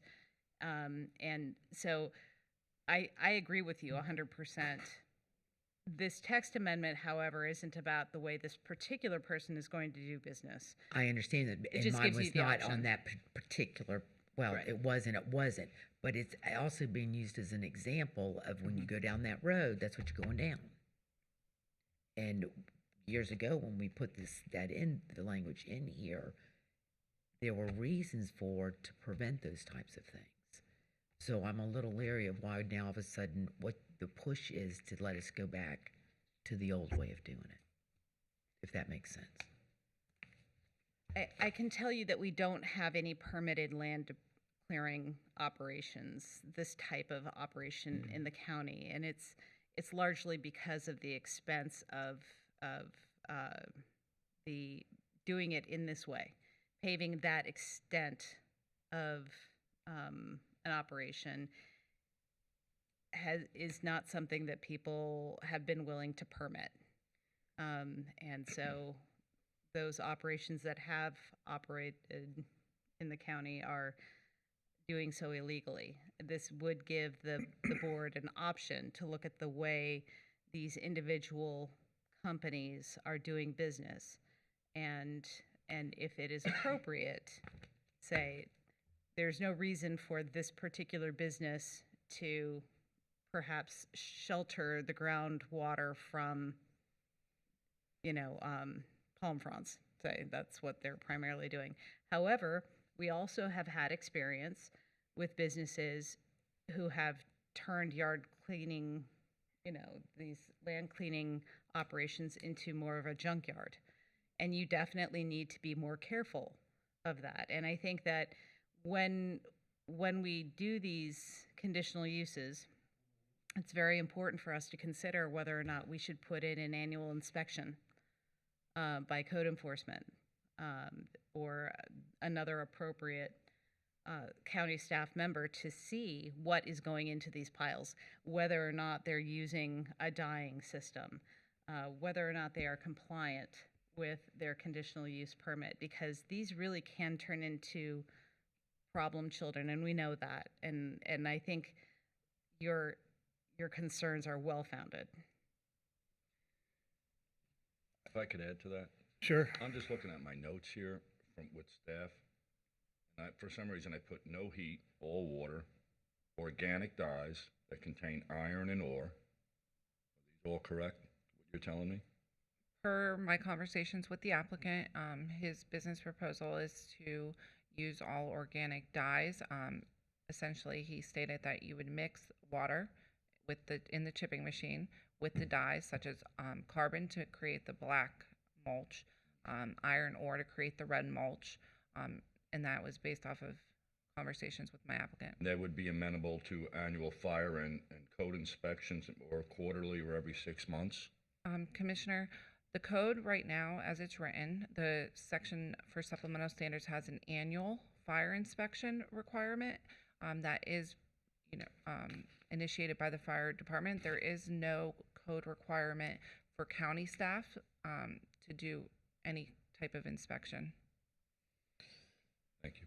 Mr. Chair, if I could just make sure that, I know that we're kind of applying this applicant's site plan to these questions, but those items that are supplemental standards for review are things that we will apply at the conditional use application, which is in process. That's in process. This particular piece of it, whether this particular individual uses organic dyes and it's not problematic for the environment when we go through that review. We'll do that individually for each application to determine how this business operation will be operating. I have a few things to say.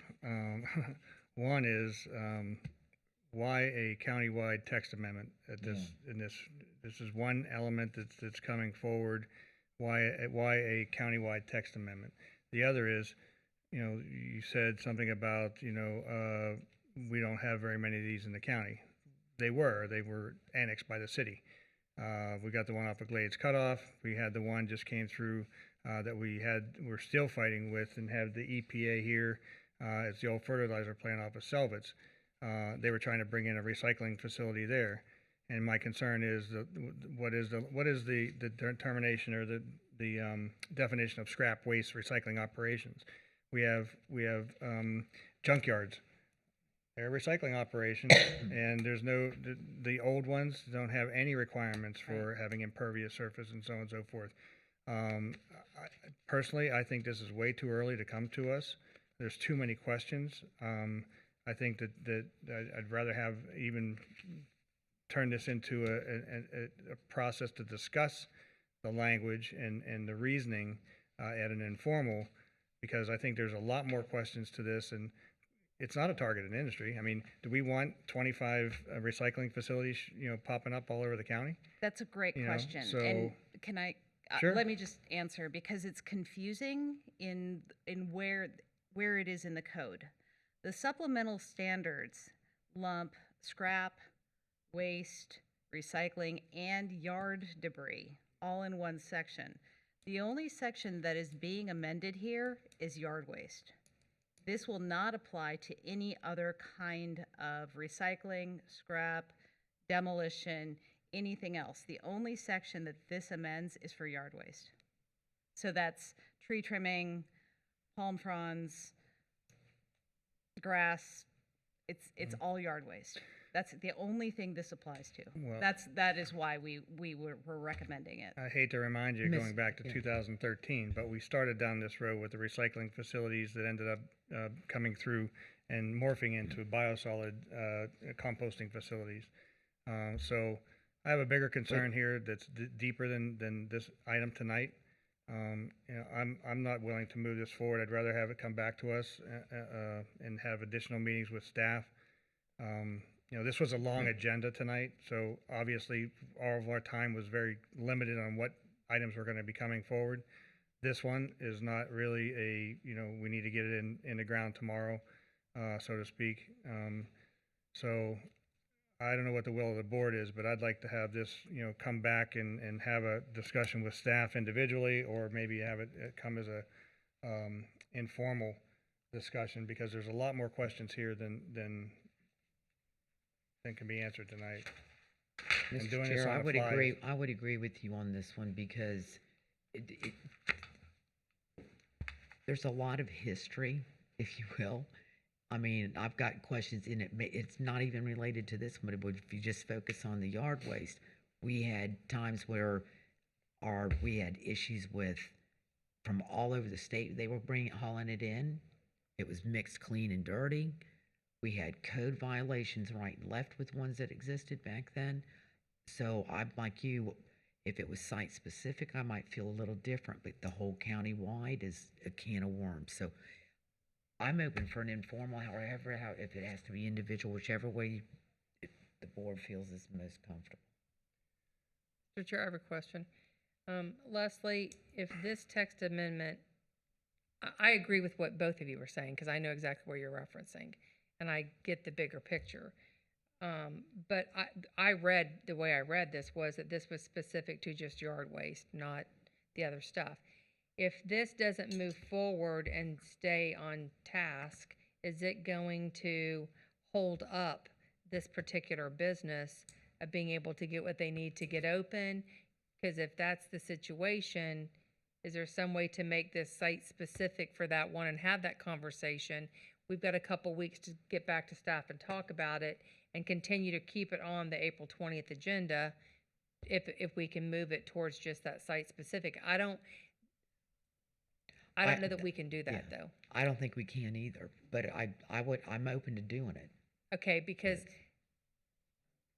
I'm willing to have this I'm having this conversation now, actually. I'm willing to move this forward if it's gonna be site specific to this particular place. I know I'm trying to make it so that this isn't about one person, but if this is for that one particular business to move forward with what's already been invested there, I'm happy to have that conversation. But I think this is a question for Dan too, because the way it was advertised, this is advertised as the text amendment countywide. Can we make it so that it's just specific for this one particular site tonight and move it forward to the April 20th meeting? If I can start Okay. that, and I actually need to turn to the county attorney as well on this as well. But these supplemental standards do not apply to straight zoning. These are supplemental standards for conditional uses. So each one of these, everything is site specific with a conditional use. There is no general application of these standards.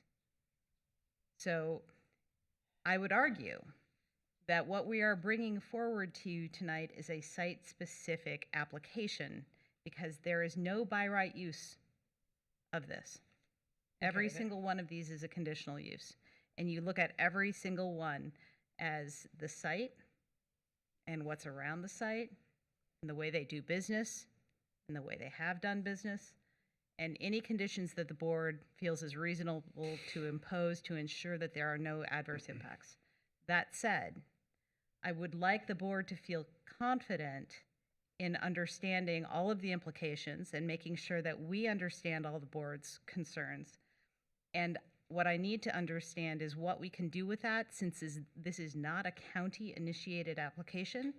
This is an applicant-initiated conversation, so I'm not sure how that works with an informal, and so that is why I was going to turn to the county attorney for advice. Mr. McIntyre.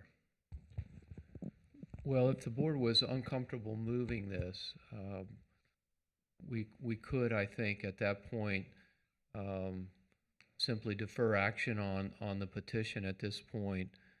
I guess schedule an informal or whatever the board wanted to do one-on-ones, I think was suggested. Informal might be a better approach because it's an applicant submitted application. It's a more public venue, and the applicant could attend as opposed to one-on-ones. Right.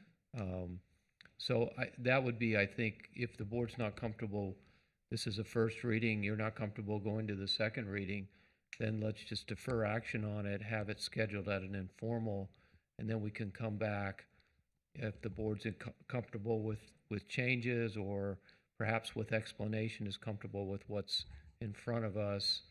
Who knows how that's going to play out. We can then go forward with it. It is a text amendment. It does apply countywide. Even as a supplemental standard, it would apply to anybody that has a yard trash operation. That's So, my issue. it would allow, and I get it's an alternative and the board has discretion, but it would allow any yard trash operator to push it. The board wouldn't have to say yes, but it would be not just on this particular application. It would be a countywide. So. And again, I can sit here and name a half a dozen or so issues that have come in the past. Take a look at Angle Road, Avenue D.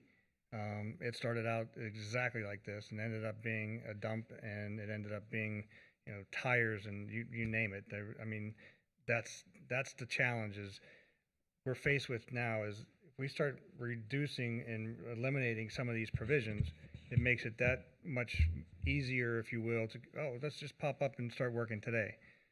So there's a lot more that needs to be discussed here, and so I'm not willing to move it forward. I'd like support. I think I heard support anyway from the board to move this to an informal as a discussion, and I think I heard. Mr. Chair, in regards to what Commissioner Townsend was saying, though, I mean, I'm willing to do either a special informal or whatever you want to do, because it's almost too late to put it on next week's informal. You know, the staff and everybody can't get all their stuff together that short a time frame. I think the agenda's been set. So I don't want to have to wait till May if it's going to tie somebody up, because I never heard that part of the question answered that Commissioner Townsend had asked about. That being said, I mean, I'm open to anything we can come up with. I think there's a discussion that needs to be had. Commissioner Townsend? Mr. McIntyre, are we not allowed to vote on this for that particular applicant to move the text amendment? We have to vote on this as a whole because the way it was advertised? Okay. That's the way it was presented, yes. Okay. It's not an applicant specific. I mean, the applicant it was an individual applicant, but he presented it as a text amendment to the code.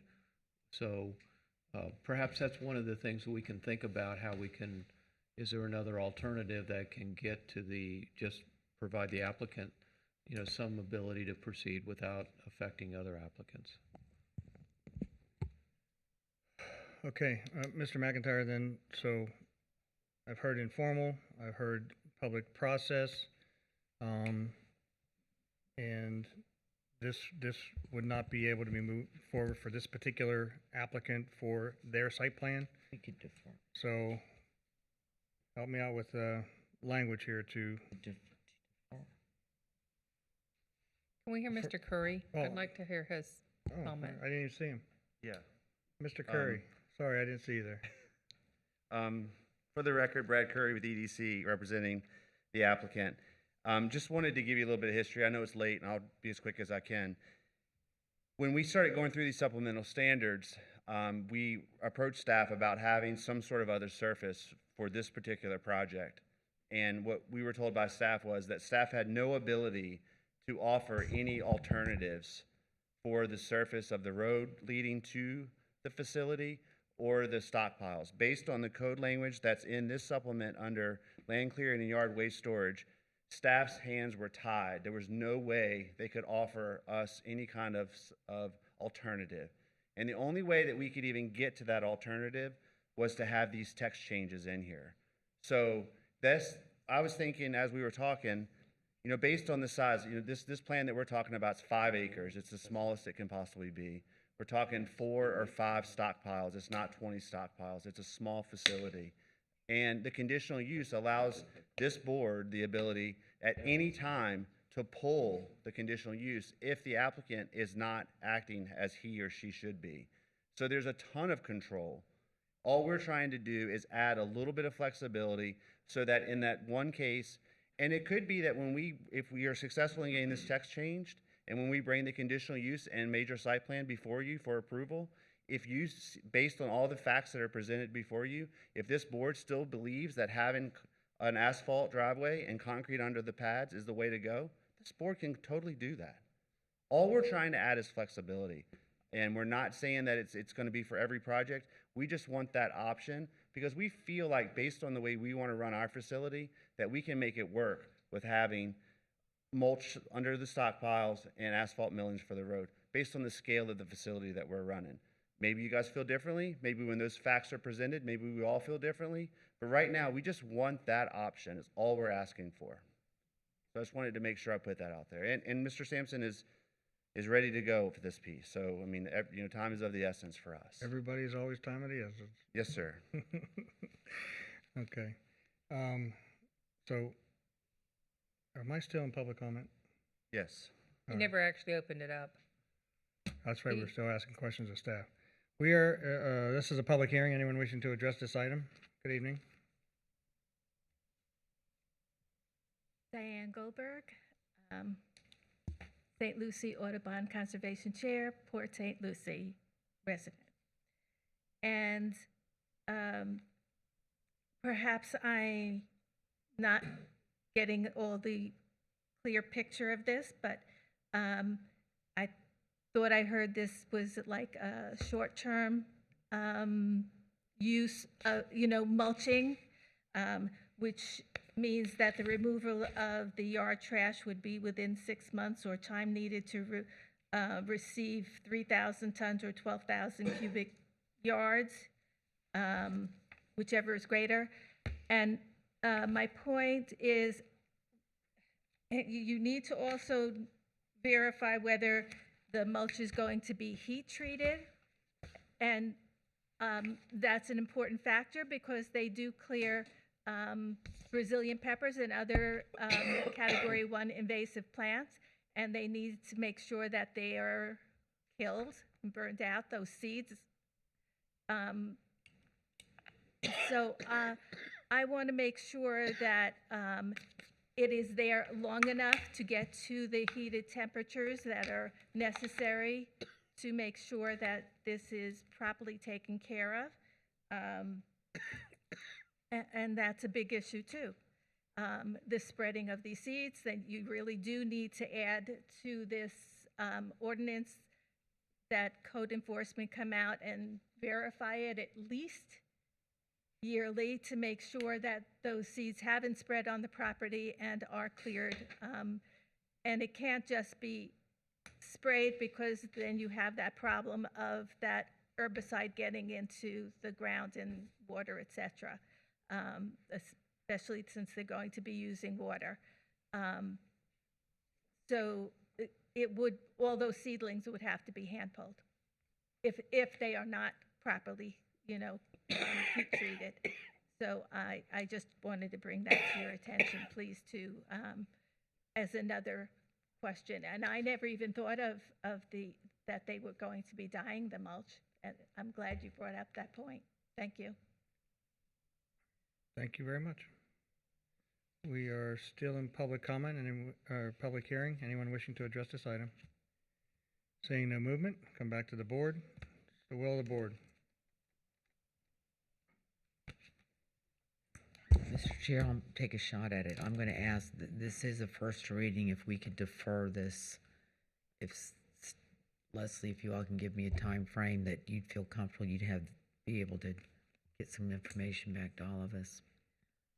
I checked with Katie about availability for an informal discussion, because we would be available. We could be prepared to have a conversation with the board So you've been next doing week. this for a while, apparently. No. We went Right. to P&Z.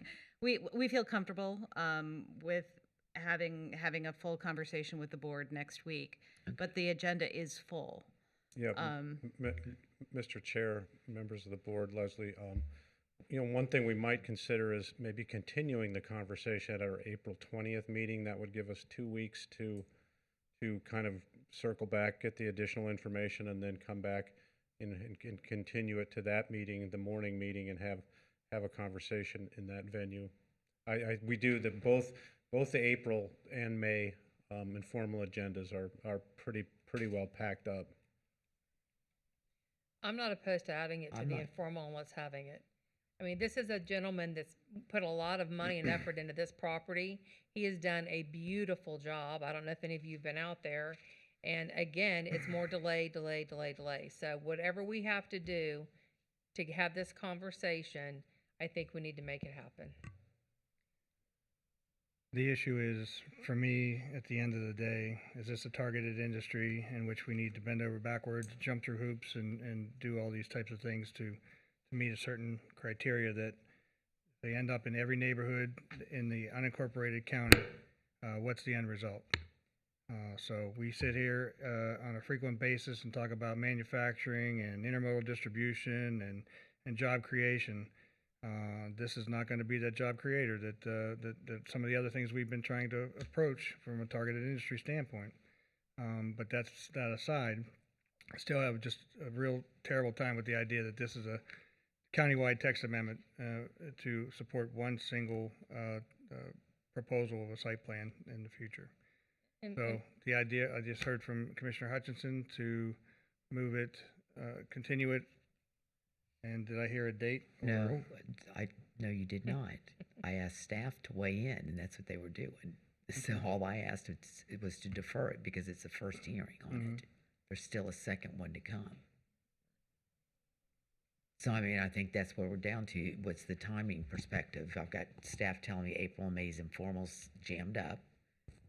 I've got other staff we have other staff saying they could have it ready for next Tuesday. Right. Maybe normally if you had an informal opening or whatever, that might be the way to go. You could, as an alternative, go ahead and continue the second hearing on the 20th and see where we are, with the understanding that if your questions aren't answered, you could treat that really as an informal, really, because it's a day meeting. Right. We probably, hopefully, won't have a lot of public hearings there, so we can perhaps, what some of the questions are, and you have a couple weeks Address to do those. that. Given the fact that there are no openings on the April or the May, that might be the appropriate way to deal I with it. like that idea. And so, and Commissioner Zadowski, I don't disagree with you about opening this up. The comfort I have in this is like what Leslie said, that this is going to be site specific. And so because of that, we're still going to be in control. I'm like you, I don't want tires, recycling places and everything else popping up just anywhere. But at the same time, and I'm glad that we have targeted industries. However, with that said, every business to me is a targeted industry. If you want to come here and do business in St. Lucie County, I want you to do business. And I don't want there to be I don't want there to be obstacles that you have to come. And there's a lot of them when businesses try to come here. We need to try to let every man, no matter if you're targeted or not, be able to come here and go through the process with staff and be able to be open for business. And so I'm fine continuing this conversation on Tuesday. I like what Mr. McIntyre just suggested. If we're not comfortable at that point, because that's going to give us 2 weeks to have more information, then it could be continued or denied. I think it's the fair thing to do because this gentleman's already put in a lot of effort and time just trying to get his doors open. That's just my opinion. My response to you is open the doors to whatever business, and you get that kind of development in your community. And we have created a beautiful community here, and we want to make sure that whatever we do approve is consistent with the quality of life of this county and what we've been tried to accomplish in improving the elements of our community for that reason, to make it And I agree. Have you been out there to see what he's done with the property? It was very bad. I'm not even talking about him or his site plan. I'm talking about this text amendment and where does it go? Where does it lead? That's what I'm trying to get across. So I heard from Mr. McIntyre that the idea, and I thought it was a good one. I heard you, Commissioner Townsend, say the same thing, that the April 20th is a 9 o'clock meeting. So we bring it back. We continue this tonight to April 20th at 9 a.m. or soon thereafter. It can be heard.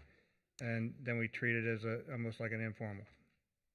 Yes, sir. I think what I understood Mr. McIntyre to say is that the April 20th hearing will be a full conversation with the board.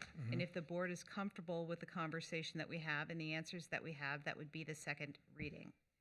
If it is not, we could either continue it at that time to allow for more time, or you could choose to adopt the text amendment at that time.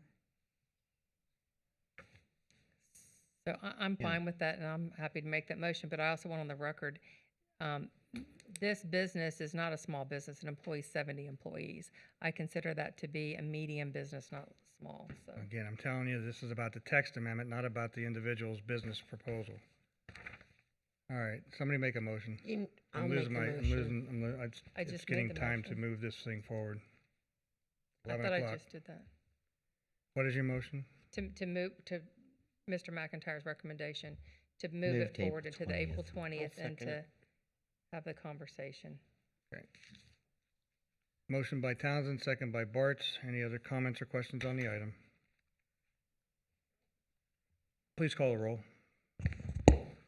Commissioner Hutchinson, Yes, ma'am. Commissioner Mitchell, Yes, ma'am. Commissioner Bartz, Yes, ma'am. Commissioner Townsend, Yes, ma'am. Chair Zadowski. No, ma'am. Thank you. All right. Looks like we're out of that. Now we're going into regular agenda. Yay.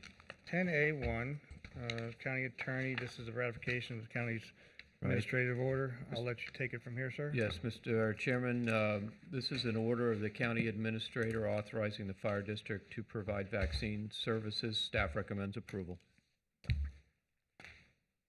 I'll accept the motion. Motion to approve. Second. Motion to approve by Townsend, second by Mitchell. Any comments or questions? All in favor? Aye. Any opposed? Motion carries unanimously. Next item. Thank you, Mr. Chairman. This item relates to the lease and franchise agreement with Director of Fort Pierce, and it really pertains to insurance on the project.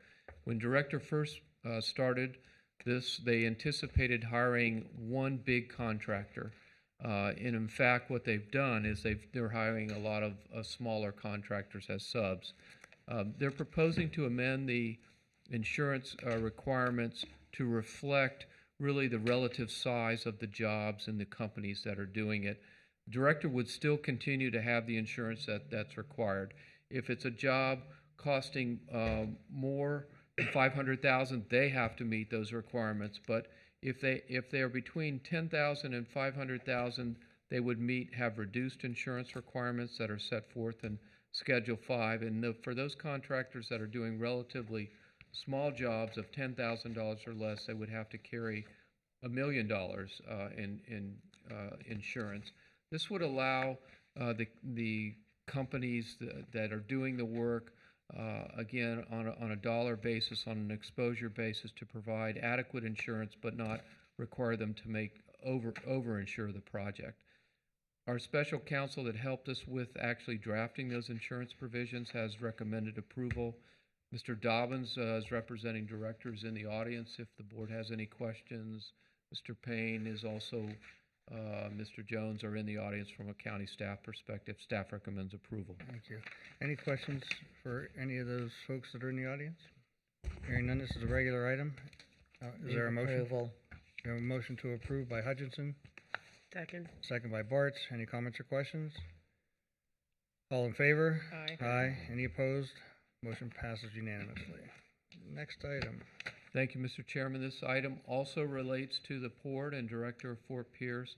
In this case, we had a Seaport funding, grant funding agreement. You'll recall that the lease agreement with Director required Director to provide the local match, and they have done so. We have a couple of state grants that we've gotten that are listed there to help assist on certain improvements. The one specifically that I'd like to highlight is the utility loop project. Again, this is county-owned property. We own it. The utilities that will be installed benefit the county regardless of who the tenant is or if the county decides to operate it. So in other words, it's a public benefit, a public purpose. The actual cost of the project is about $3 million. We're going to get a state grant for about half of that. The actual material cost is about $1,560,000. We've identified an opportunity to achieve sales tax savings by buying this directly from the vendors, over $100,000 potentially in sales tax savings if we do this. This is comparable to what we did on the stadium project. The board will recall we did some direct purchase. So we're proposing to do that. That would involve, again, the county upfronting the money and then getting paid back over a period of time by Director. We're proposing a schedule that's identified in Exhibit D in the agreement. It's really the last page, and it provides for repayment. On the first year, it's a fiscal year, October to September, on $20,000 a month. The second year, again, October of 22 to September of 23, on $30,000 a month. And then the third year would be $40,000 a month starting October 1st, 2023 until paid. So this would provide the county with reimbursement, provide sales tax savings, and it also obviously benefits helps the director, and it very much benefits the county's property. Staff recommends approval. Thank you. Any questions for staff? Hearing none, this is a regular item. I'll accept a motion.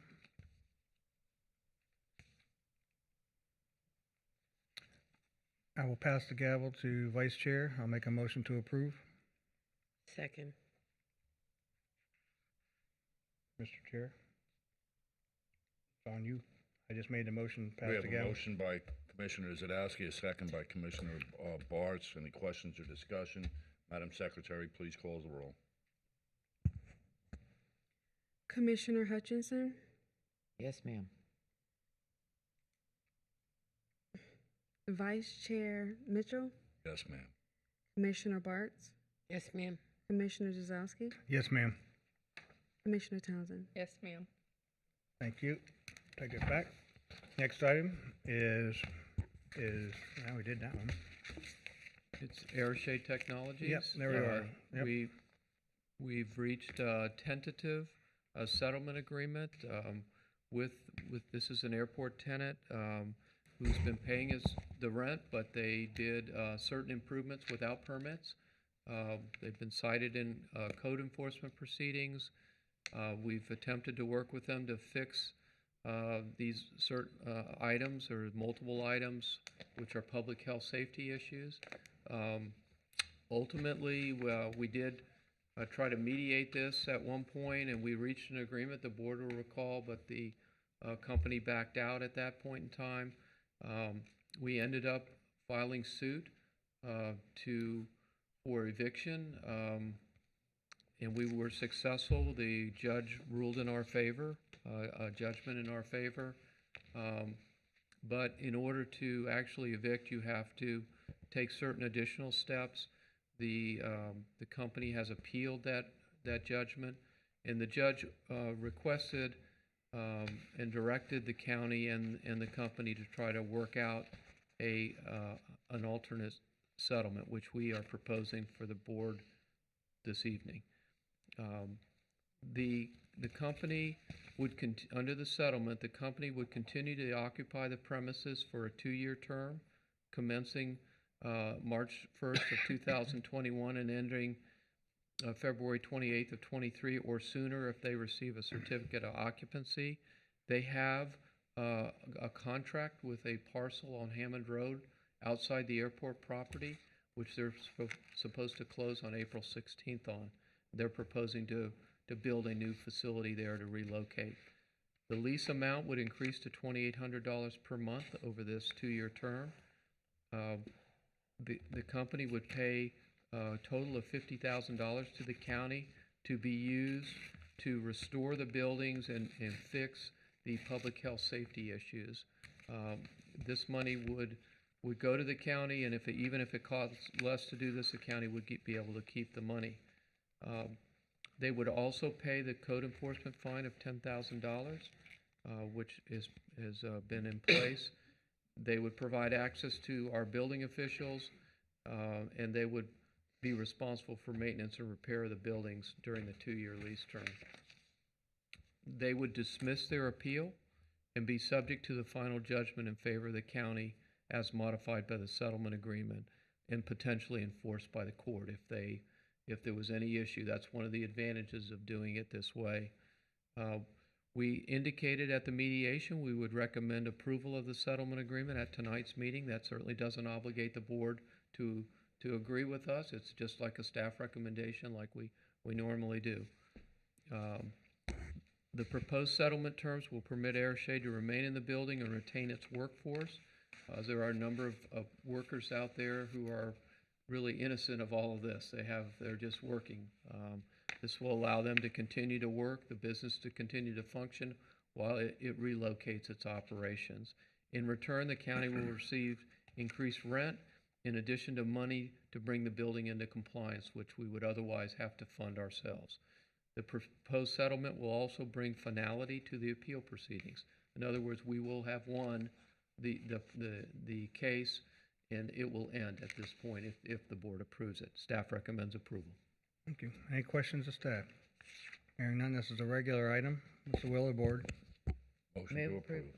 We have a motion to approve by Mitchell, second by Bartz. No. Oh, Hutchinson. Any other comments or questions on the item? Hearing none, please call the roll. Commissioner Townsend, Yes, ma'am. Commissioner Bartz, Yes, ma'am. Commissioner Hutchinson, Yes, ma'am. Commissioner Mitchell, Yes, ma'am. Chair Zadowski. Yes, ma'am. All right, moving into Parks and Rec, item B1. Getting close, gang, we're getting close. Looks like I see Mr. Matt Baum coming forward.